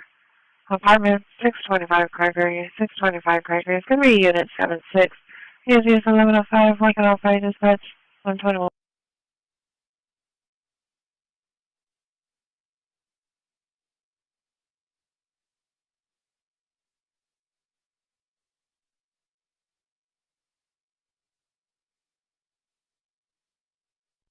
Medical 11 call for medical 11 for the EMS alarm at Greenbrier. Apartment 625 Gregory, 625 Gregory. It's going to be Unit 76. Here's 1105, Lincoln Alpha Dispatch, 120.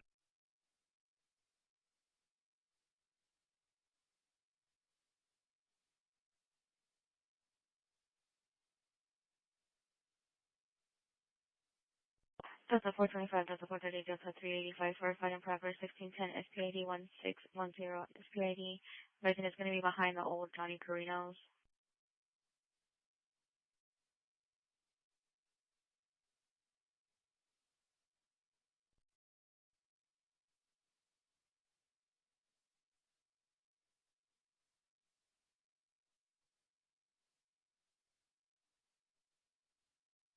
That's going to be behind the tire shop next to Carino's.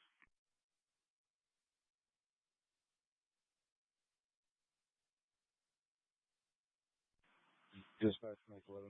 Be advised, one route, no voice at the station. Possibly needed. They started medics. Advising one subject was getting assaulted. Delta 3.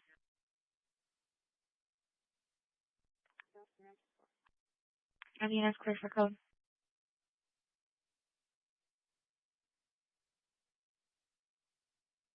10-4, she's advising that the officers went the wrong direction the first call.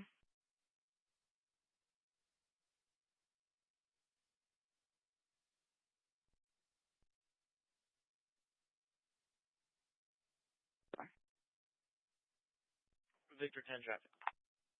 Ocean. Ocean and Buford, Victor Young Sam 6449.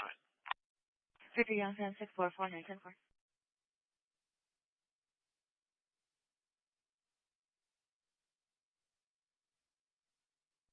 Is it going to be for the activity, or is it going to be for the X?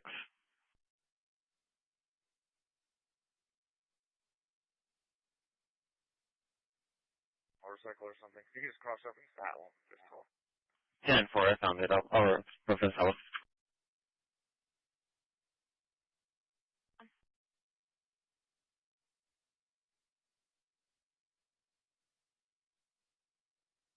At the Burger King, he was involved in the accident.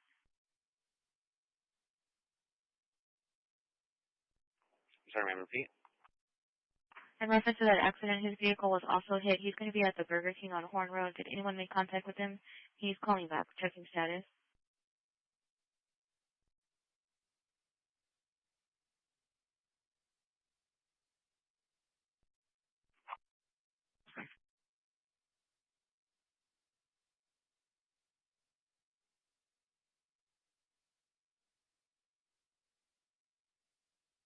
Delta 320, Delta 345 for shots in the area of Virginia and Curtis Street.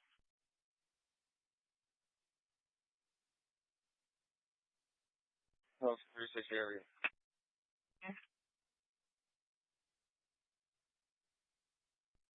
Delta 20, Delta 345, there's 4 shots in the area. It's been happening throughout the week. Just occurred. Nothing else heard or seen.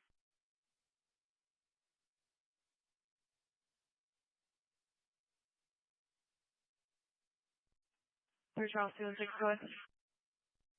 Charles 206, stand at the I-37 southbound at the interchange. I-37 southbound at the interchange for a single vehicle accident. He advised that it is blocking traffic. Working on getting more information. 10-4, I'll be in route.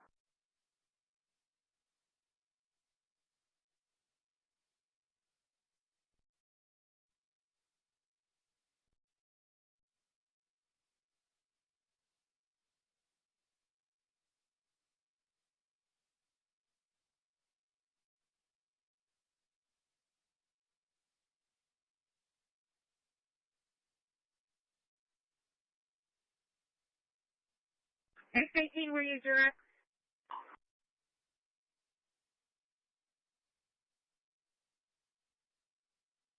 Where are you? 20350, will you send me clear? Super clear. And can you have that call in my beat on Virginia and Curtis?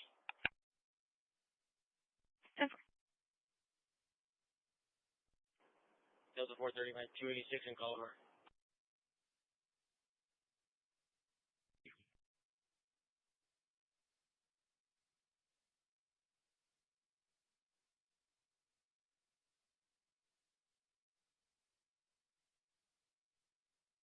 Delta 430, 286 in Colorado. 10-4, Delta 425, copy. 206, still be a single vehicle accident. It is a semi.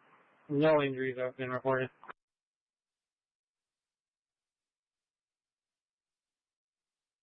We're transporting code 1 to Bay Area, begin route 041. Copy.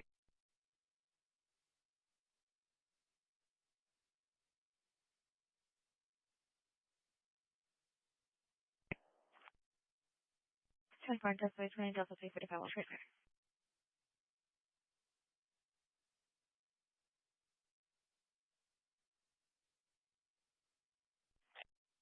Negative. Just the one caller, 10-4. That's 10-4. Gang 75 clear. 10-4 clear.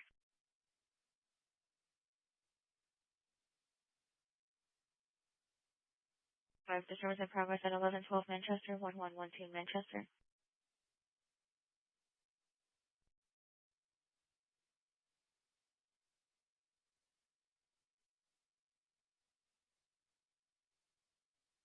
Subjects who are playing loud music. Gang 75, good traffic. Location. There's an horn. It's going to be Zebra at a Paul, Tom, Adam, Nora, George. 10-4.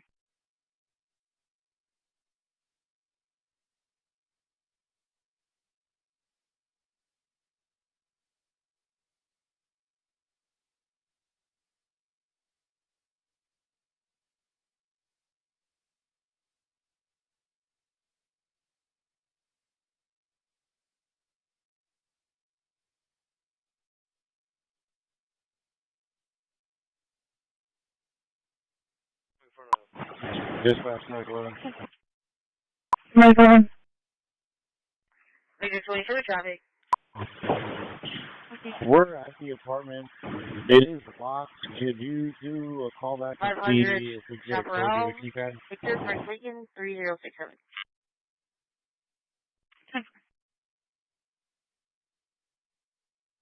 So the 385 are running. 10-4. Right one clear. 10-4 clear.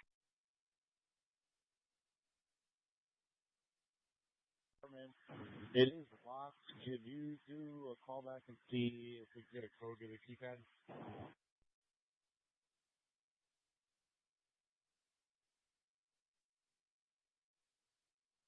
10-4. Charles Justin on 9. Lynn standing by for a ride. 1 pound 911. No, we got a key. We're at the apartment door. She has a keypad on the door for a hide key. This was the moment. Medicate received.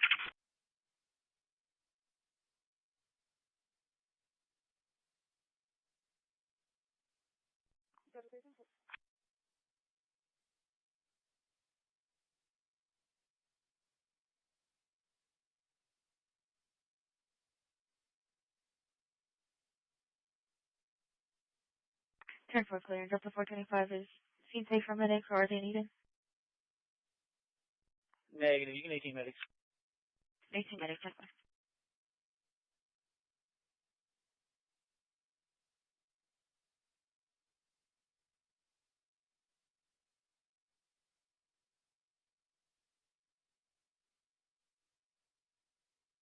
Medicate. PD's advising y'all can cancel.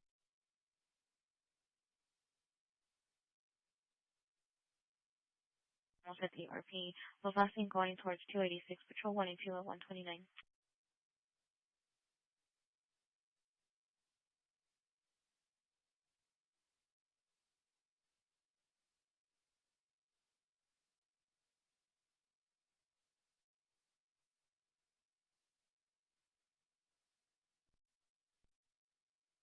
Yeah, for Charlie Christi, I'm going to show you back in up 440 for now so they can advise.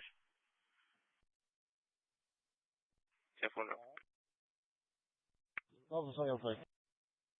So, 320. We're checking in the area. Could you try to do a call back, see if he's supposed to see his brother, or give us another location? so.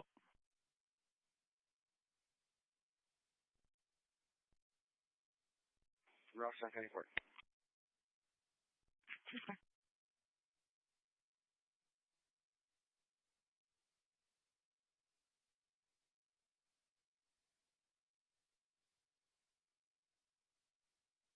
Victor 10 on clear shot. 10-4.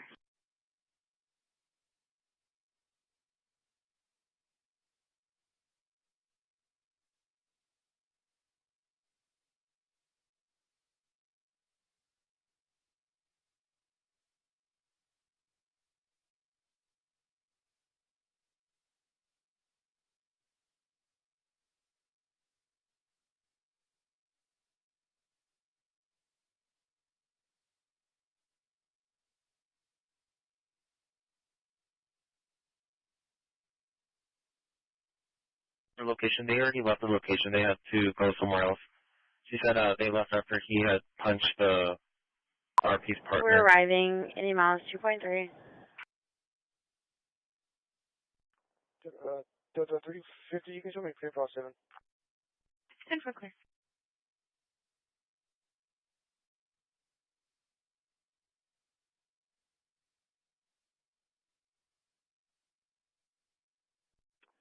Dispatch for medic coaching.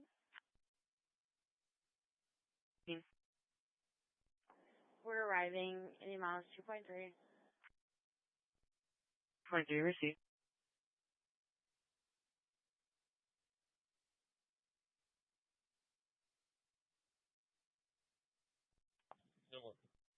Rudy, I'm going to add you. It's 5 to 10 subjects.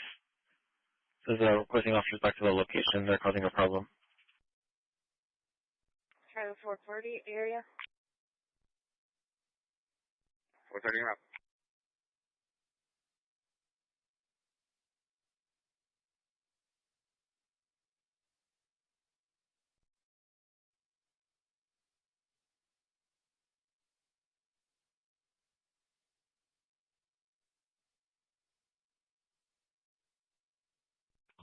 Airport 62, that last passenger is being picked up.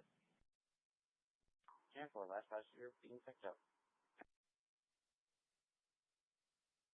20 area. Area.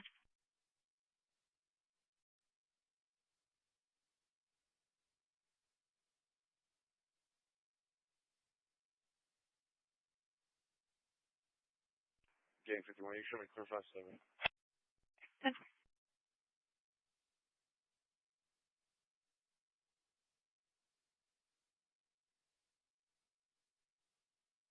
Just 385, we'll be out on one. Here's another one. Medical. We were able to make contact with the patient. She said it was a false alarm. Her medical alarm fell in the toilet and was malfunctioning.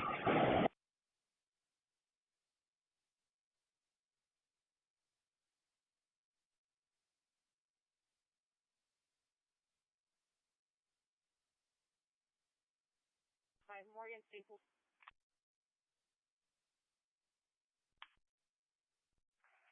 Stores, Staples, Robert King Zebra, 6263. Robert King Zebra 6263.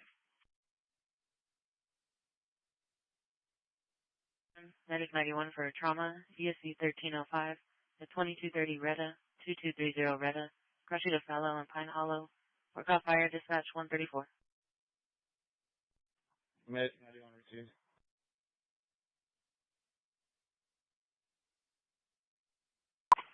Medic 11.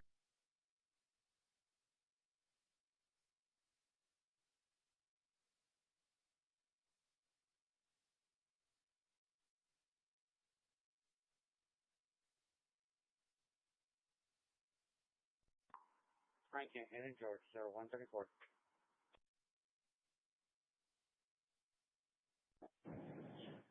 Dispatch Med 11. Medic 11. Be advised, the homeowner gave us an updated code for her lockbox. It is 0235. If you could make a note of that, please. Christi.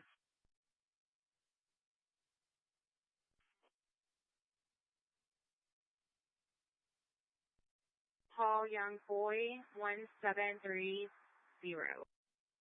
Paul Young Boy 1730. 10-4.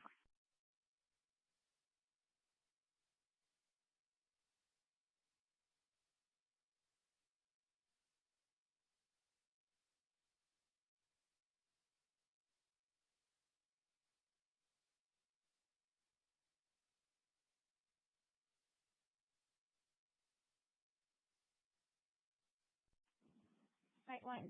Correction. Our license plate is going to be Paul Young Boy 1736. 1736. 10-4. I'll take it.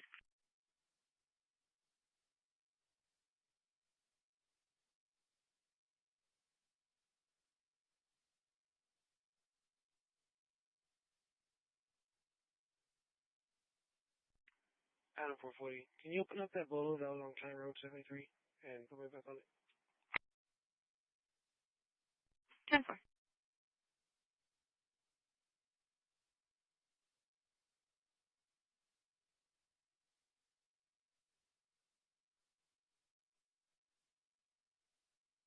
me clear on my ass. Show me traffic. Weber McCardle. David Frank Nora 1080. David Frank Nora 1080. 10-4. It's going to be on 77 as you're going to get on to southbound 37. He's going to be blocking the entrance completely. 206, 10-4, 618, redirect.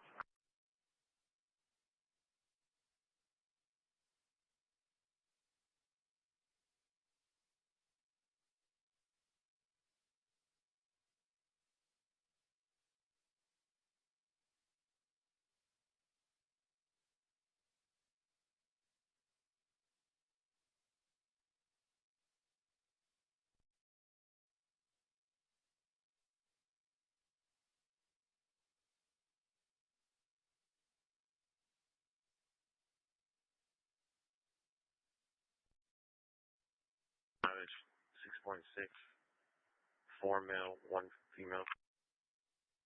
Okay.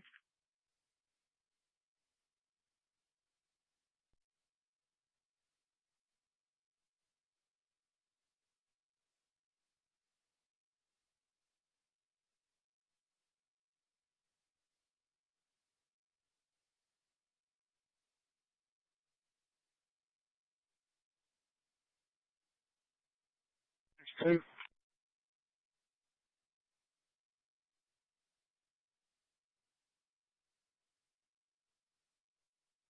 You may want to head that way just in case they need extra traffic control.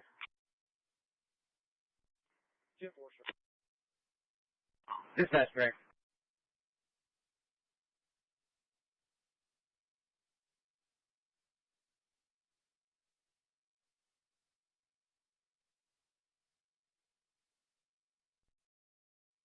Straight out of port.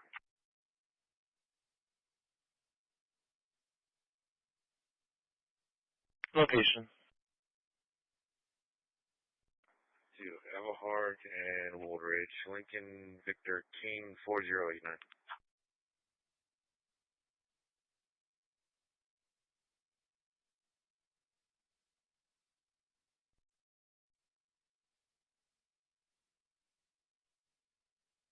And 4.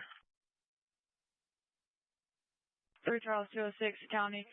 Can I get the next available record? It's going to be for a box truck, and it's hauling a camper. 10-4.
It's 1810.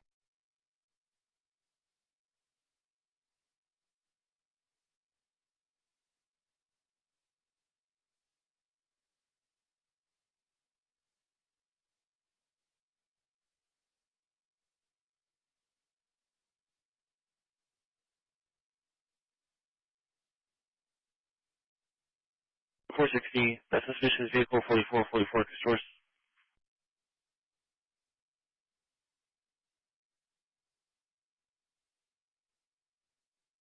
Running case number? RP from the HEB, and they had went to the car wash as well, and they were still following 0008. turning down Parkway. So call back for a color, they didn't get it. Texas record has been notified. Unit 6, Gulfstream Yard Patrol.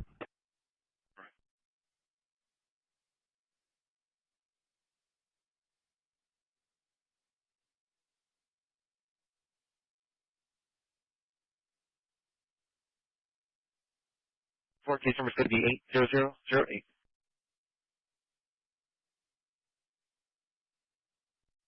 Three Charles 206. Texas record has been notified.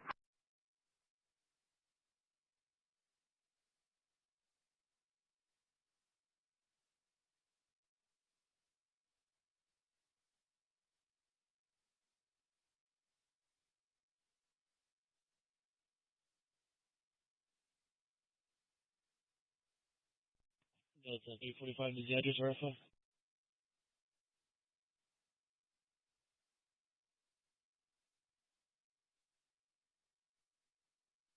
St. Charles 206, taxes record has been notified. Are you requesting any additional units other than 618 and 662? 10-4, no, that should be enough.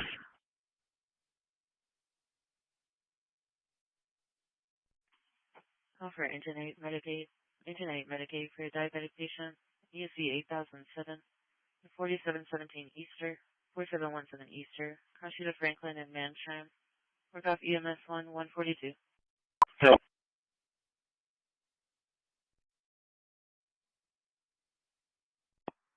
Ten four, no, that should be enough.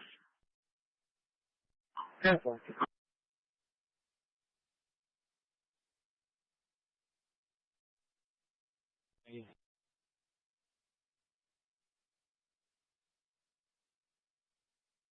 Everyone's on the engine. Received. Engine 8 copy is available in quarters.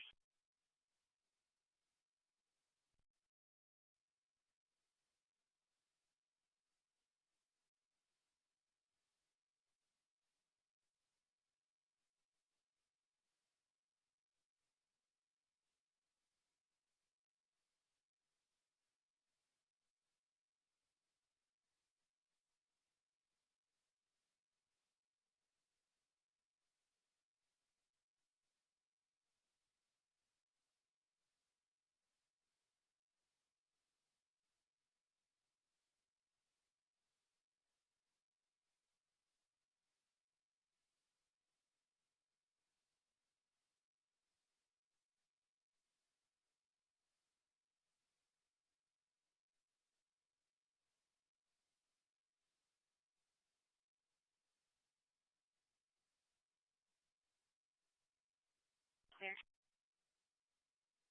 10-4 clear.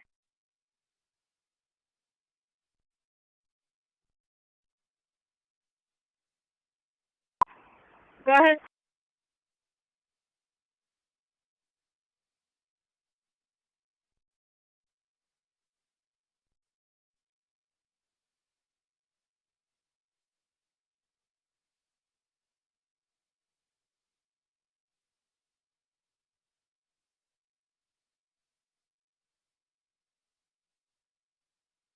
Go ahead. Go ahead.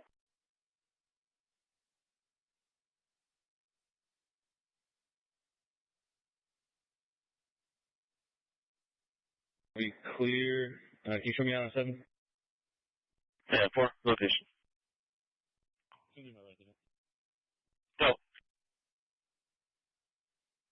From outside, unknown description.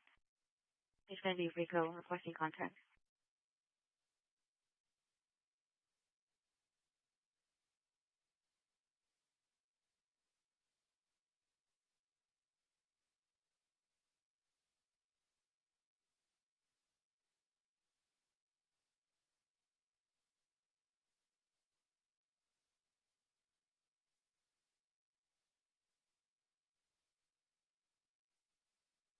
Delta 320, Delta 345. The RP is calling back on 911 advising it's coming from a corner house. Unknown address.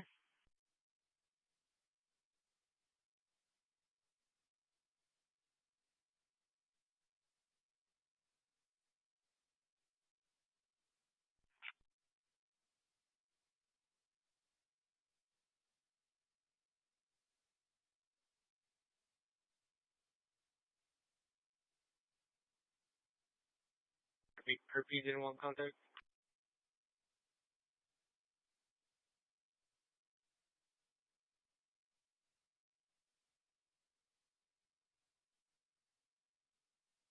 The checkout 3955. Oh, SKD. Looks like a intoxicated subject there.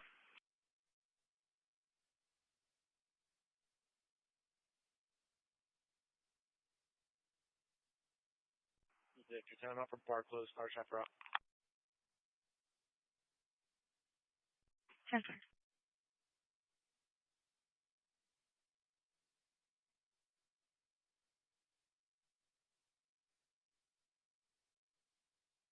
Looks like a intoxicated subject there. 405. Alan said 1, MPID, and leopard. Okay.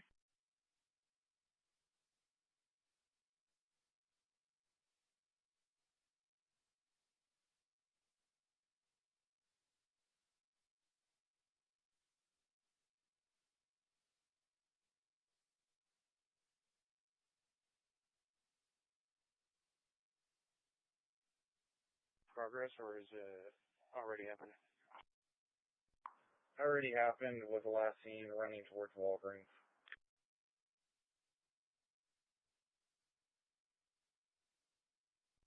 Charlie, 329. Have a face mask on, still some beer. We want to make a report. Christi.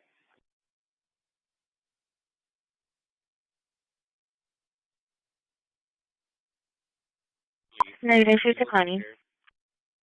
Temporary.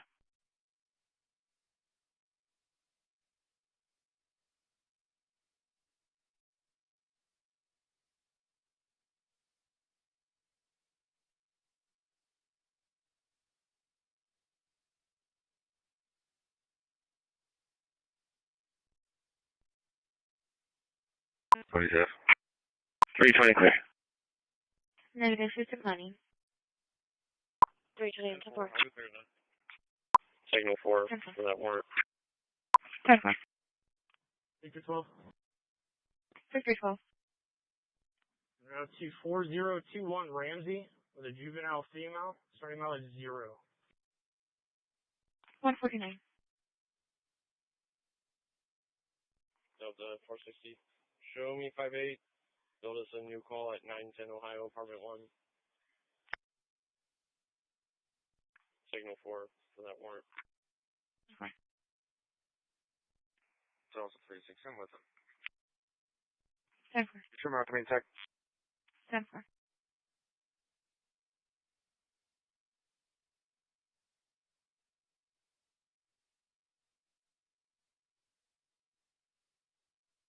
Tonight.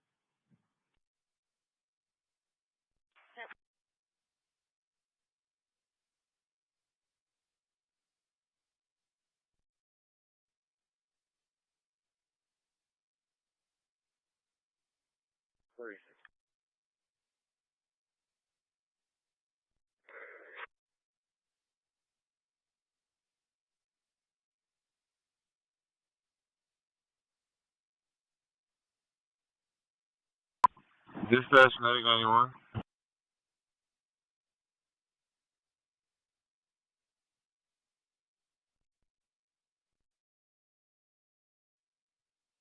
Area 0.0.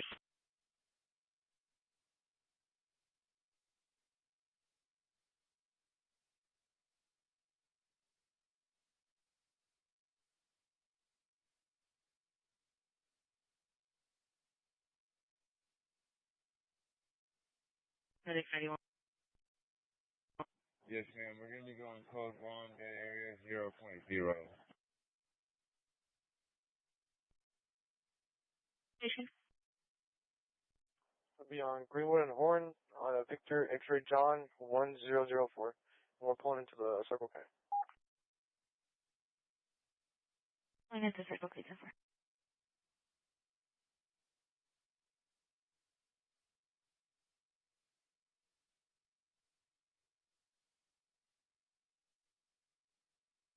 Delta 460. We'll be back at that address trying to contact them. 10-4.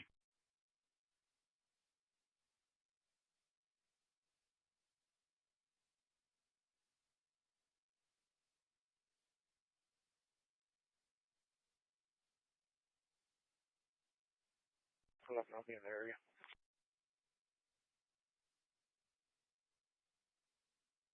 Open Holly. They're looking for a Hispanic male with a blue or black shirt in the middle of the road. They said he had a knife in his hand as well.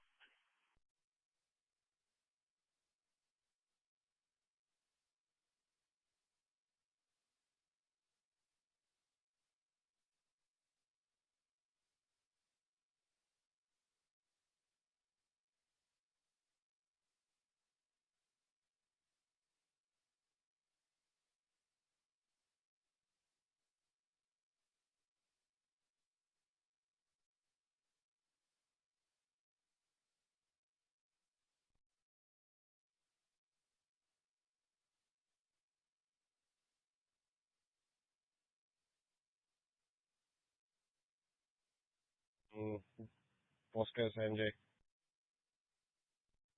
Simple.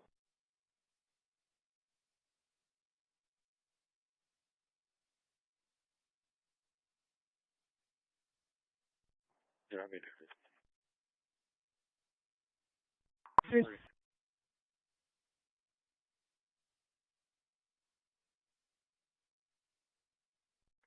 Hello. Range 37 on 8522 David Victor 5. Copy.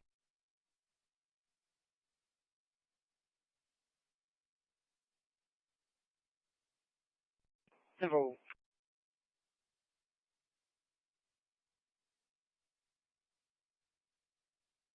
54.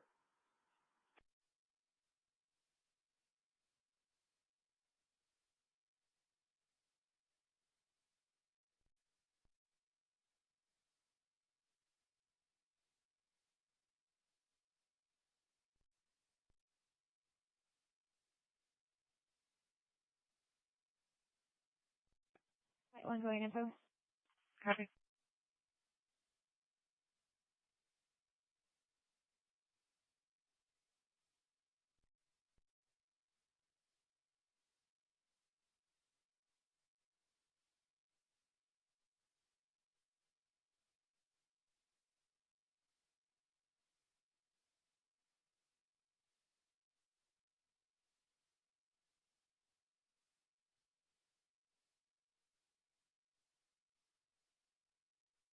Goodbye. Patrolling 921 Northport. No question. Sure.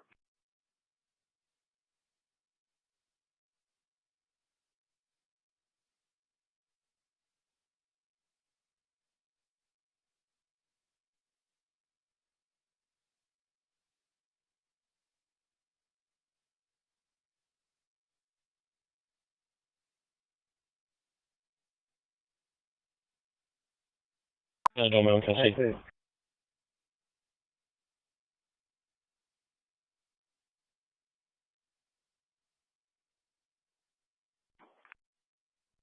Copy.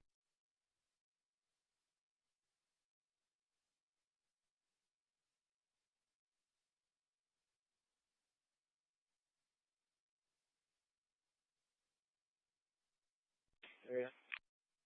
Silver.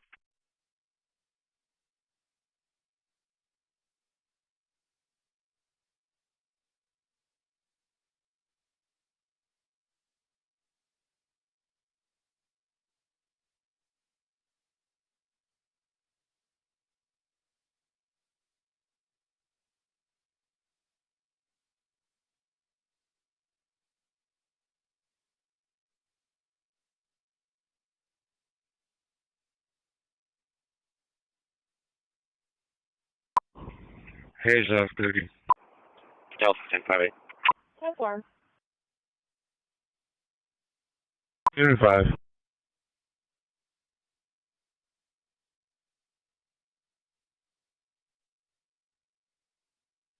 10-4.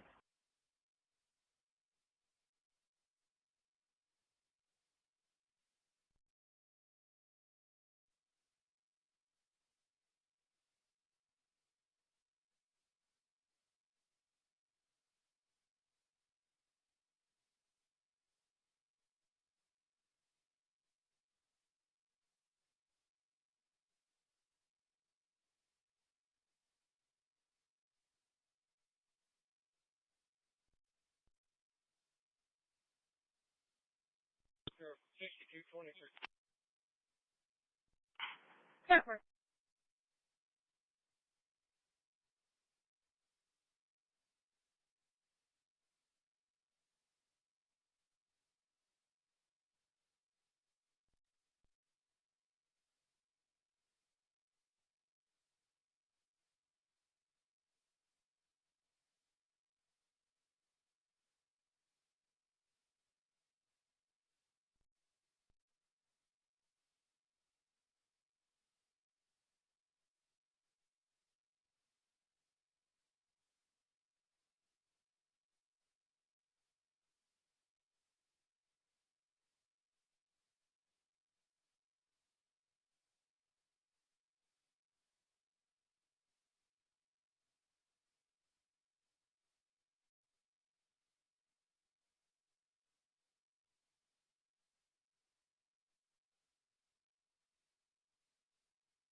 Delta 30, clear 5 arrest. Patient may route the county.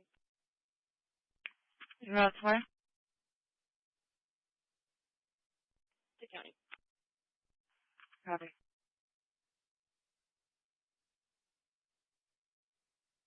Morning. I'm sure if the miners around in Saratoga, it looks like the vehicles are still on the roadway.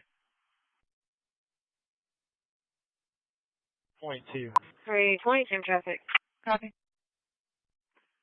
158. So, Charlie, 450, can you get with Bravo 4 about that pending call? To the second call to location city 36. I'm 4. So, Bravo 4. Bravo 4, I'm 10-4. You can go ahead and clear. You can go ahead and follow. At the intersection of Big and Sheely, can you put a call for the water department? We're going to have a broken water main out here that's gushing over the road.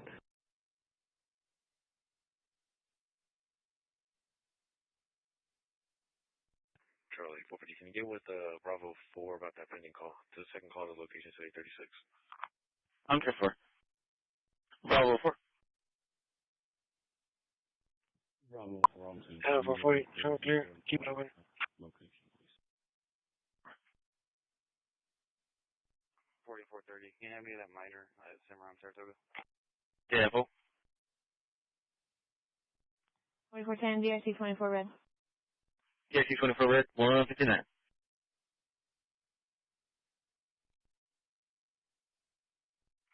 Appreciate it.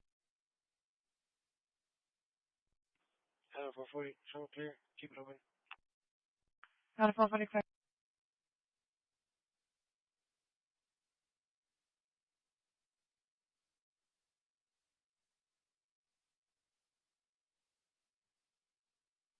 Zero zero 0010.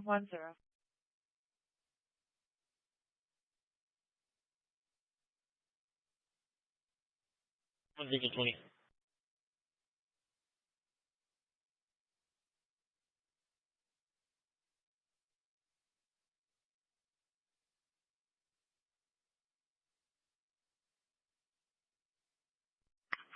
Never.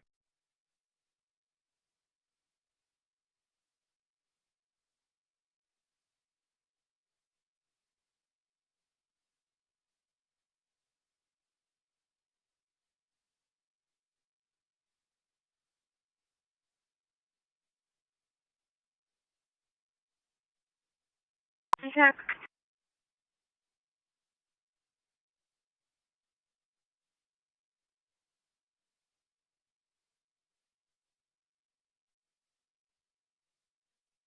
So 2-2nd, 602 Street, reference to suspicious activity. RP is advising she hears noises in her backyard. Make contact with Joanne on the left.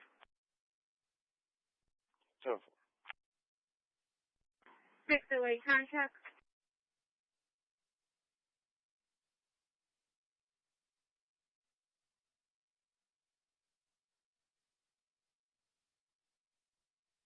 Open 608 or code 4. 10-4, 1208. Go for 1208. It's doing time check. Code 4. 1212. 506. Yes, ma'am. Any miles is going to be 5.4.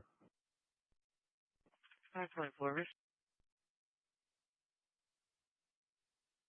10-4. 3. Line, don't know.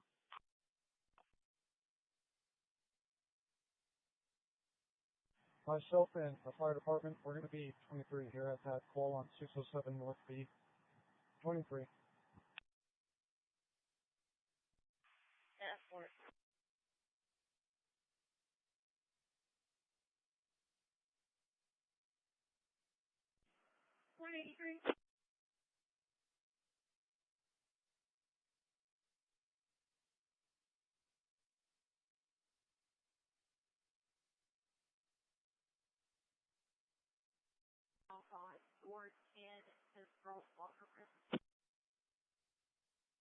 Come back, your traffic's scrambled.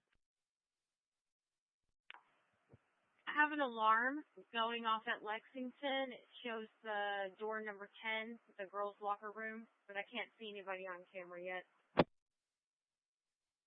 10-4, show me your up.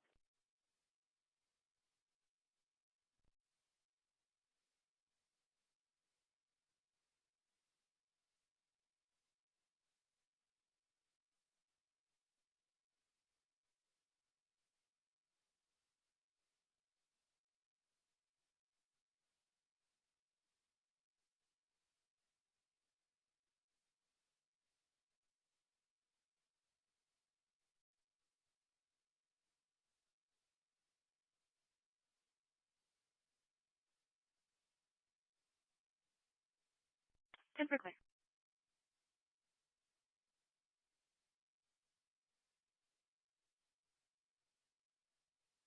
Give a lift right arrival. All clear. 10-4.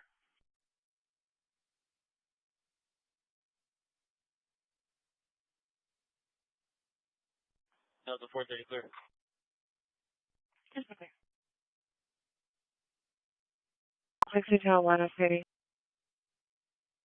106, I'll be 1060. Typically. Short 310, you get it. 106, 10-4.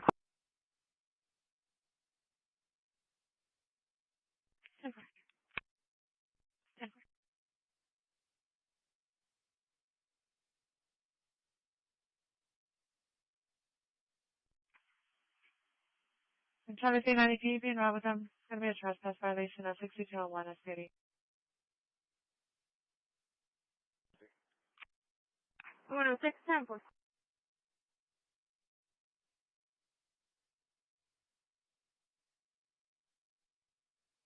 Chico.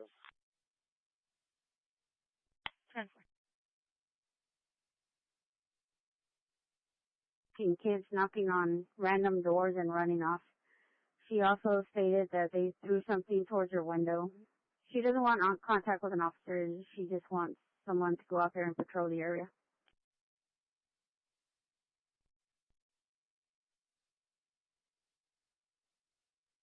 They're trying to in the area. Copy. 40, Saratoga, Cimarron. 320 copy. 320, I thought it. 310, Saratoga starts. Copy.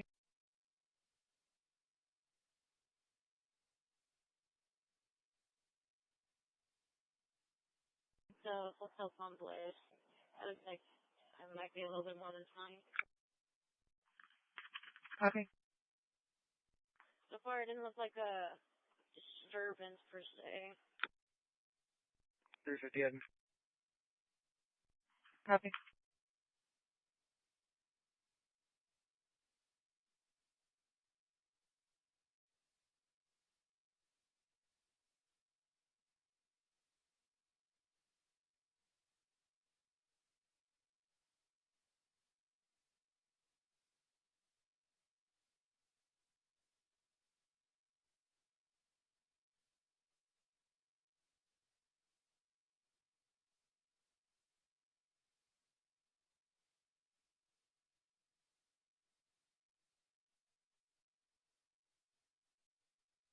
What do it for me for the intox room?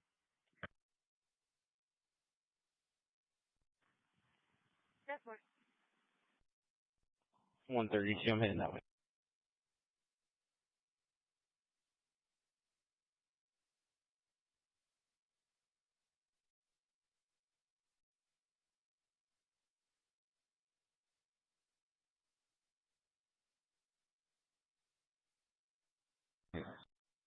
You cut out a half, Tom. Paul John.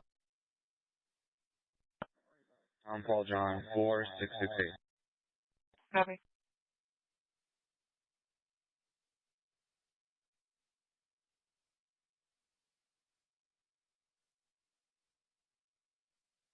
For commercial fire alarm, UC 8004, 5202 airs, 5202 airs, the Husky Trailer and Parts Company, crossing a mile in Saki. Recall fire dispatch 207.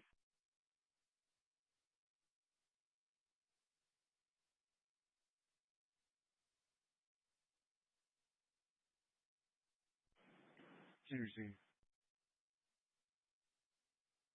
Copy.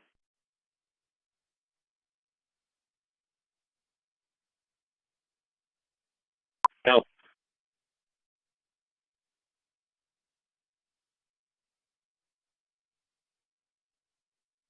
Transfer. Always. Transfer.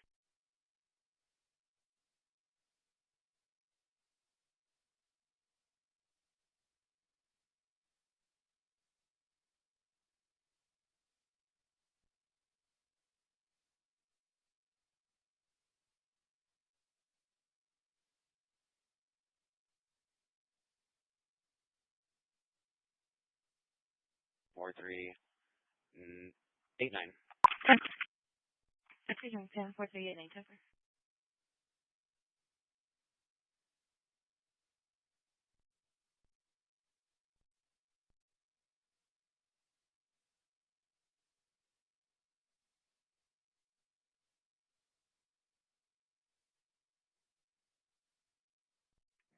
Delta 10, copy that plate, X-ray, Charles, Zebra, 6811.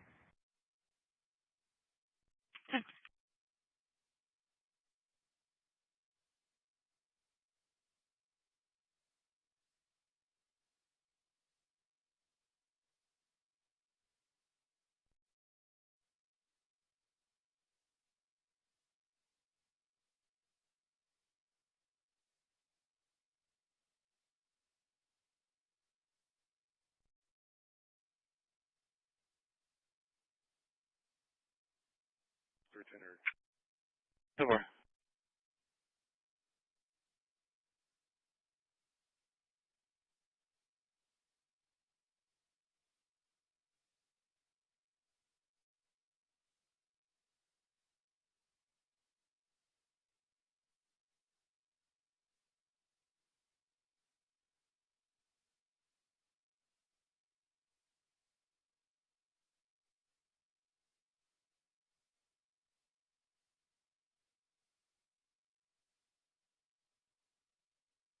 Another 385. We're going to be out on 4, the All Saints Church, off of Staples.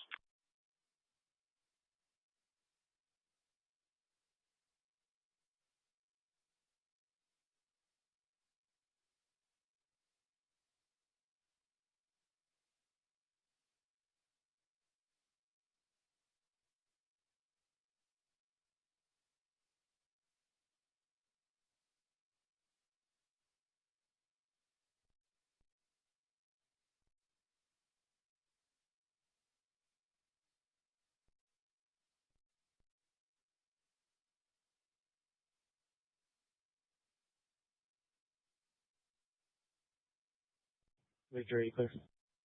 Sure.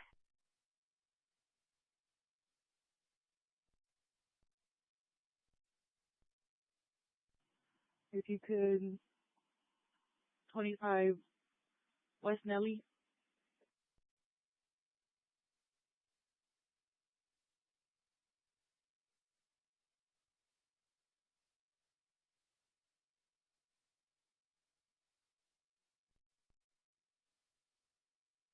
At the Walmart. Route 410, 10, 4.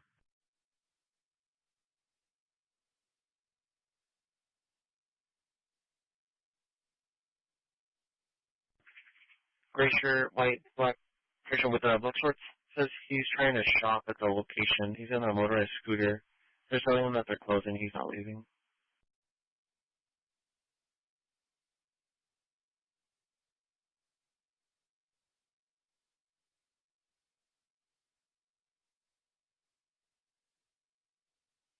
Every transfer.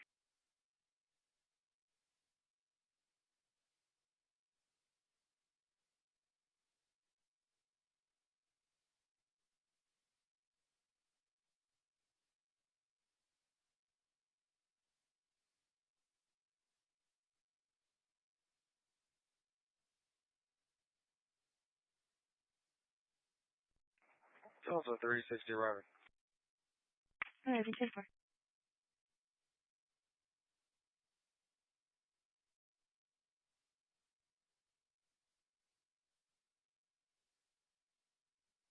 What else? Let me tell me. Transfer. Transfer.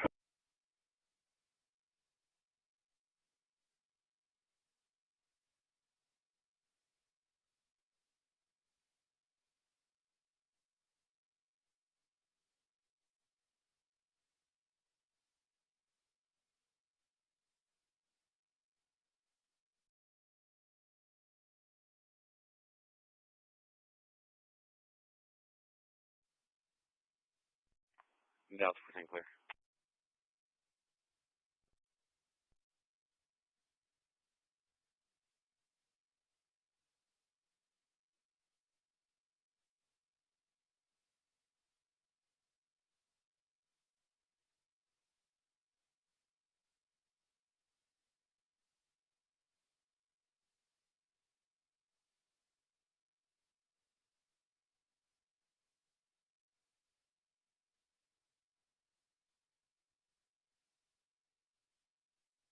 Engine 18, we're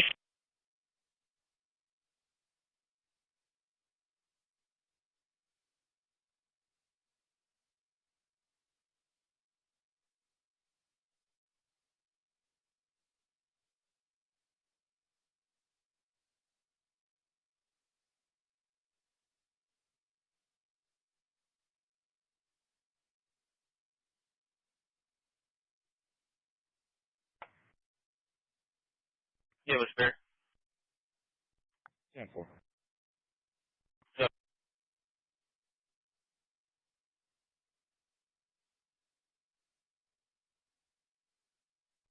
4410 arriving.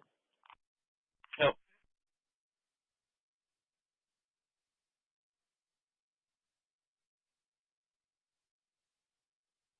Yenton, Georgia. 20 Alabama. 38 Adam 5 Tom 45. 38 Adam 5 Tom 45 out of Alabama. Kenspan, Georgia.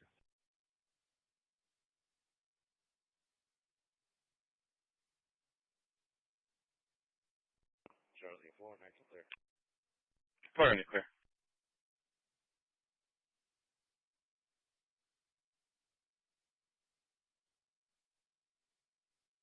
Bro, you can add me to the Walmart, bro. I'm arriving. Yeah. Engine 18 dispatcher, dispatch engine 18. We're clear, false alarm. Engine 18, receive.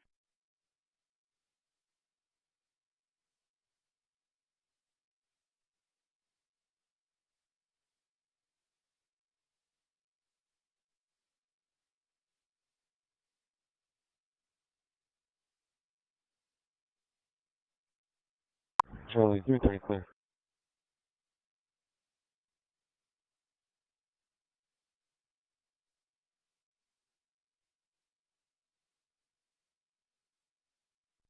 Bravo 410 area. Go.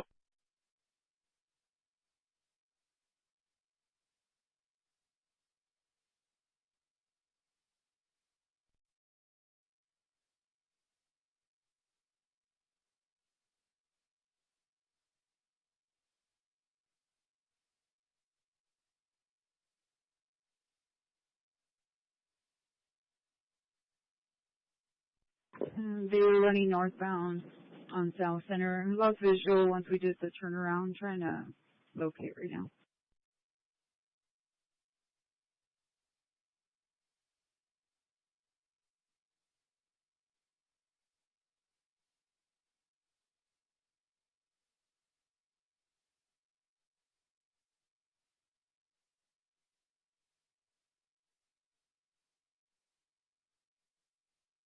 I'll be quick. Go.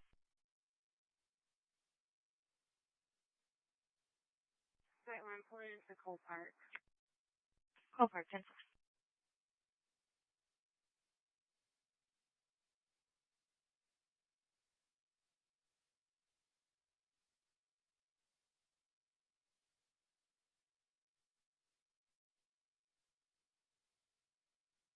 259. I had a signal 4 at Doctor's earlier. Can you reopen that call and put me on it, please?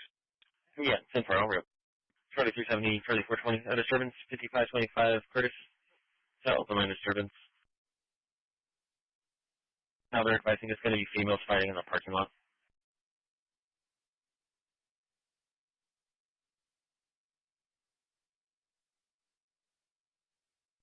Can you just change the location to Gemini? Go. Send that 10-4.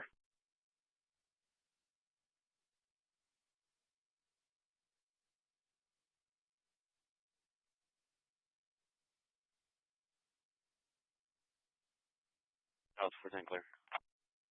Stand for clear.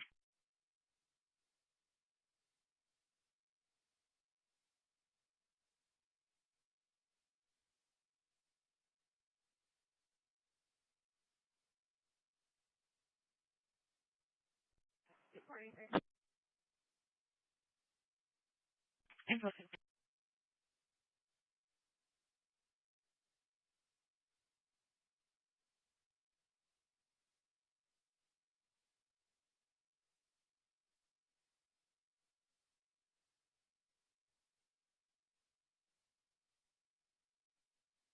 I'm gonna be 95 1 mil. 6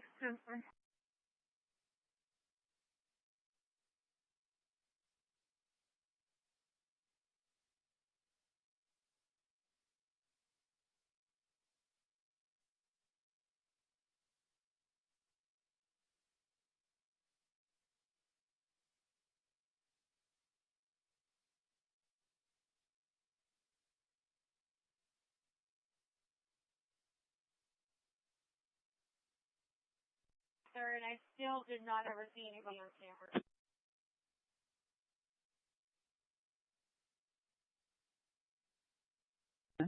Locate them right now. They're somewhere probably in the field.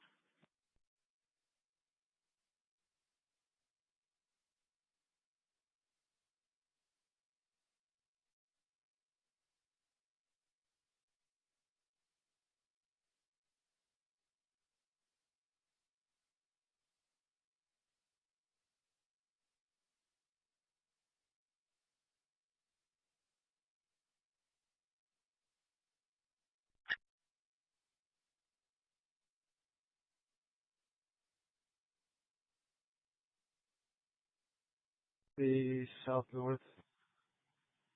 Copy last 415541554. I can't see the first three. The south north inside shoulder. 416,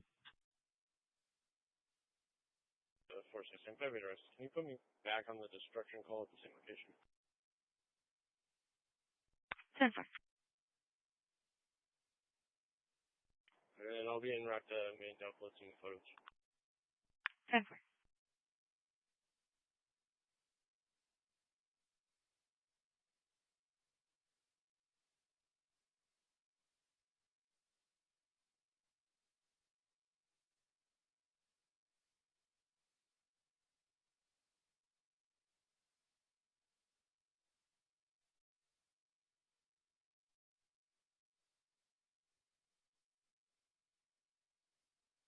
Four 420 occupied. Crowd's dispersing. 127, 10-8.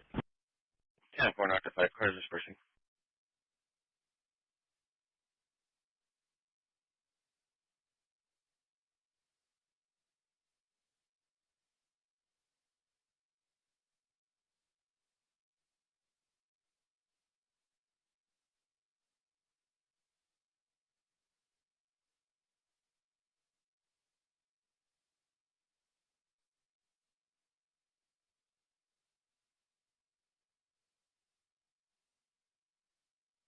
Seven, 10-8.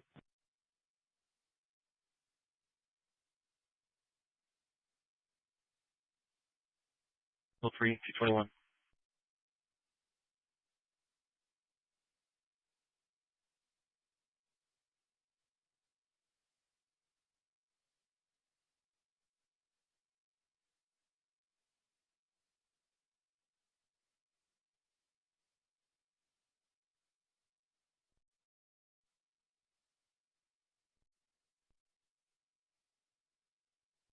Good.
Charlie 440 area.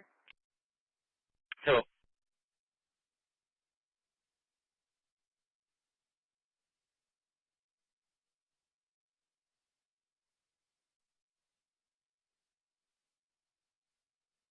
Yeah, I'm in the area.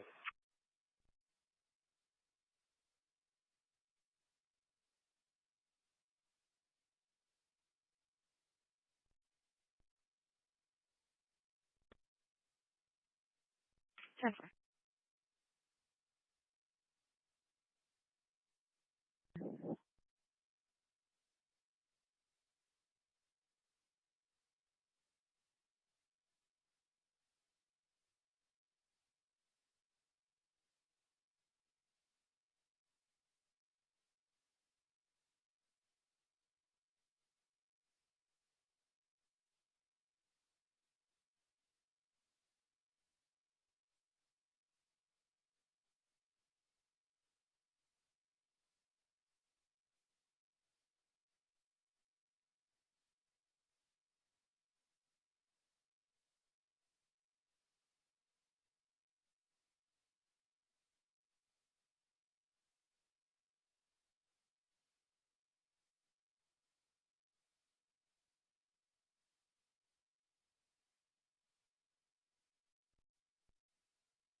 Copy plate George Frank Lincoln 0112.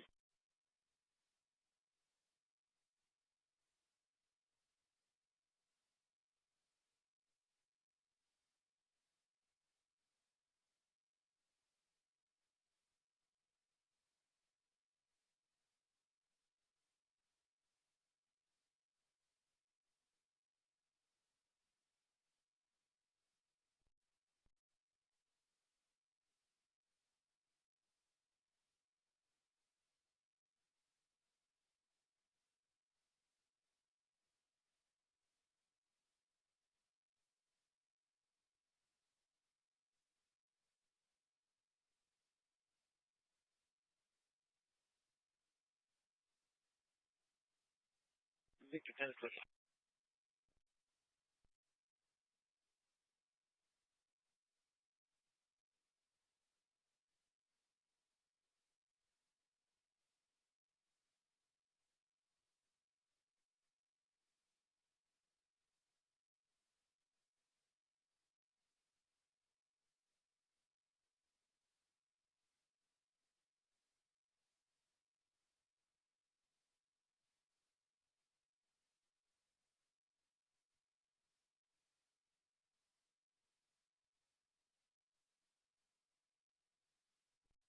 Item 440. Do you know if anyone else is having MDT issues?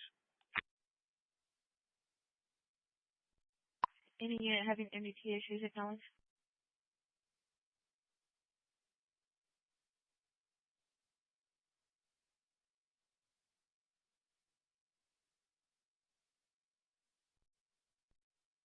No 440, that's negative.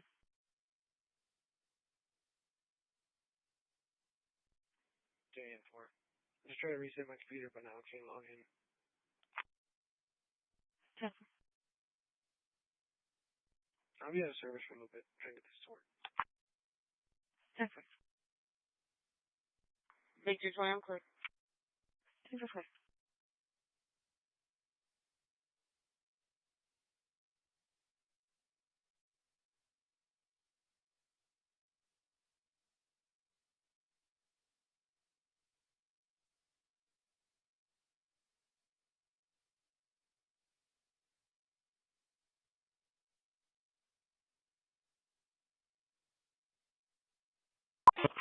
Little 284, I want to go to the case number. yeah,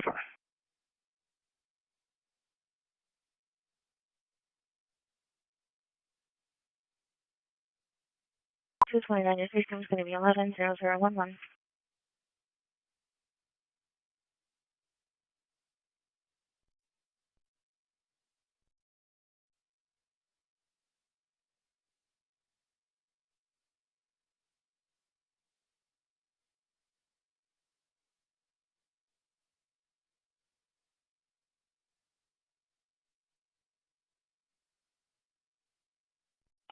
Trailer 440, can you add a crash number and a case number?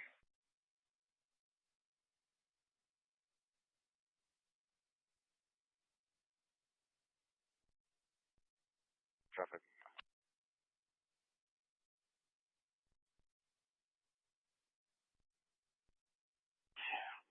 Be Lincoln George Tom 5152. 10.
So,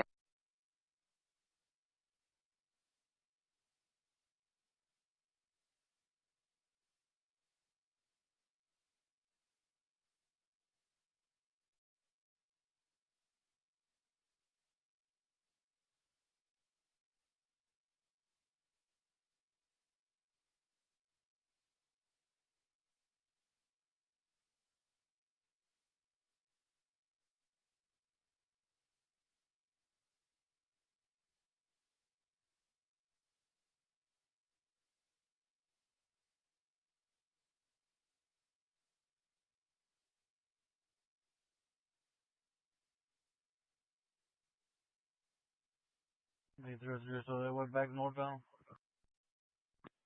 Yeah, 10-4. They went back walking northbound between the back of McPeña and Los Encinitos apartments.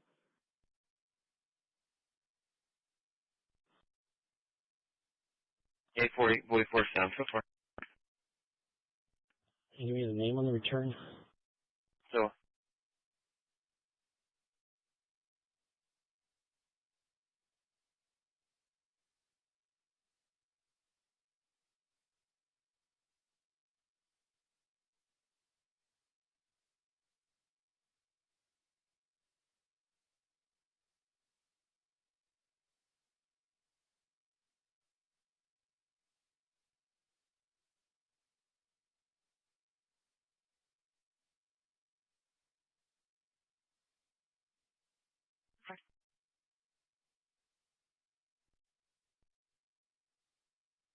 her name I can give if you want. Advising that there's some stray dogs that attacked his animals. He wants contact with the deputy. 2018 Harley Davidson. 132, give me a check. Last 4, 0921. 0921. And 4? The previous is going to be at Dawn Terasaki. You're going to have a pending call, 110 Weber Lane, 110 Weber Lane, and Lakeside. It's going to be at Charlie 370. Is there any place on the go? advising that there's some stray dogs that attacked his animals. He wants contact with the deputy.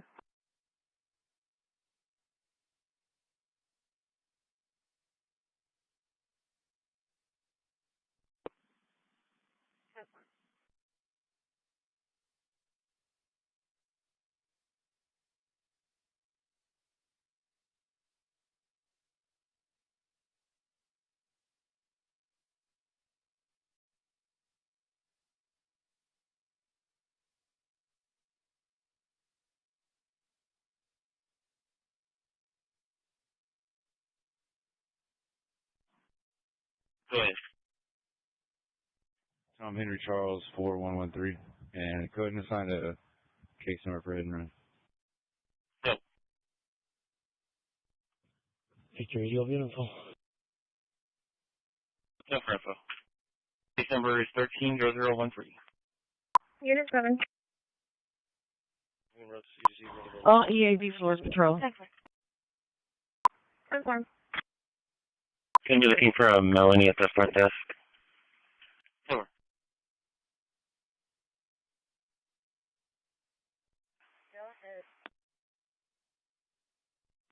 I'm 1060, 707 North Live Oak for the suspicious person call.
Dusty 30 clear. Can you show me signal for what is that park?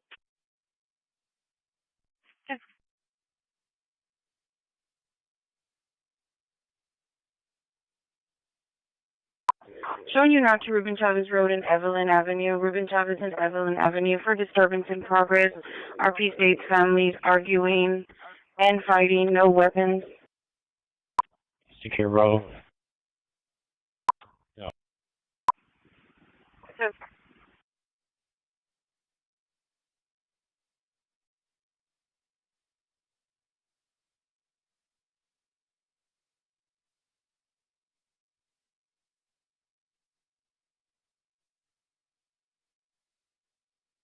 Showing you now to Ruben Chavez Road and Evelyn Avenue. Ruben Chavez and Evelyn Avenue for disturbance in progress. RP states families arguing and fighting, no weapons.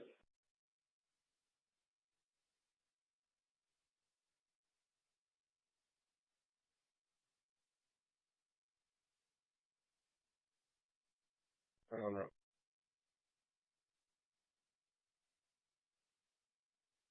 John, did the advisor was physical or they're just verbally arguing? Indian route to Alistair Square in room 122 South Alistair, room 225. They're being very loud, slamming the doors, complaining. My RP's complaining of how loud they are. 10-4. Picture 20. I'm going to be out on 2. I'm going to be at Fort and Charleston. Fort Charleston.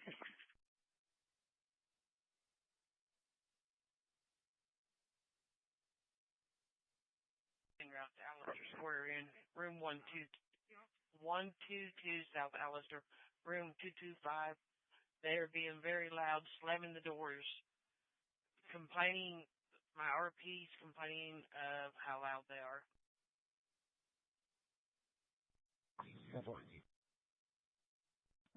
23, show me around. 10-4.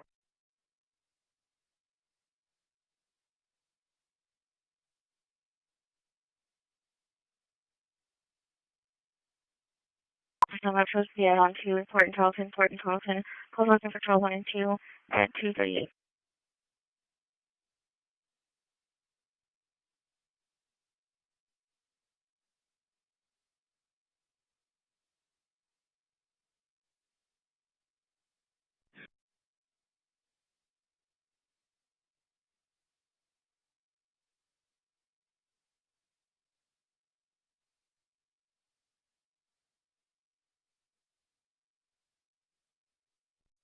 Number 20 advised to rush not supposed to be out on 2, Port and Charleston.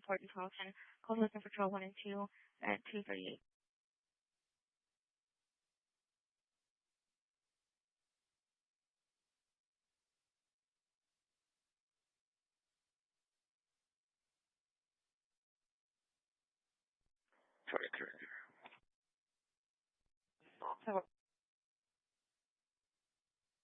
2500 copy. Victor 1, I'm 10-4. 10-4. Yeah, copy.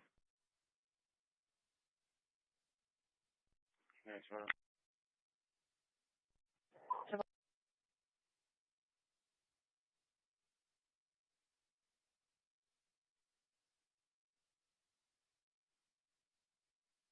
Car's taking off.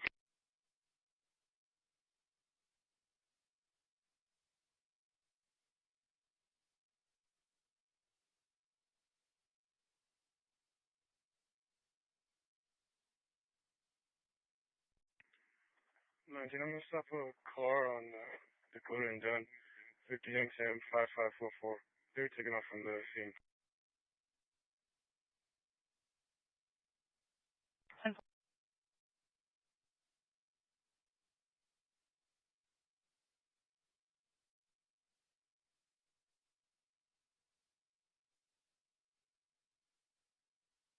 Pick up 19 on that vehicle. Yeah, about to make 20.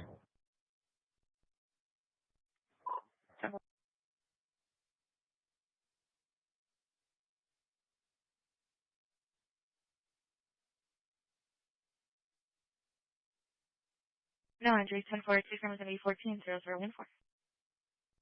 Do you have a Spanish figure? So it's pretty, show me traffic. Location. Ayers and Shelley Nora, Charles 8103.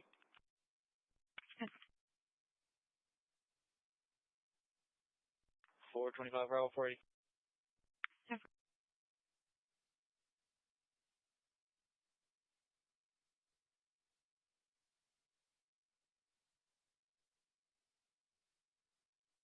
Chloe Garcia. Porter Carlton.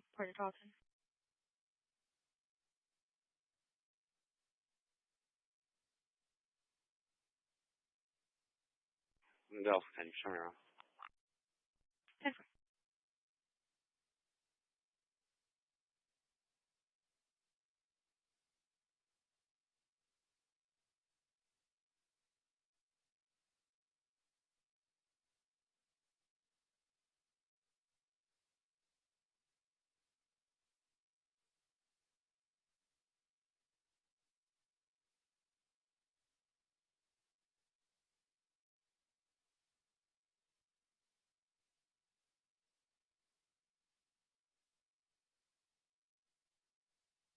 Subject has been released.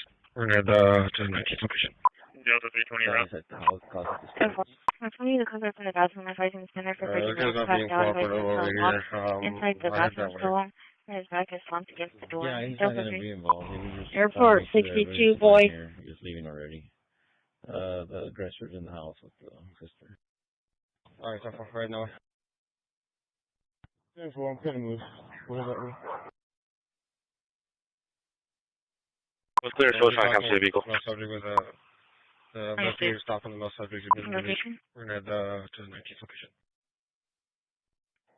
10-4.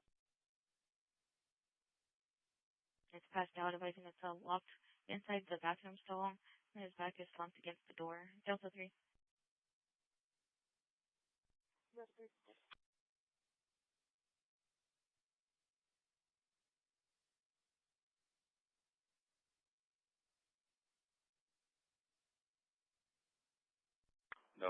Show us clear, show us trying to come to the vehicle. Location. It's going to be a white Tahoe. Port Halton. 10-4 location. That's 40, I'm out within that Port Charlton. Port Charlton.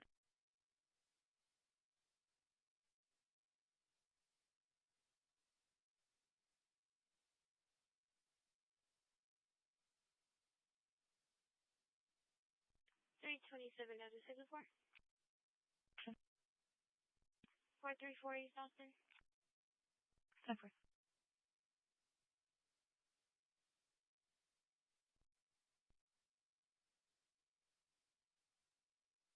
Serene De Los Santos.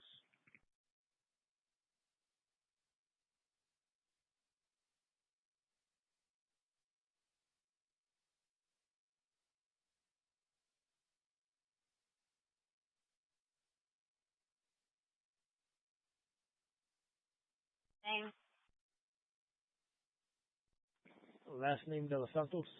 First name Serene. Sam Edward Robert Edward Nora. 15 years old. Where is it?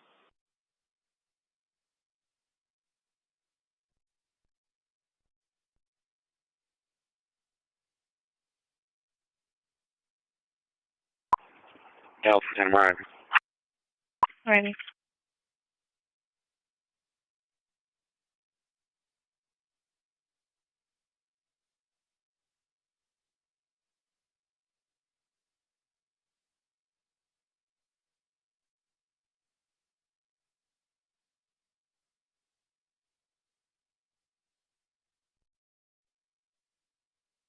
Number.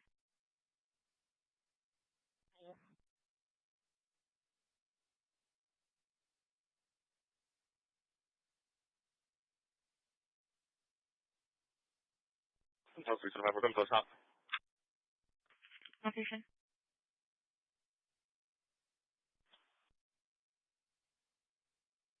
Lock the post.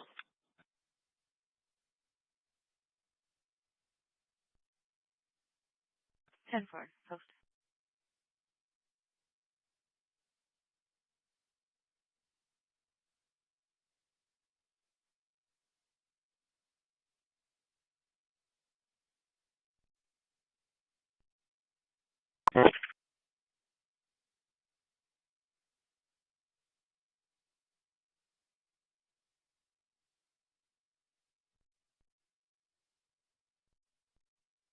The case number.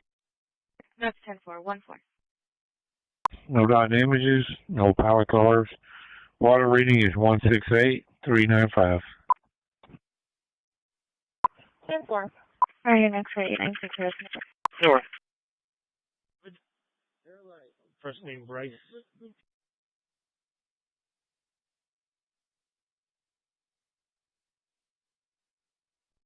Charlie, which point we're at it. Charlie for 40 arriving. Yeah, 4.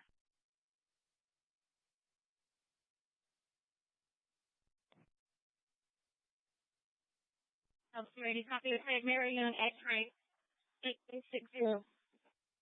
Your next rate, 9.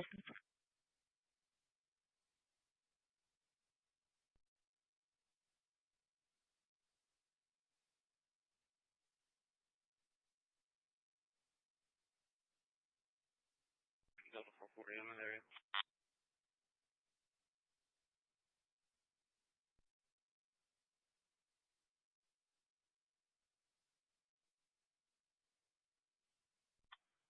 Delta, England has sir. Fire, this is Buster, 854.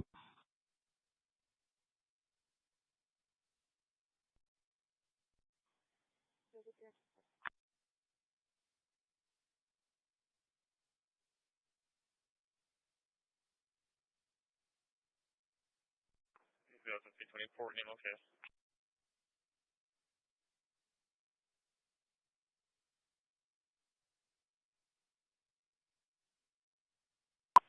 Camera 2. San John 5913B South North. This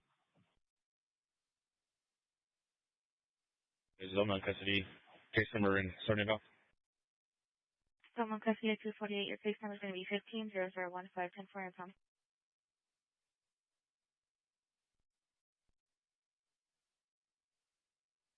USD 1019 at 1000 post 1000 post. Crushing Orion and Beechcraft. PD is already on scene. Lookout fire dispatch 248. Camera 2.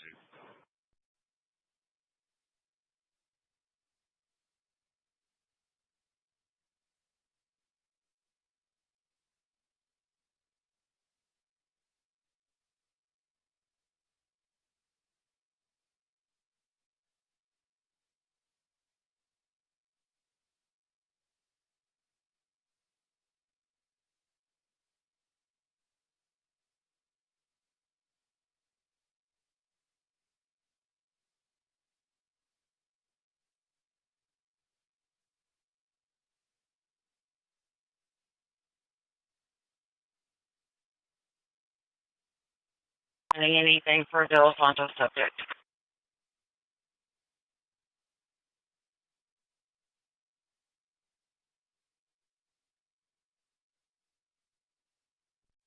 You put a case number and start no count.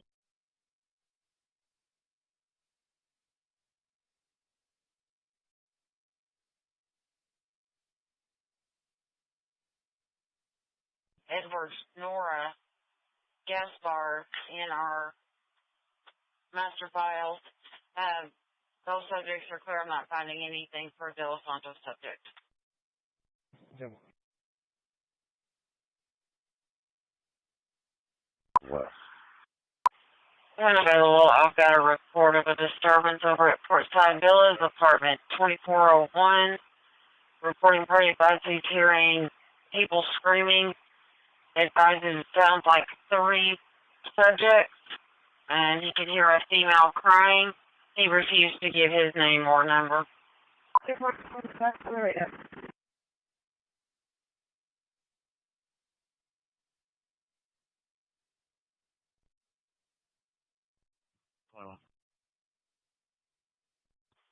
Unavailable. I've got a report of a disturbance over at Portside Villas, apartment 2401. Reporting party advises hearing people screaming. Advises it sounds like 3 subjects, and he could hear a female crying. He refused to give his name or number. I'll be clearing it out.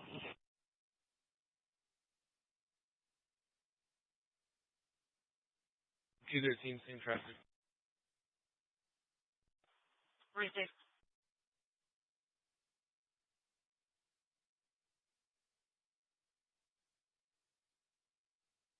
That's a 41658.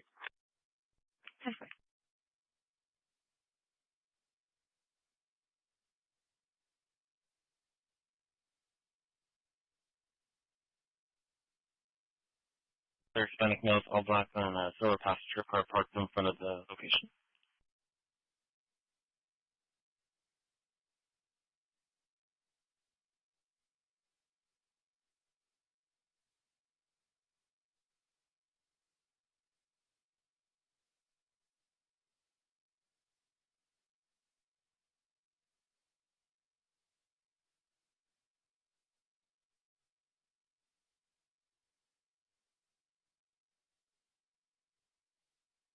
Heaths minors.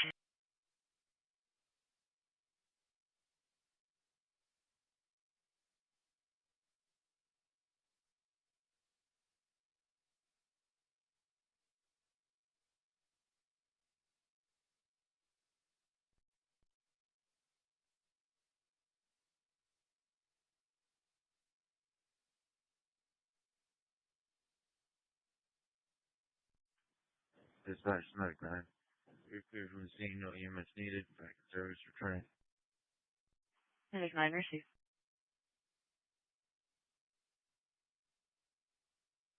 Traffic. Location. Shoreline, Beaufort, King William, 2658. King William, 2658.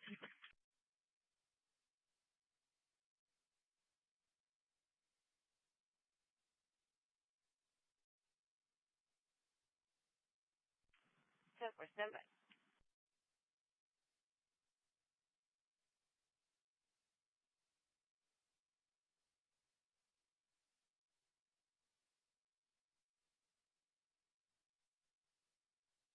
Forecast, okay, copy.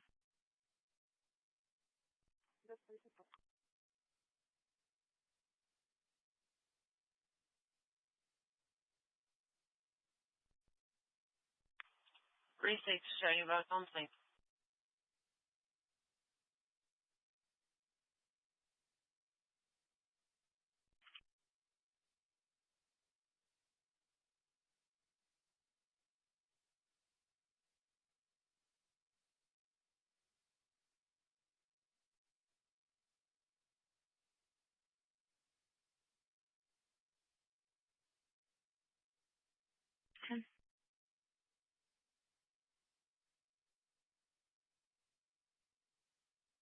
And 15, whenever you got a chance.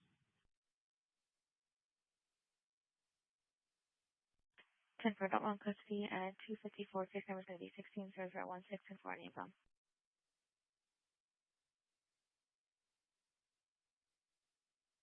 10 for send a hit confirmation now. South-north after the river. Also for the second subject I attached, Raymond, can you see a sample confirm on that subject as well? And start me another.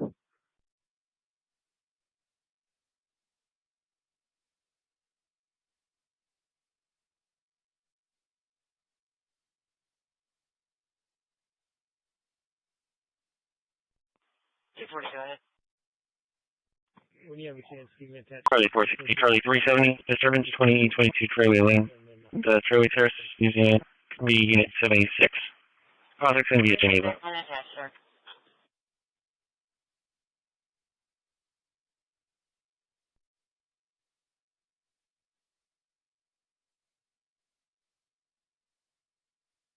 Ten for clear.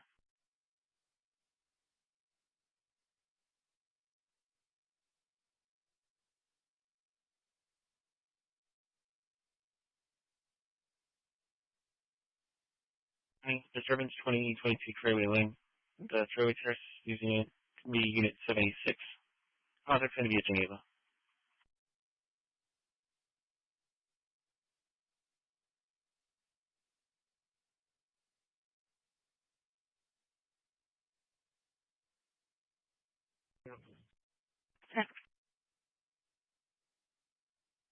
Charlie 490, put me on that suspicious 90. Over. 350, can you give me a louder, my beat? Over. Recall fire dispatch 256.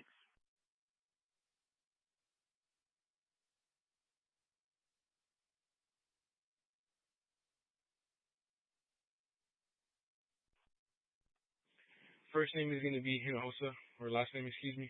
First name is going to be Jalissa, 0318 of 2000. 0318 2000.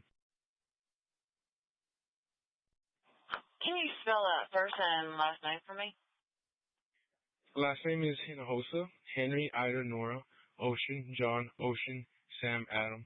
First name is Jalissa, John, Union, Lincoln, Ida, Sam, Adam. 0318 of 2000.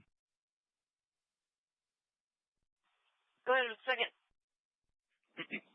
Last name is Keever, King, Edward, Victor, Edward, Robert. First name is Joshua, May 11 of 96. Can you check the CTW in-house, please? I believe there might be one for him. 10 for.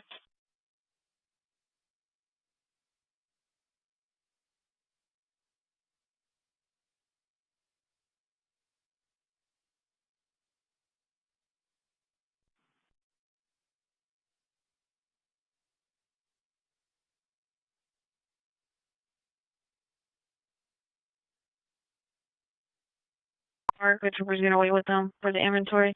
I'm going to be en route to northwest for blood draw starting launch 50622. We can open up the interchange now. Just 230, right?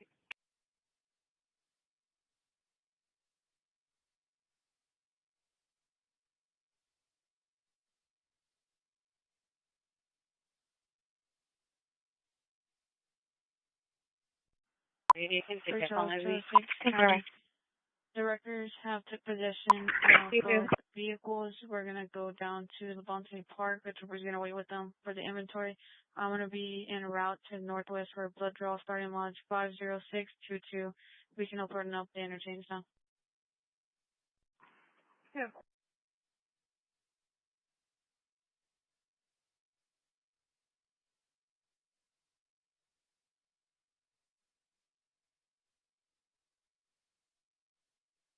Victor, 20 round. Take right. Yeah. I'm 23. 10.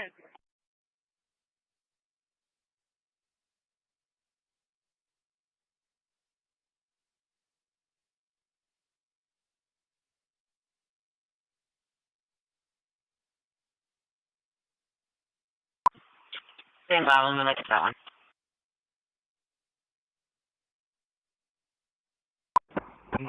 Was one of the subjects that he gave you Joshua Keever? 23. Any mileage 92, 112, 92, 112.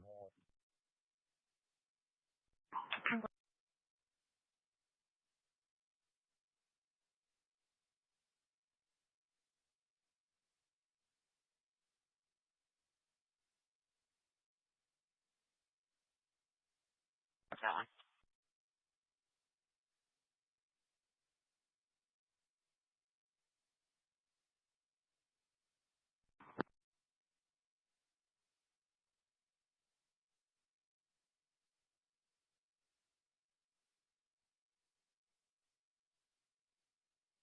Rich Schwartz.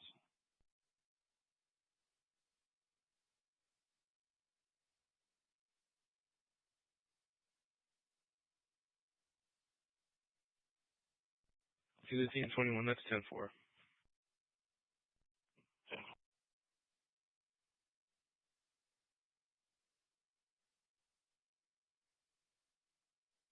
A roadway Colorado and Thompson. Says sonic male stumbling in the middle of the street.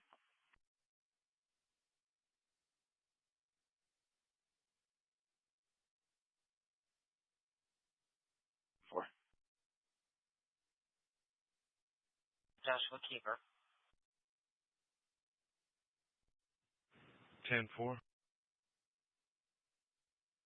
Some parties have been separated for tonight. There was a fight earlier, but one half left and the other half refused to make contact with us. So, parties been separated. So it's clear.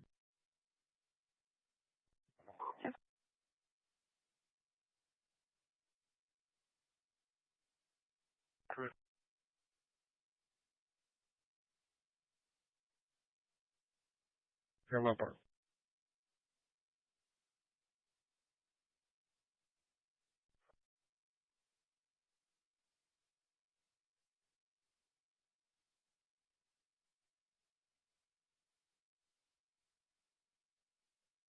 I'm not finding anything for a Joshua Keeper receiving a trespass warning.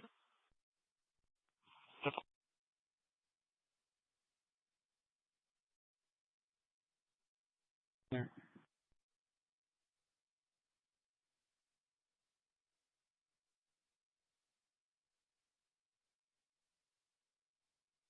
Gotcha. 10-4.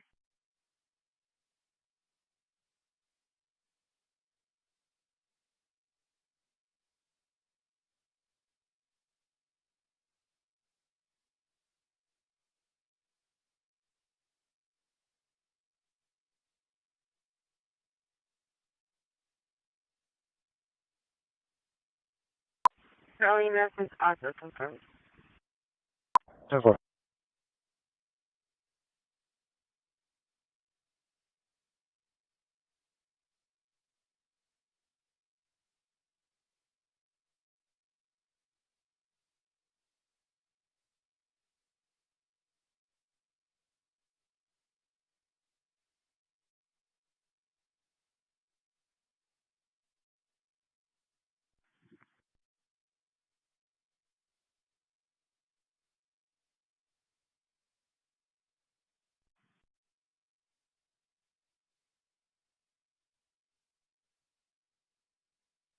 The 4:30 on Clement Park.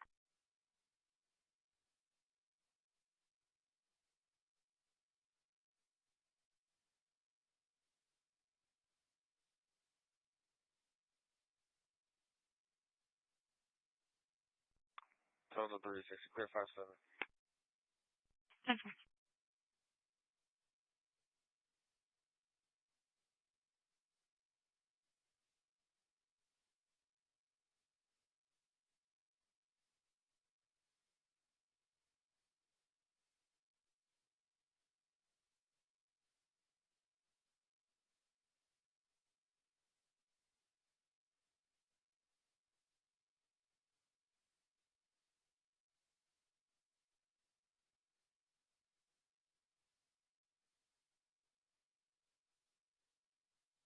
Four 304.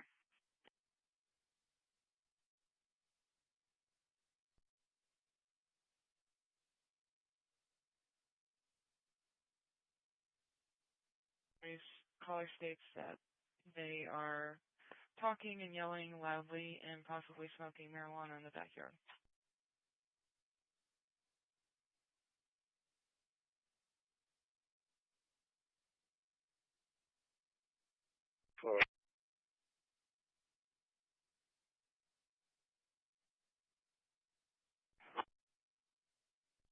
Code 4. 10506. 10-4. 10.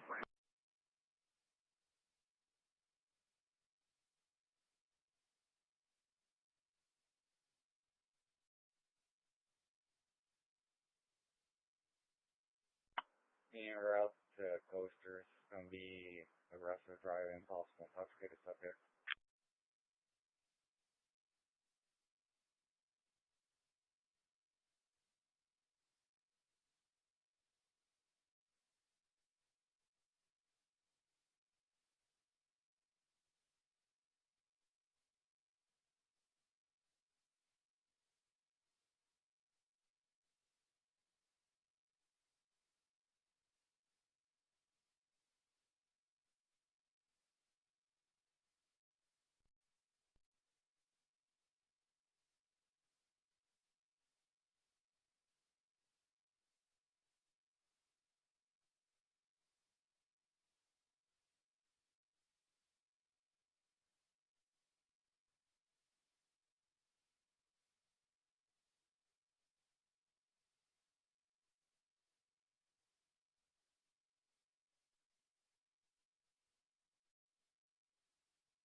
The caller's outside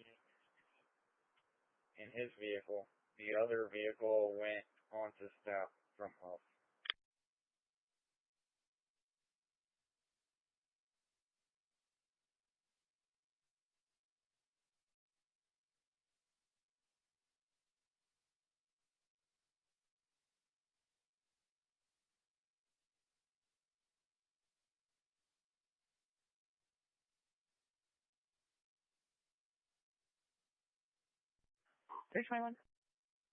So it's Ruben Chavez, possible second disturbance. Show myself in 19 out.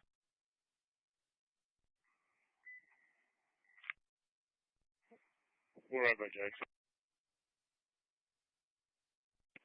23.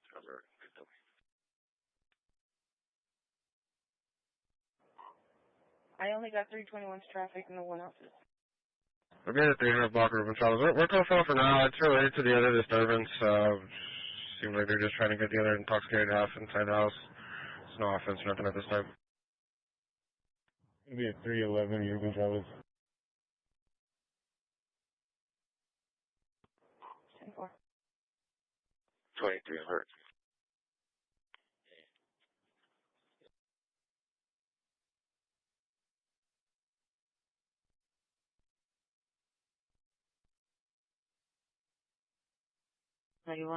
Medic 13, Medic 91 for a sick call. UC 1302 at 9401 SPAD. 9401 SPAD at the Padre Motel. Room 140. Recall fire dispatch 308.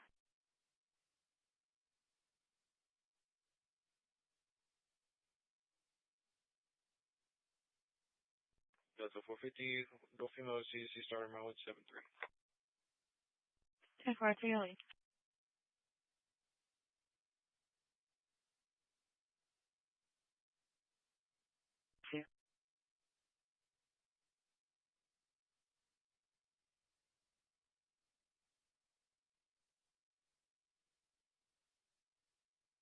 Gerald Freddy, I'm coming apart. Give me 460 fast. 10-4 Delta 460, that's very clear.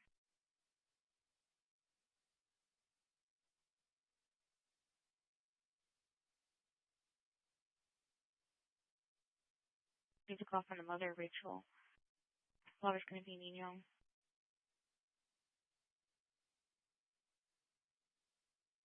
I'm down here that's acting a little irate right now.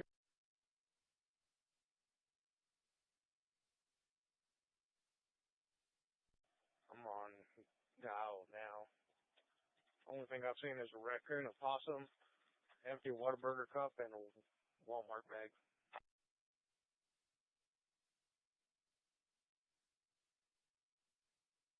We're going to be at 10:25 post. 10-4. Dallas for 10-5-9. Your house, man. 10-4.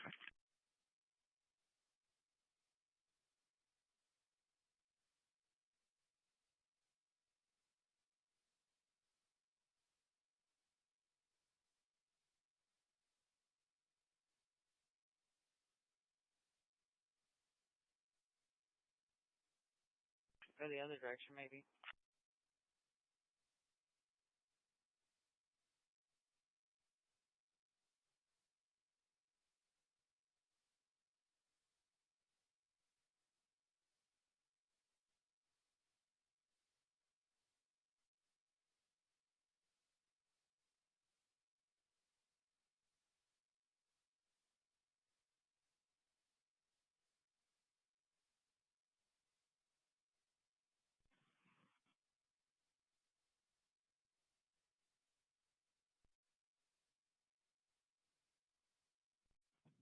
Airport 21. Great. 10-4. Right.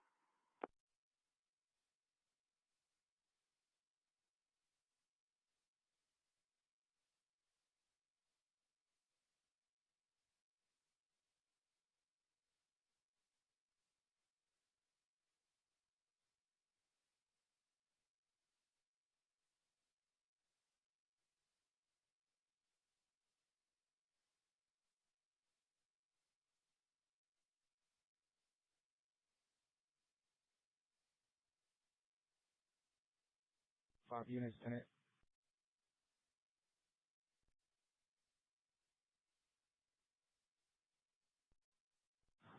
The vehicle is a Ford ARV, Texas plate, Paul Tom Henry 4112, Paul Tom Henry 4112.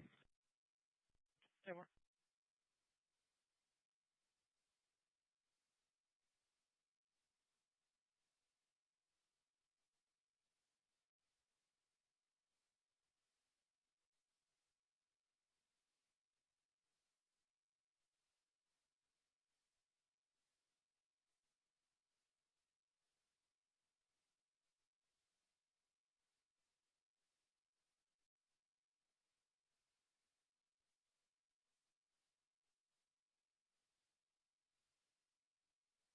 I'm clear for stuff.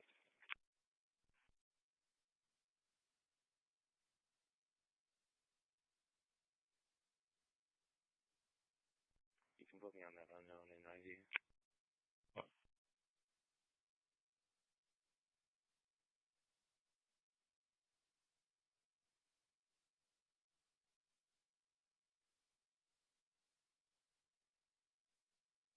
It's screaming. Looks like they got another call. Some males outside of the house right now. Black shirt, blue pants. One. Start me another one. There's 4 available. 4.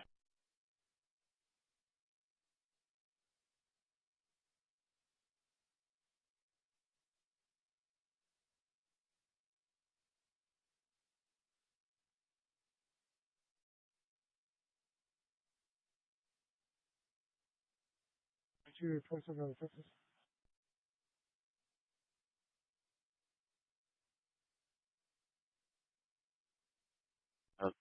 Someone's being choked or attacked. That male was seen last towards the door.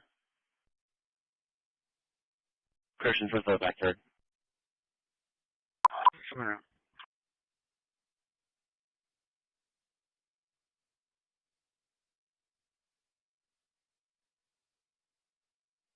Stable. Exit 10-4, they're showing you clear. I have 2 units around already. 4410 to Bravo 4. 2-4.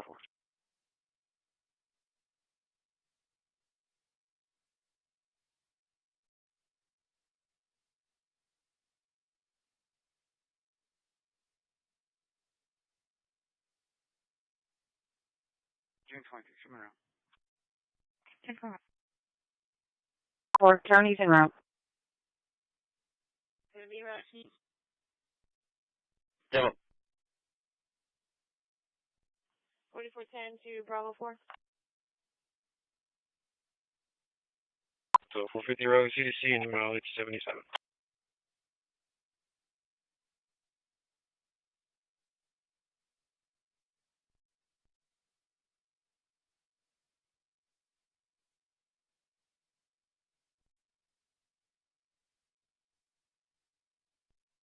County's en route.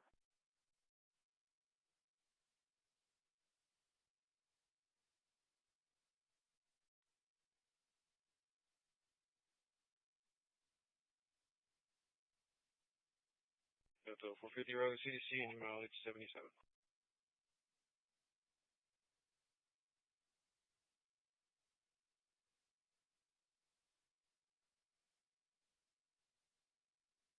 $132, you can show it on a PC search of the vehicle.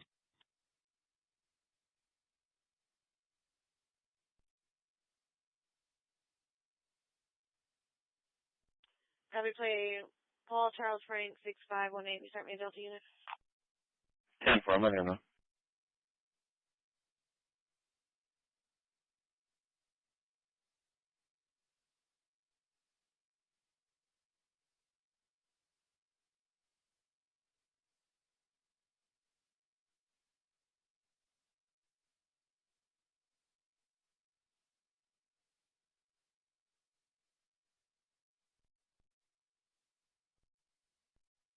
Gonna be at Craig and Third. I'm on a wrong driver. And oh. 321, go ahead. Generalized Metro, if they have county on code, they can call. We've had it mostly situated, but if it would send like one unit or two, that'd be fine.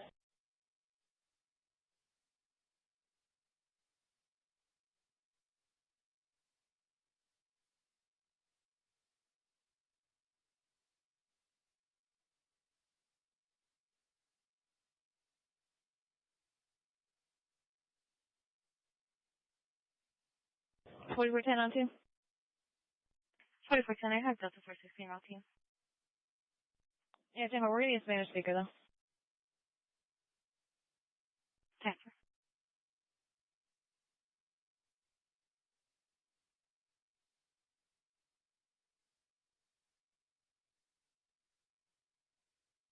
10. Dallas 410. Give me a few minutes at main, I'll be around.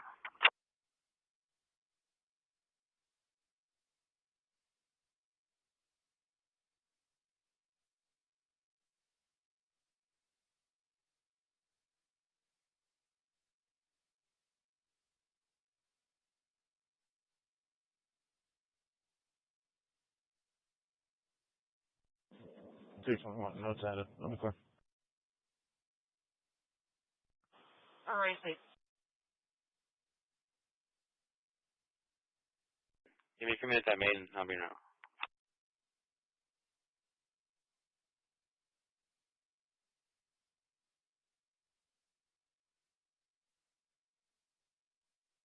We have the RP step out. At 2410, and can you copy a paper tag?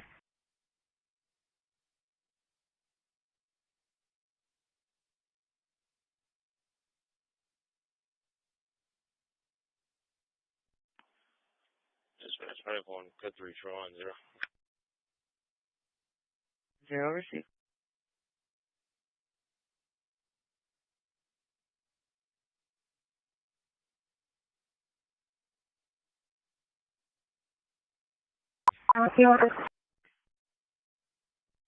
We're going to be at 2410, and can you copy a paper tag? Good. 672 1 Adam 95. 46 to 51.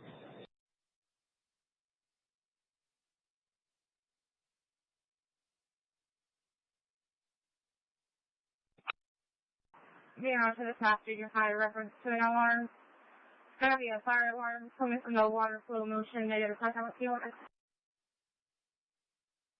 Sure. Full way traffic. Oh, wait. 1000 block of South Santa. On Texas plate, Nora William X-ray.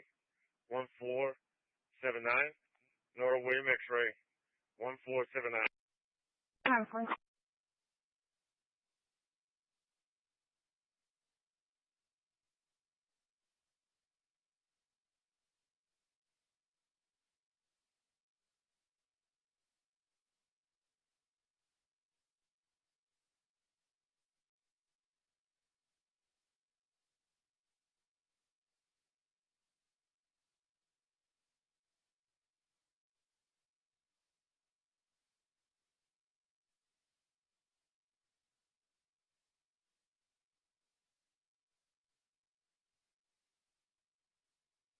Shoreline 1.2.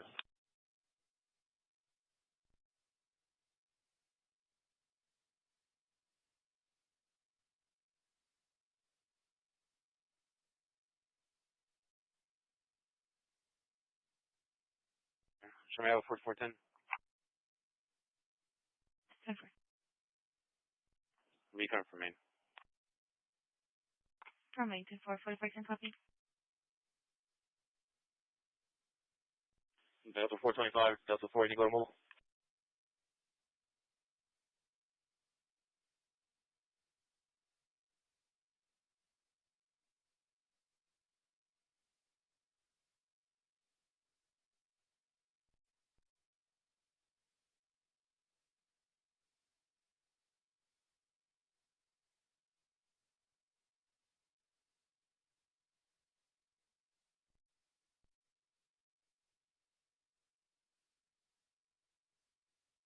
Hazard drivers, 1094, correction 921, Gulf Beach, beach marker 196.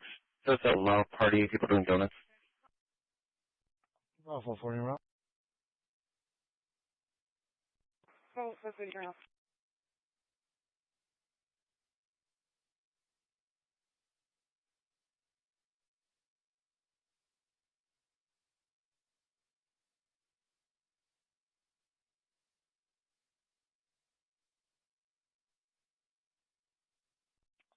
Delta 480 case number. Case number is going to be 180018.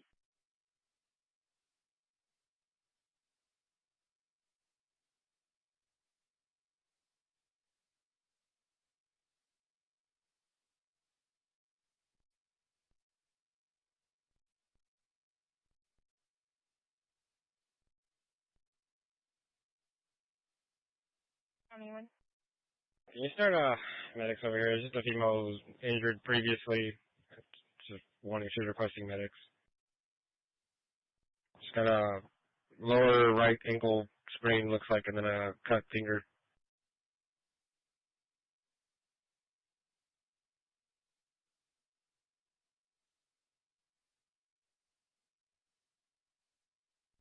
Delta 480, there, case number? 10-4, 180018.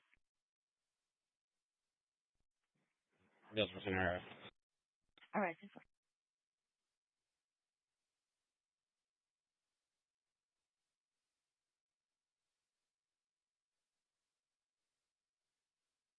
Year-old male who cut his hand while cleaning fish. He's going to turn the hazards on his truck. I don't see no fire or smoke. Yeah, but the alarm is audible throughout the outside of the building.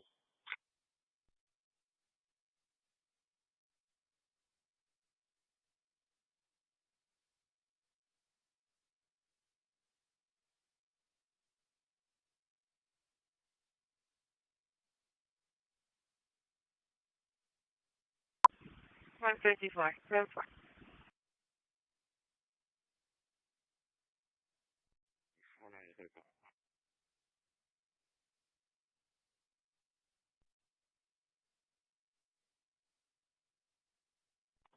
Simple.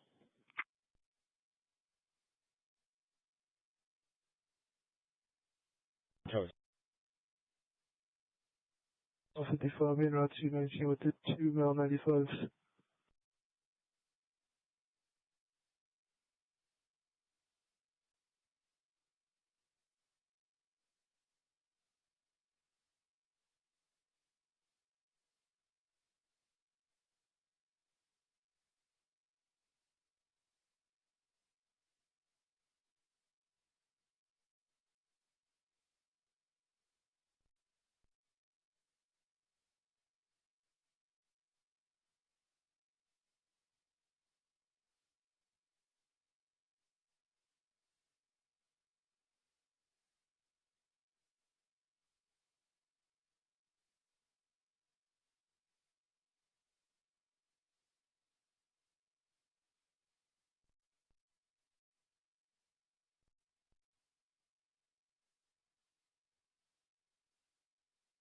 For credentialing, back in up Charlie 460 for the disturbance. It was 4114 complete.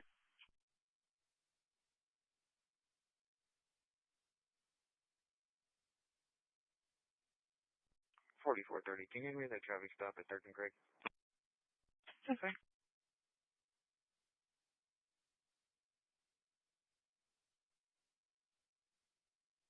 West Malatom, where John Zebra 0208.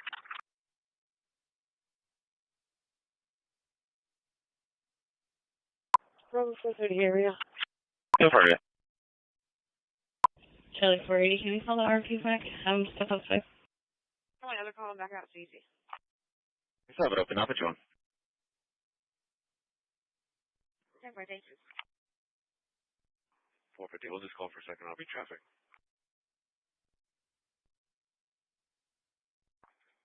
Stable SPID, West Malatom, John Zebra 0208.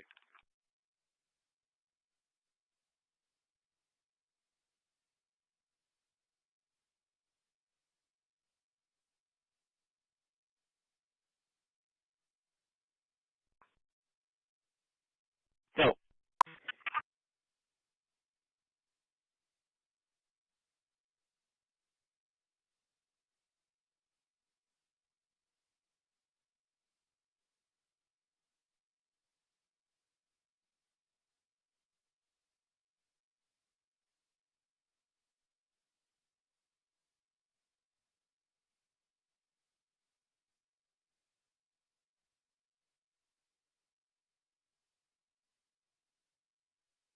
Good day, ma'am. 95 CDC 1 now.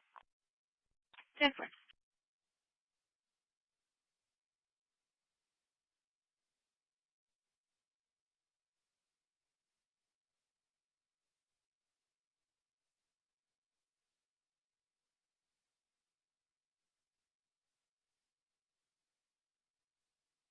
Location, or they just gave that location for the, where she should be. 10-4, nobody's answering at the door. No answer, 10-4.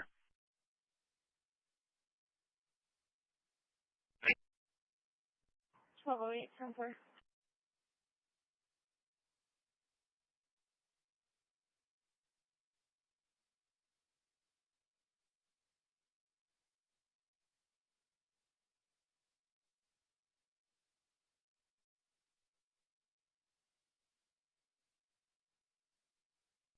Call for engine 4. Engine 4 for a fall. ESC 1111 and 1514 Ennis Jocelyn, 1514 Ennis Jocelyn at La Jolla Apartments, Unit 1011, cross street of McCardle and Sandpiper. Workout fire dispatch 327.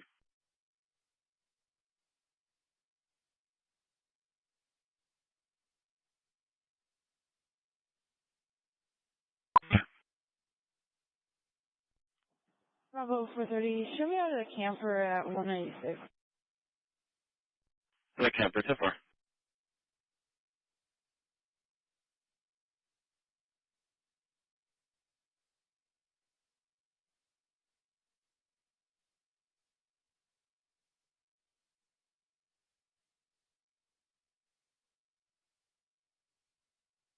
Bravo 430, can you copy plate Mary Robert John 0946?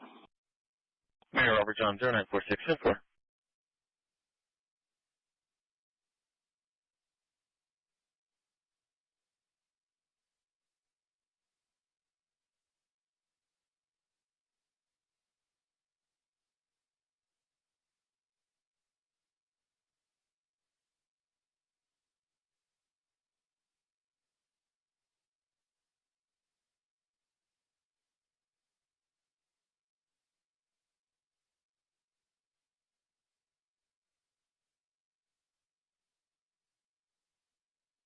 Can we en route to that hazard pedestrian?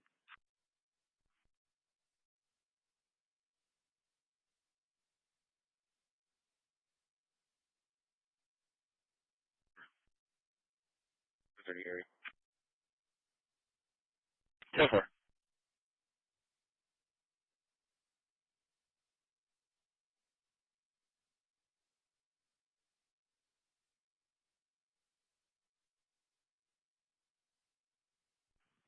That's right.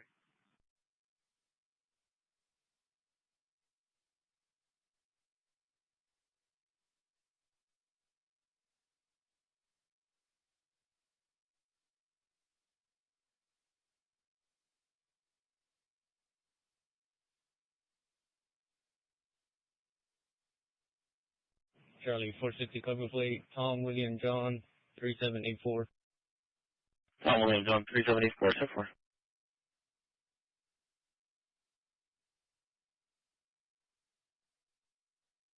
You, boy. 10-4, boy.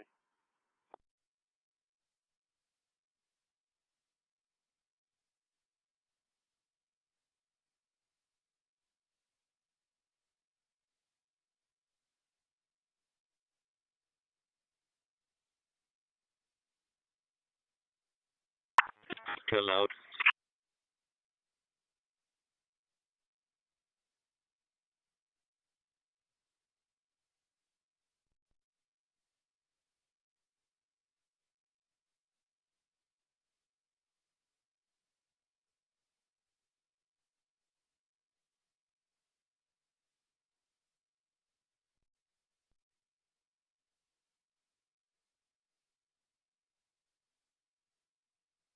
Charlie 460.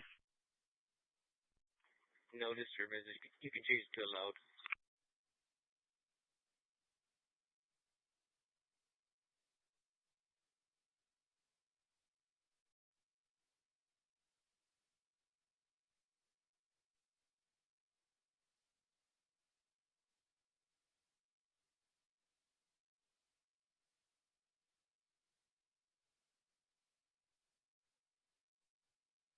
Okay. Alright. 10-4. Northeast Charlie, just off music. 1095 was released to the jail staff. I'll be going 1042. Charlie 460, be clear.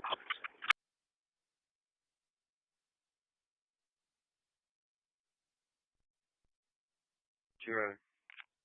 Alrighty, thank you.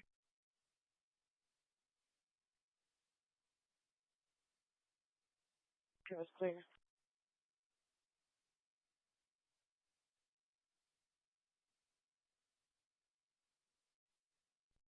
Ten four. Northeast Charlie, just off music. Charlie 460, be clear.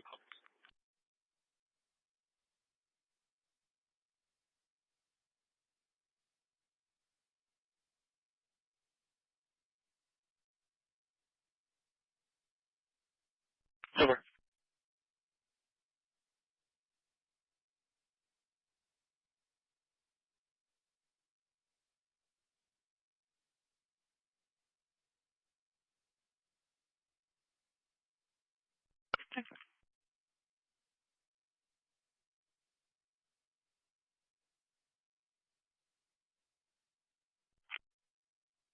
Over.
10-4.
Delta 430 to Victor 20 Mobile 2.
Delta 460 arriving at CDC.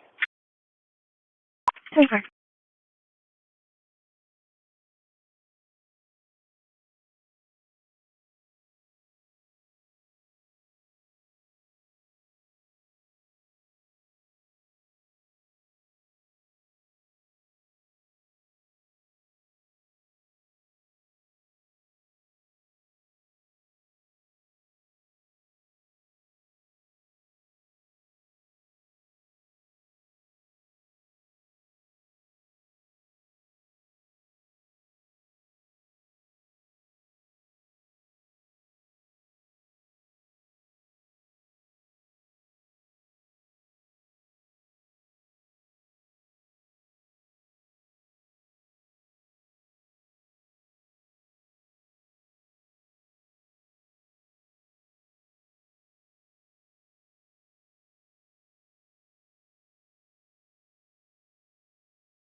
Medic 11 arriving, 3.8.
I'm 27, still check, go for.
Twenty-one 0021.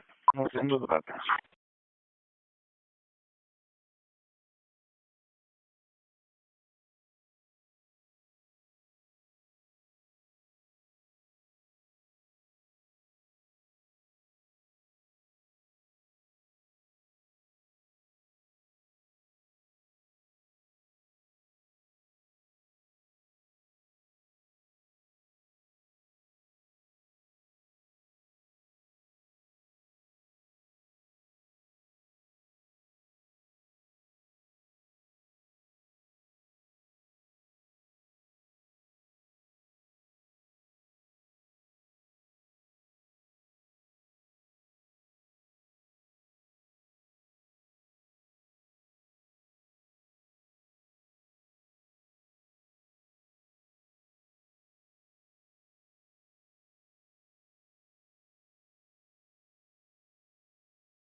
434, Berkeley, along by 1729 North Clarkwood, 1729 North Clarkwood at Pipe Rose.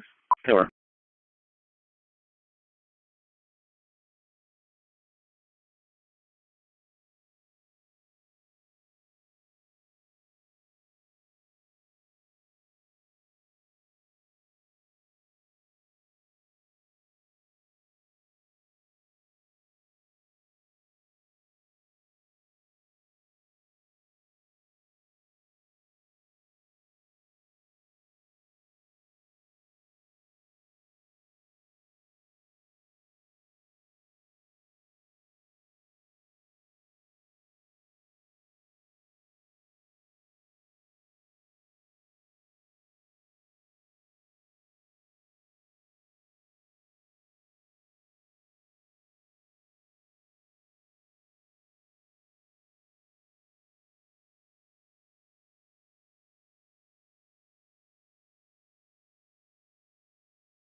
Call for Medic 3. Medic 3 for an unknown EMS.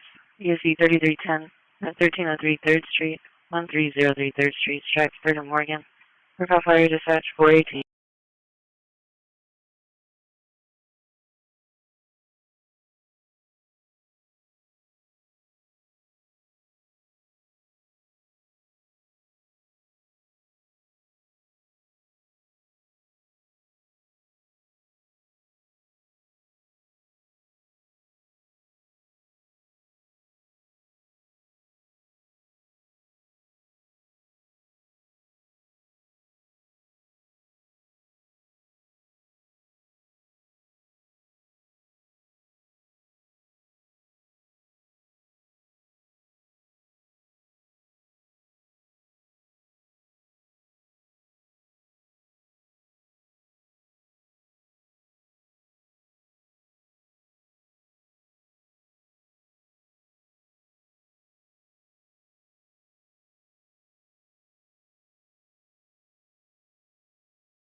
Yeah, signal 44 CDC, please.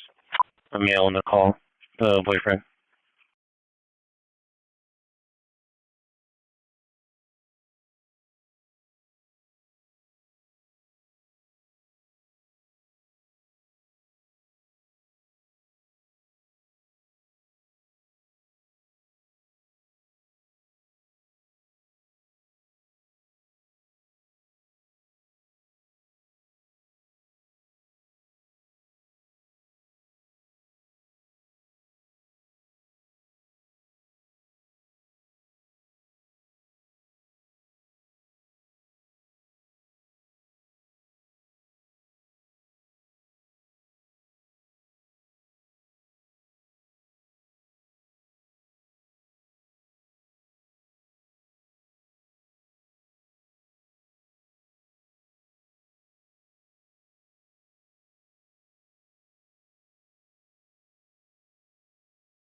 Ready.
We're call fire dispatch 532.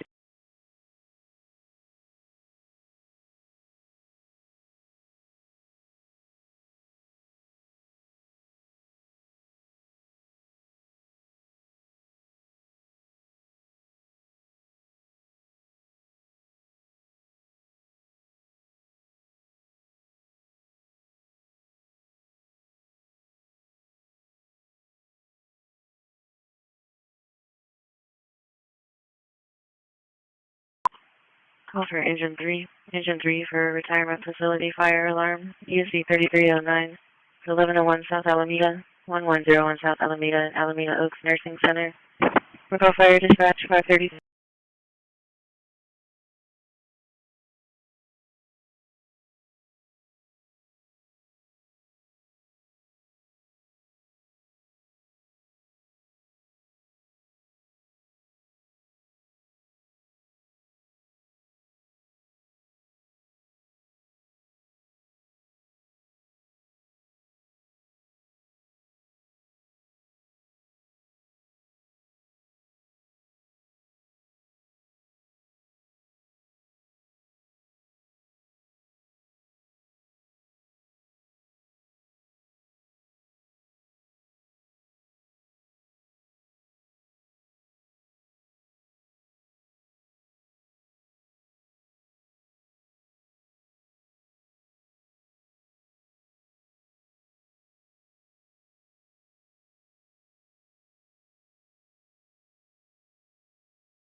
4 King.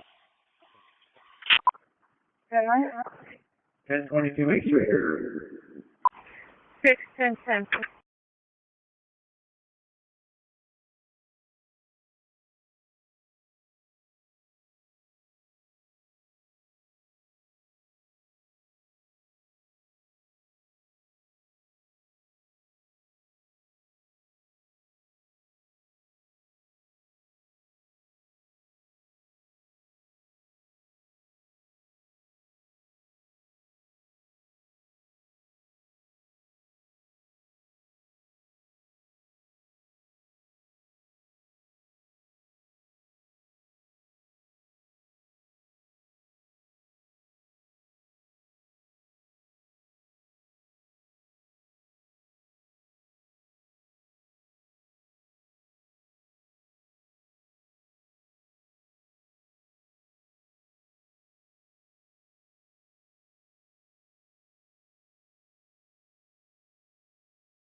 10 received.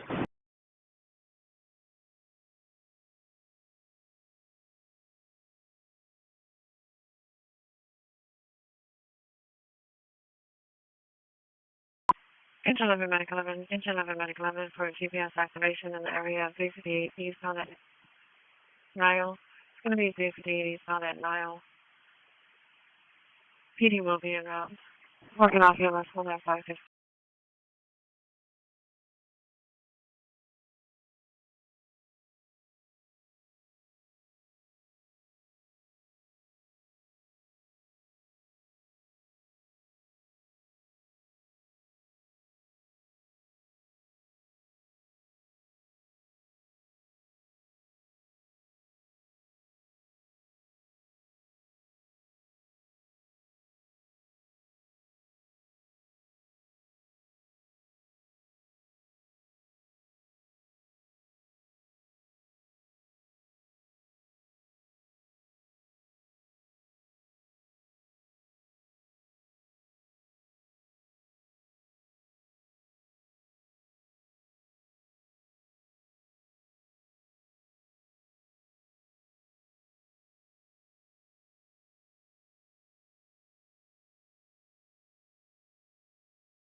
190, is there a crash number?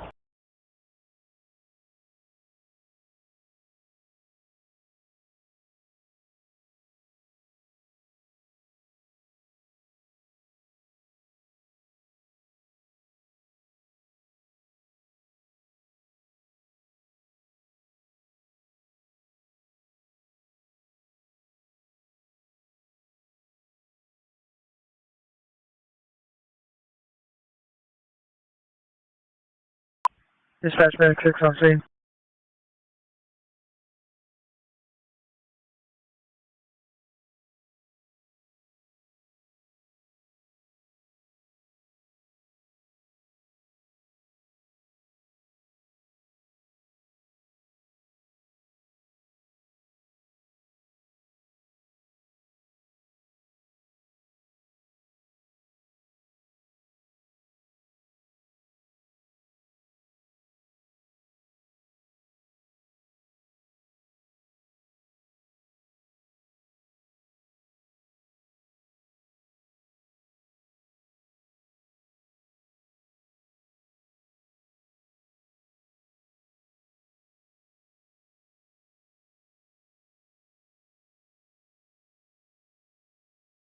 For 15 disturbance in progress at 4348 Molina, 4348 Molina.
Alright, fulfill the Mexico.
Down the street and bringing random bicycles to the location. He's gone to hide in the attic or the back of the house.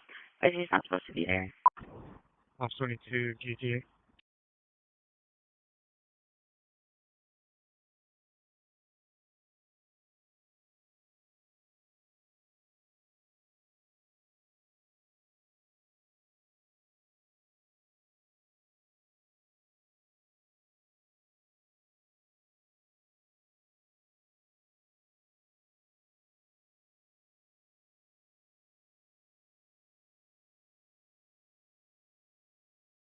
Nora Zebra.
Delta 460 and 59.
Data 440.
Ten four 926K.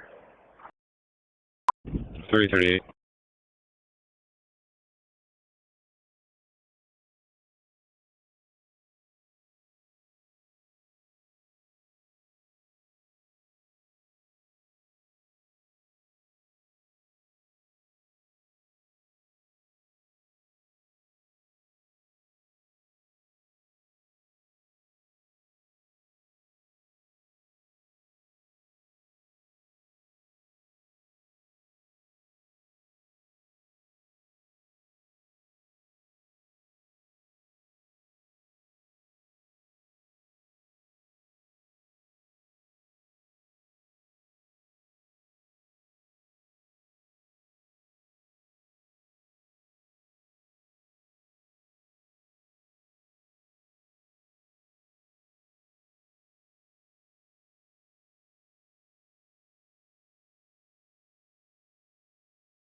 Victor 60, I'm clear. 10 for clear.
It's 6:30 a.m. 6:30 a.m.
Light residential fire, ESV 1510 at 14810 windward, 14810 windward at the Gulfstream condos. Coastal Battalion 3, Engine 13, Engine 16, Ladder 50 Tower Bluff Fire Department. All units work off of Group 7, 631.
Exit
Unit 7.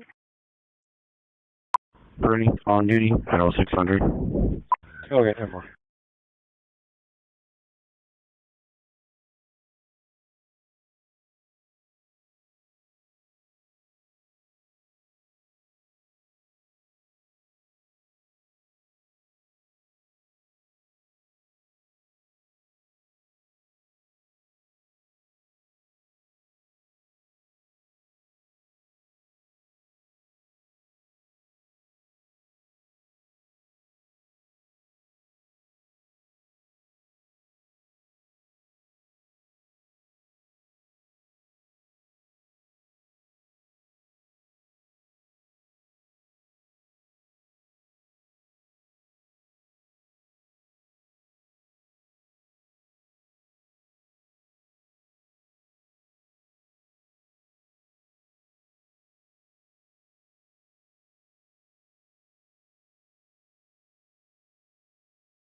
Unit 763 is fine, right?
Very clear.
June 16, I'll show you continuing.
Uh, 31 boy.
Hit it, and then later on it spits it out.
See if that helps.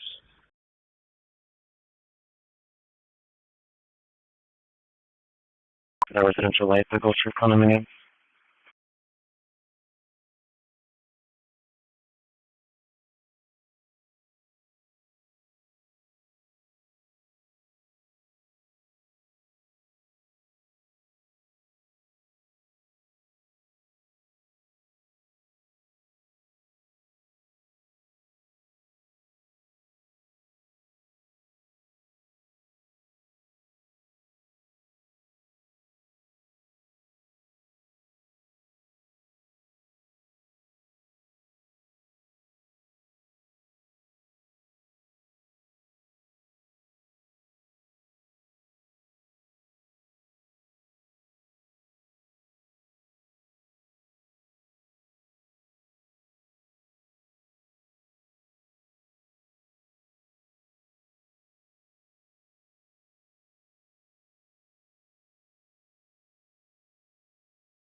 Oh, yes, April 10-4.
Ops 31, clear boy.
You can go ahead and show ladder 15 back in service. We'll be clear for 7.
Charlie 110, case number is going to be 240024. Charlie 430, right.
Medic 10 received. Thank you, Medic 3.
No new visible damage. 83 North, we have the Benz Strathis with a web 346. 884, we have the Seawolf Pride, reading 651675. 460, we're both area.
It's going to be right after the school.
Medic 6, Engine 18.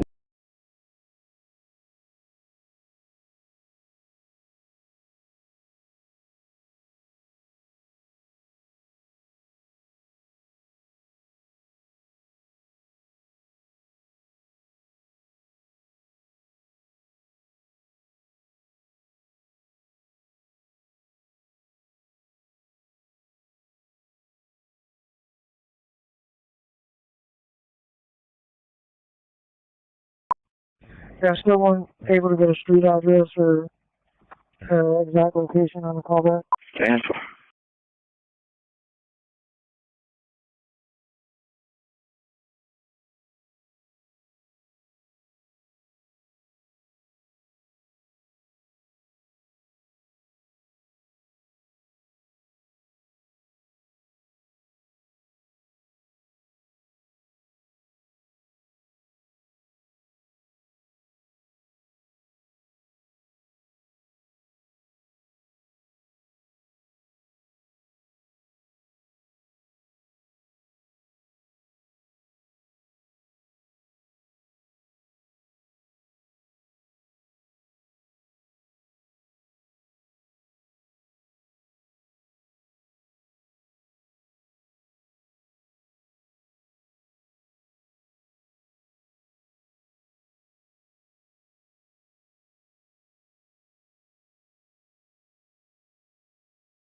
Victor Falls in 666 so far. I'm back here.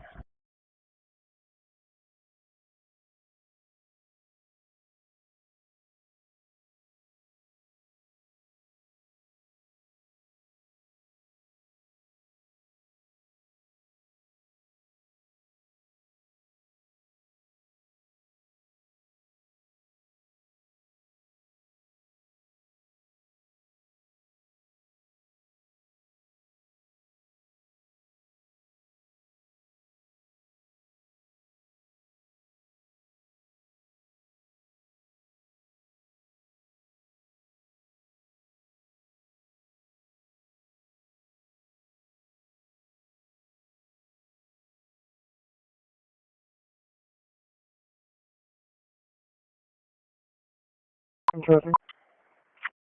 Fire dispatch receipt. Medic 3. Unit 6. Unit 6. Dock report, cargo dock 9. Vacant. No new dock damages. Water meter 33840 plus 50.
.22, cleaner, George.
23, Corpus 87 and 11.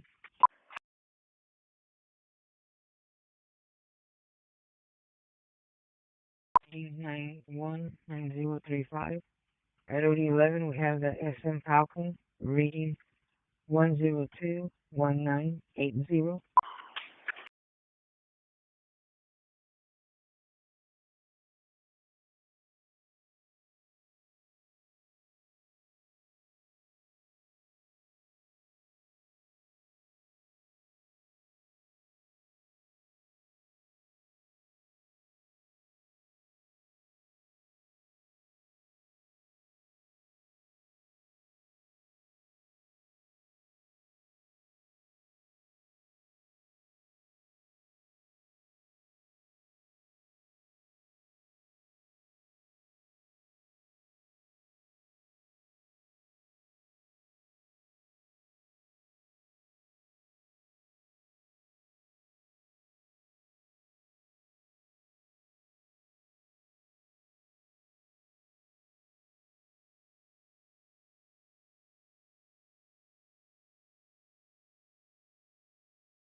Airport 20, Rescue 2, morning radio check.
Charlie 150, I can take that alarm in 40 unit advice. It happens almost every Saturday.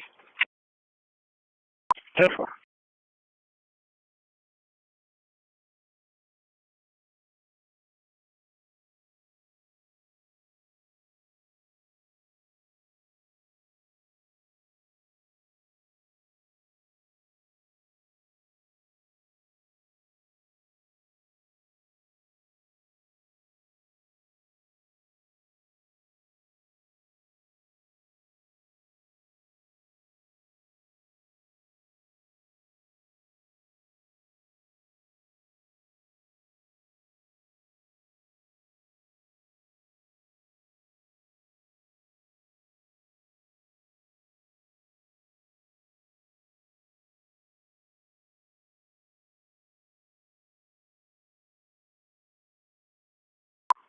One radio check, place on the yard.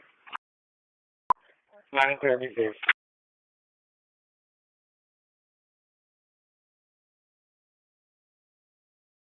How?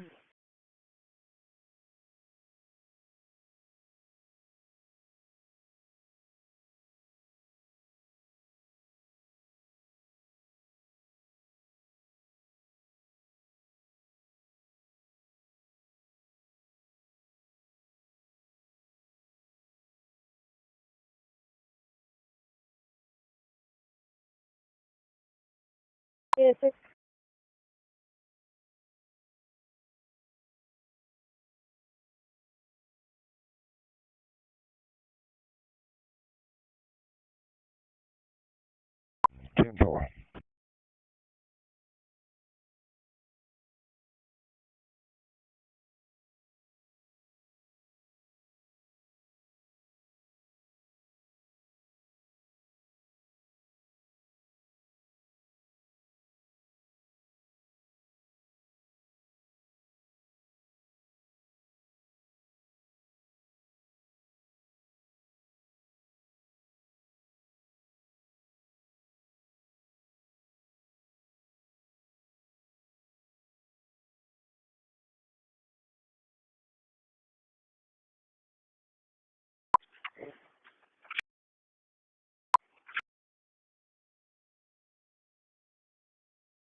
Line clear, be safe.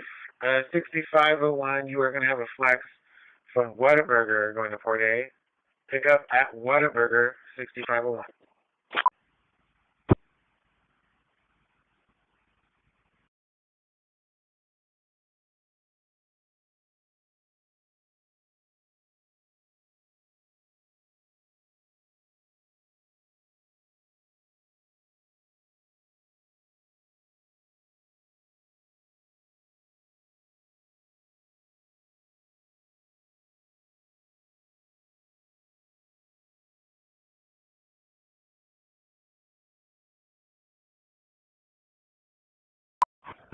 Loud and clear.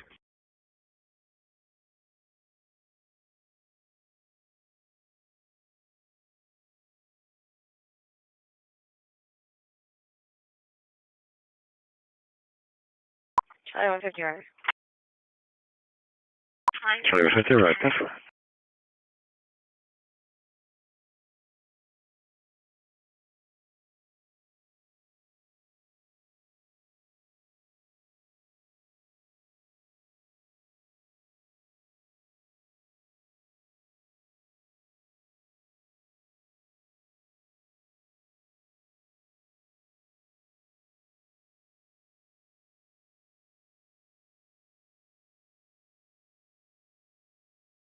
Delta 110, Delta 190 for pedestrians. The roadway is a Nueces Bay Causeway northbound. 4900, 181. They're advising there's 3 miles on the causeway that are fishing. 2207.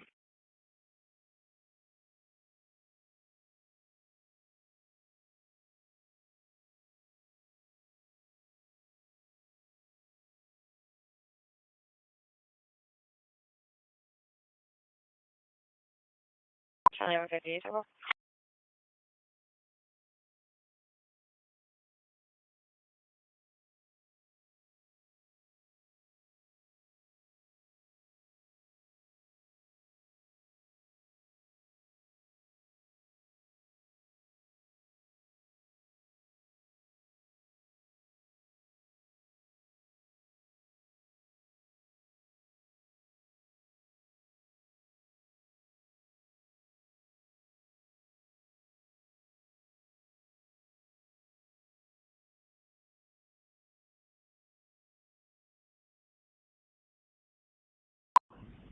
Julia's asking if she could just wear her red shirt for today, because otherwise it's going to take her a little bit longer to change clothes. Unit 4, Dock 4. Yeah, 4, that's fine.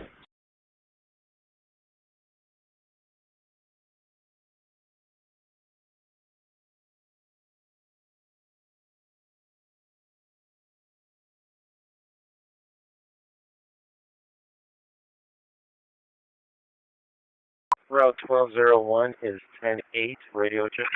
Charlie 190, I can take that suspicious activity call. Loud and clear, be safe.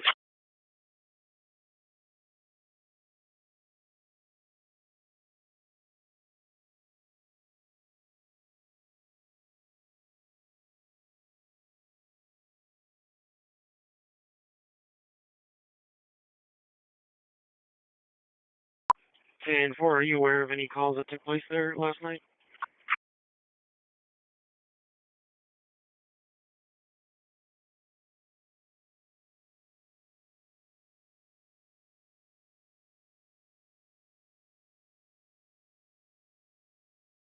Charlie 155, 4, testify.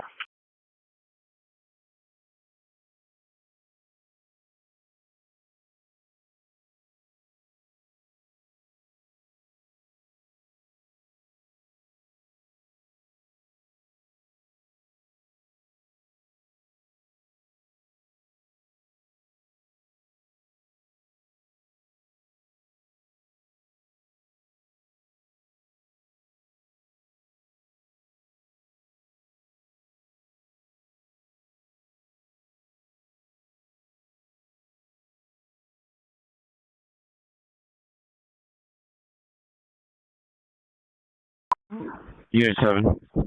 909, radio check. Unit 7. EAV 4 is 1, 2, 3, 4, patrol complete.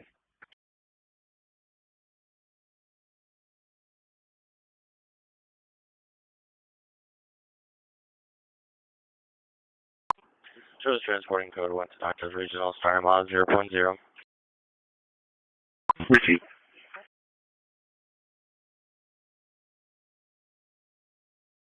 For hours, only this call and a separate alarm for fire department, nothing else.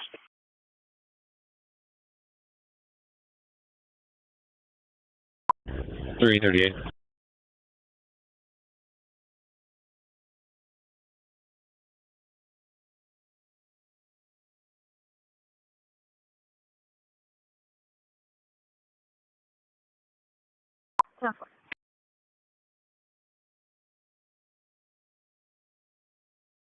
Bravo 110, Bravo 120 for welfare. Read 2642 Waldron, 2642 Waldron, Unit 406. RP decline contact. 96 Robin, 9.8.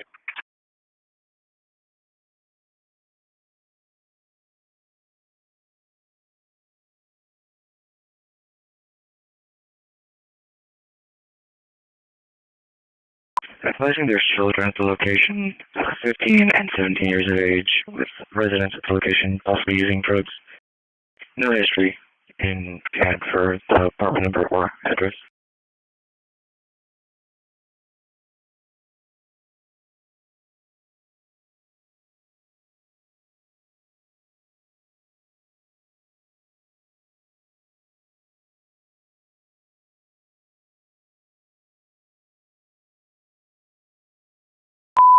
Attention units for hazard driver in the area 358 East and NS 358 East and NS wheel white Honda 4-door speeding nearly at RP.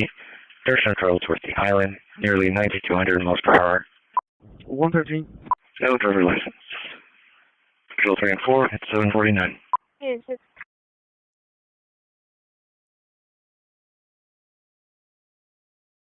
Target.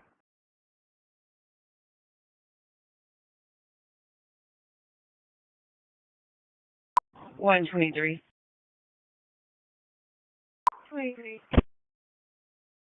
Show me in service, RTA. I'll be roving till 4 p.m.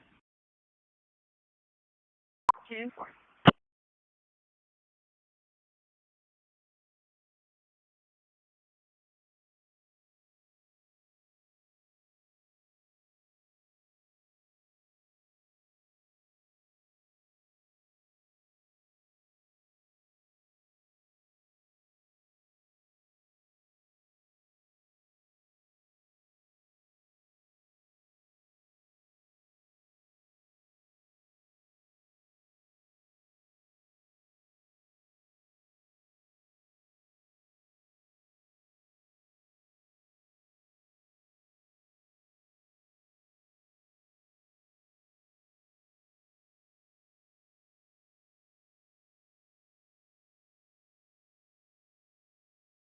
Good. Yes, sir. I'm showing the belly cargo single emergency exit 1021 held. I tried calling the cargo office, but nobody's answering me. Exit 1021 held. I tried calling the cargo office, but nobody's answering me.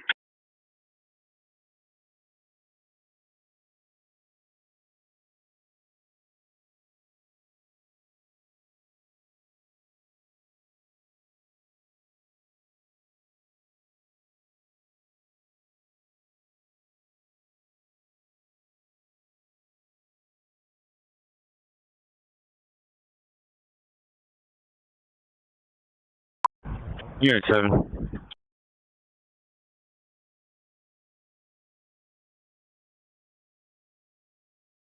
Open and under observation. Gate 102 is open and under observation. And gate 175 is locked and secured.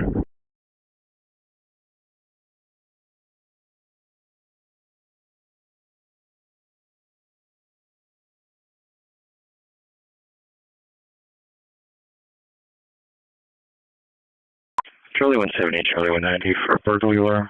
Locate the Saltwater Grill, 2401 Cimarron, 2401 Cimarron. Charlie 190, right?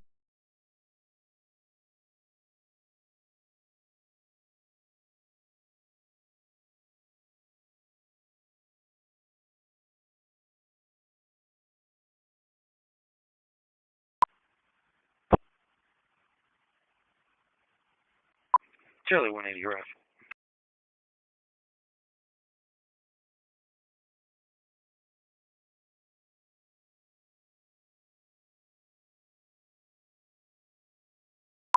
Base 3435, radar check, Danny from the yard.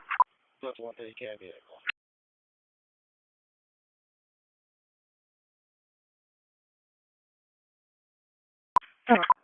Bravo 140, show 664 15925 SPID.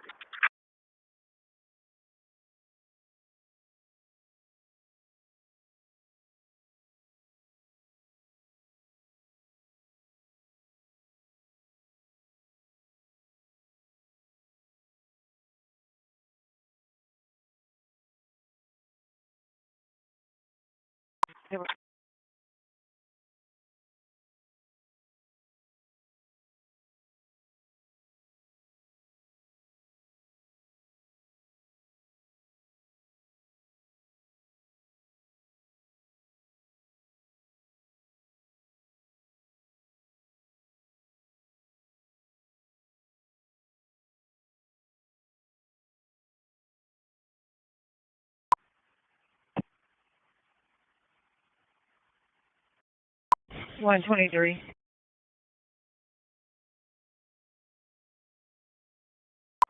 123.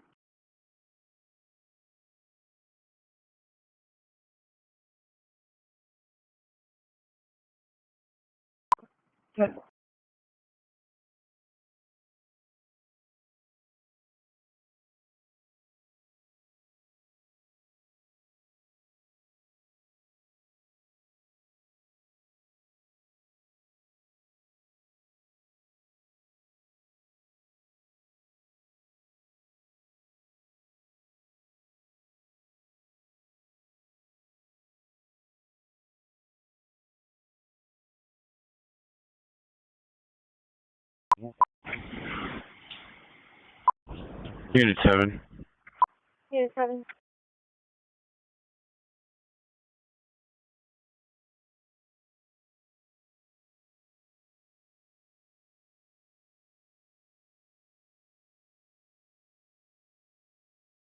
Quarters.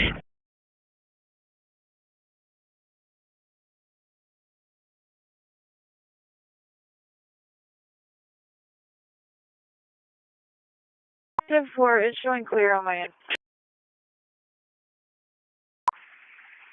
Van 1 or 2. 10-4, we clear the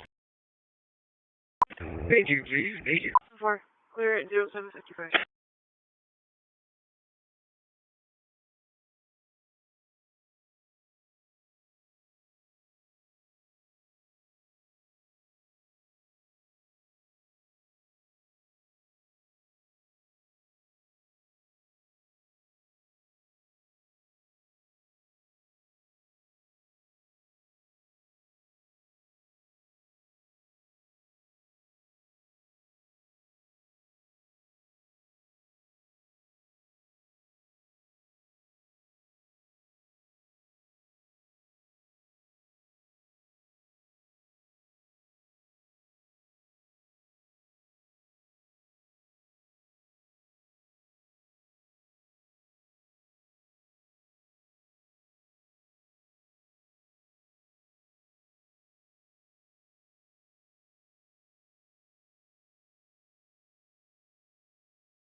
You should be working off duty for RTA.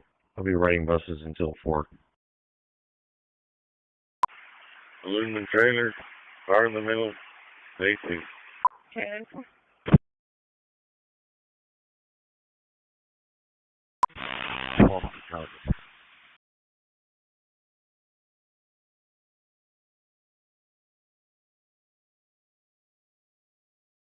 Changes. Go ahead.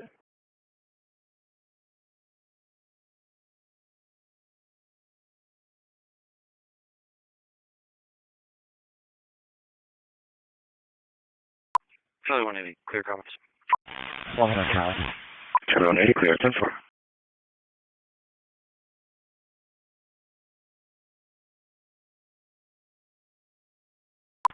Dispatch back 10.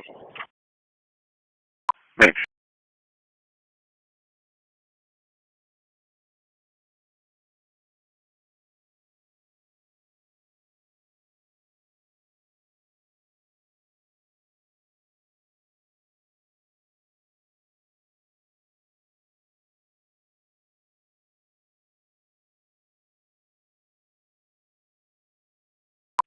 Show me south line, till 3. 10-4. Okay, we're south line, till 3.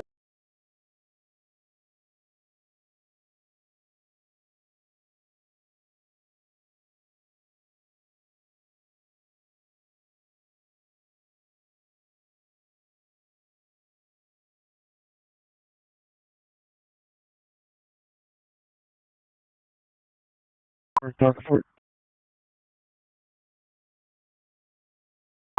Four Dark 5 is rigid, no dark damage.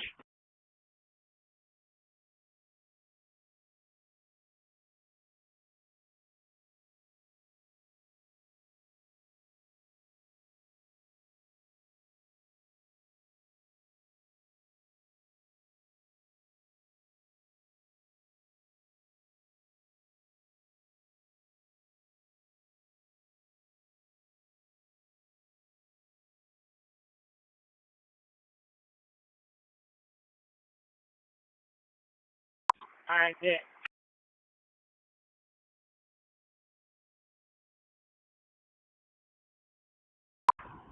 Ops 22, Adam.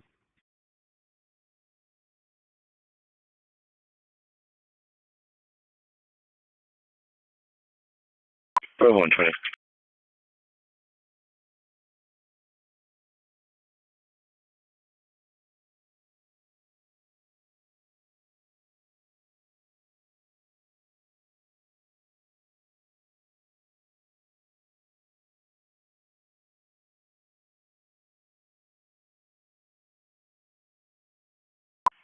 ADM roll call, officers equipment check. All units check available status and quarters on MDT. ADM roll call, officers equipment check. All units check available status and quarters on MDT. Bravo 110, Bravo 120 for the hit and run. We'll be at 2809 St. Joseph. 2809 St. Joseph. Unit C, Charles. Contact will be Stephen.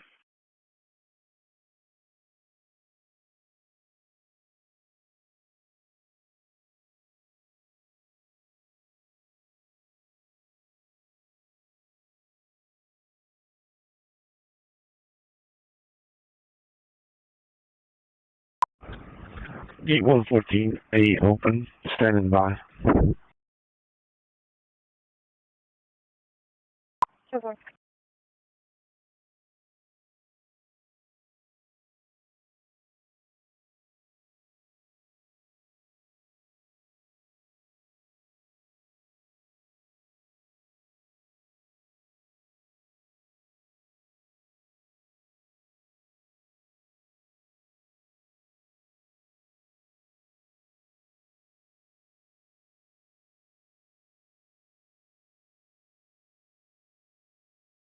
Raise you ready, raise you ready.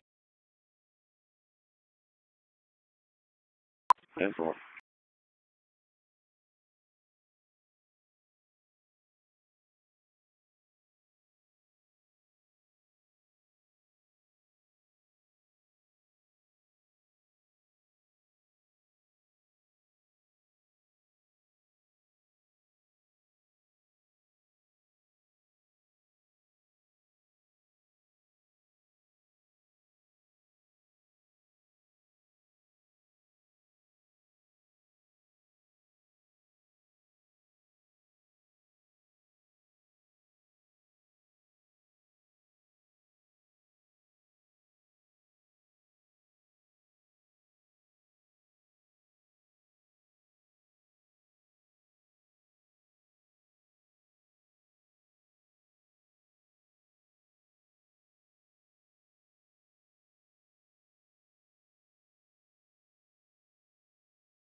They'll be on a couple of places, Chef. 110, copy one of the vehicles. William Charles Boy, 5718. William Charles Boy, 5718, 10-4. That's 120, repeat.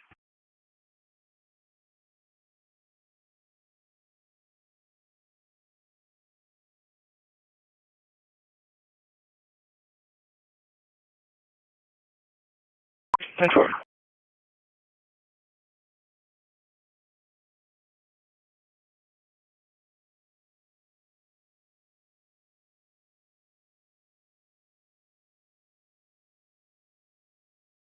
Thanks for William.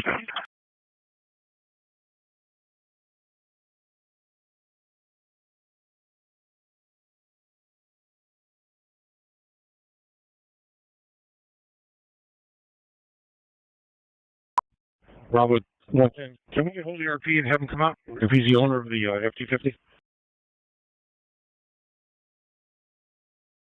Bravo 10, 10-4.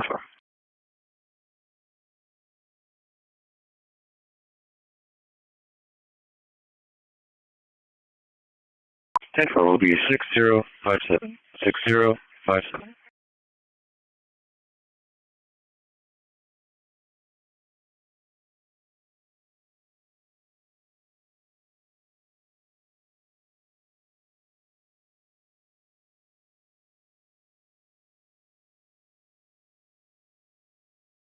Charlie 180, you advised Berkler, Birchwood, disrupt.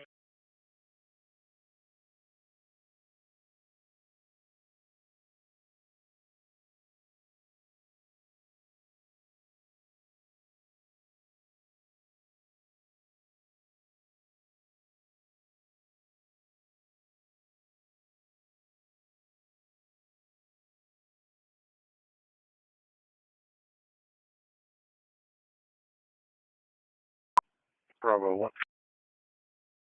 Bravo 1. Getting flagged down here at the main gate at the substation. Be out on the mail. House 22, boy. Bravo 110. Can you make a note of the call, sir? It's going to be 2700 St. Joseph, and cross street is going to be 700 St. Lucie. 2700 St. Joseph, 700 St. Lucie, 10-4.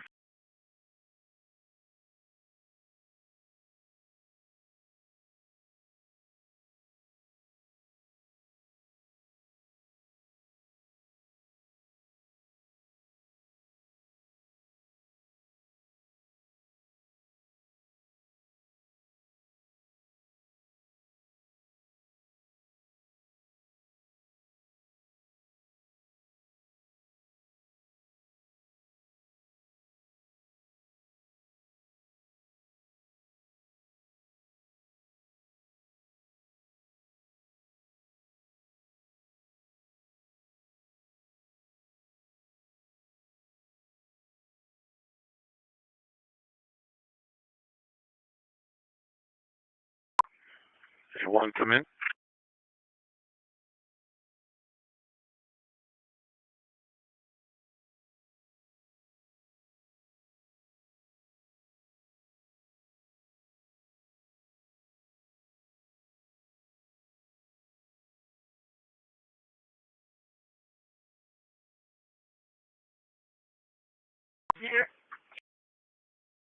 That entrance as they're coming in, sweep a little bit in the inside and then the whole curb all the way to the end.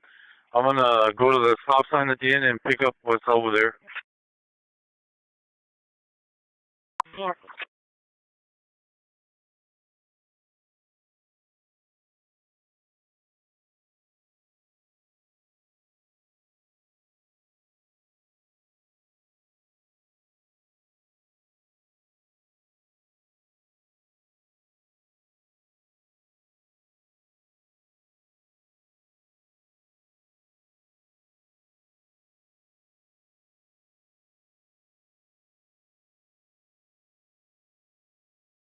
All right, temple.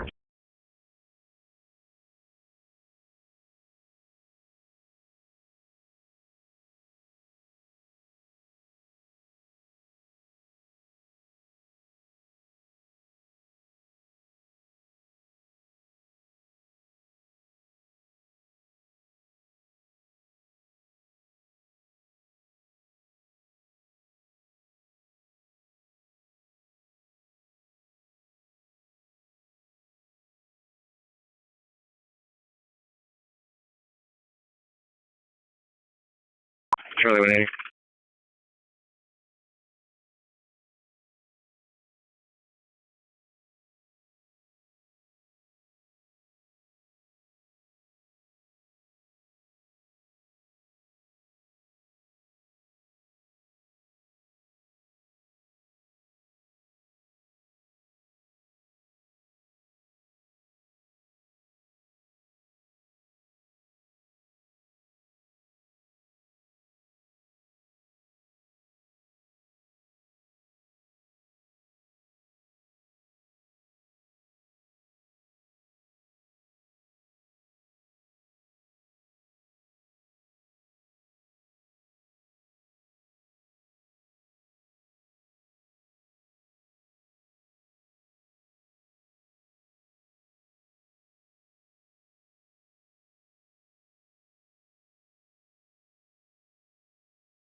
For the EAB.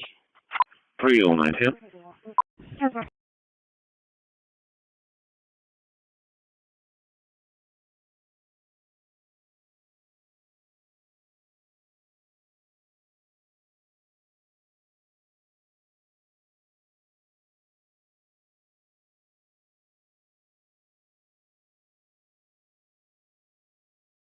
Event number 6765. 6765. 928, go ahead. 928, radio check.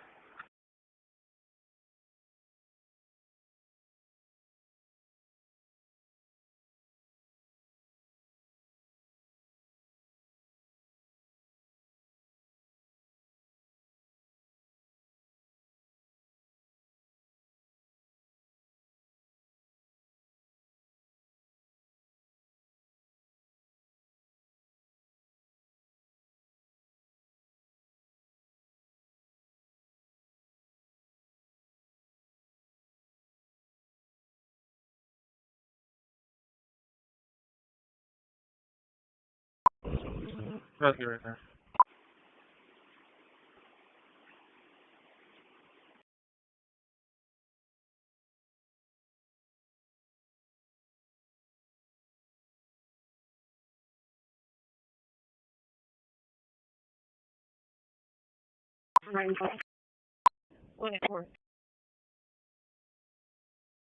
Hello, declining middle bay 2, no scale, limitated part middle bay 2, no scale, traffic.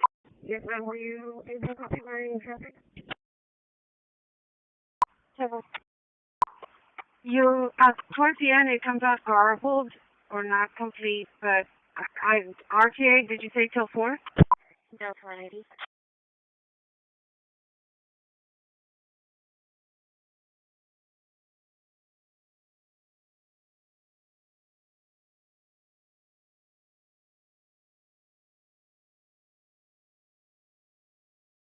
Delta 1224. He shows clear.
175.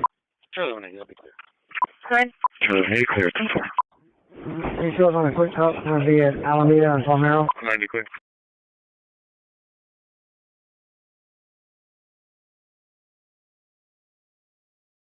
Charlie 180, Charlie 190 for a disturbance. I'll be at the Cimarron Court Performance, 3701 Cimarron, 3701 Cimarron, Unit 29.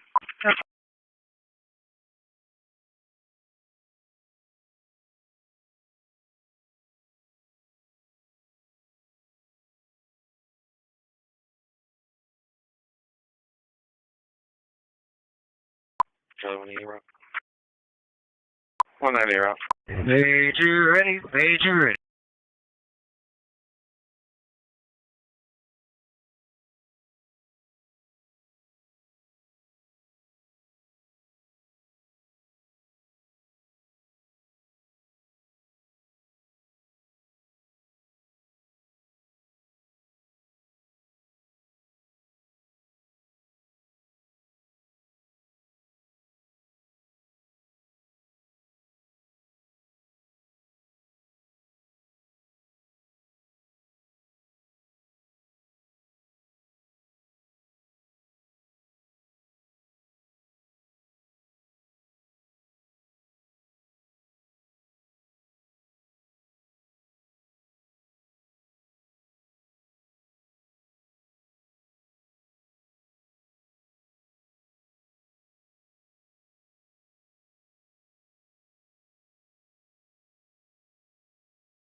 Green light the backup, Charlie 180 and 190. We'll be at 3701 Cimarron, Cimarron Court Apartments, Unit 2929. Our field will be Marisol Gutierrez,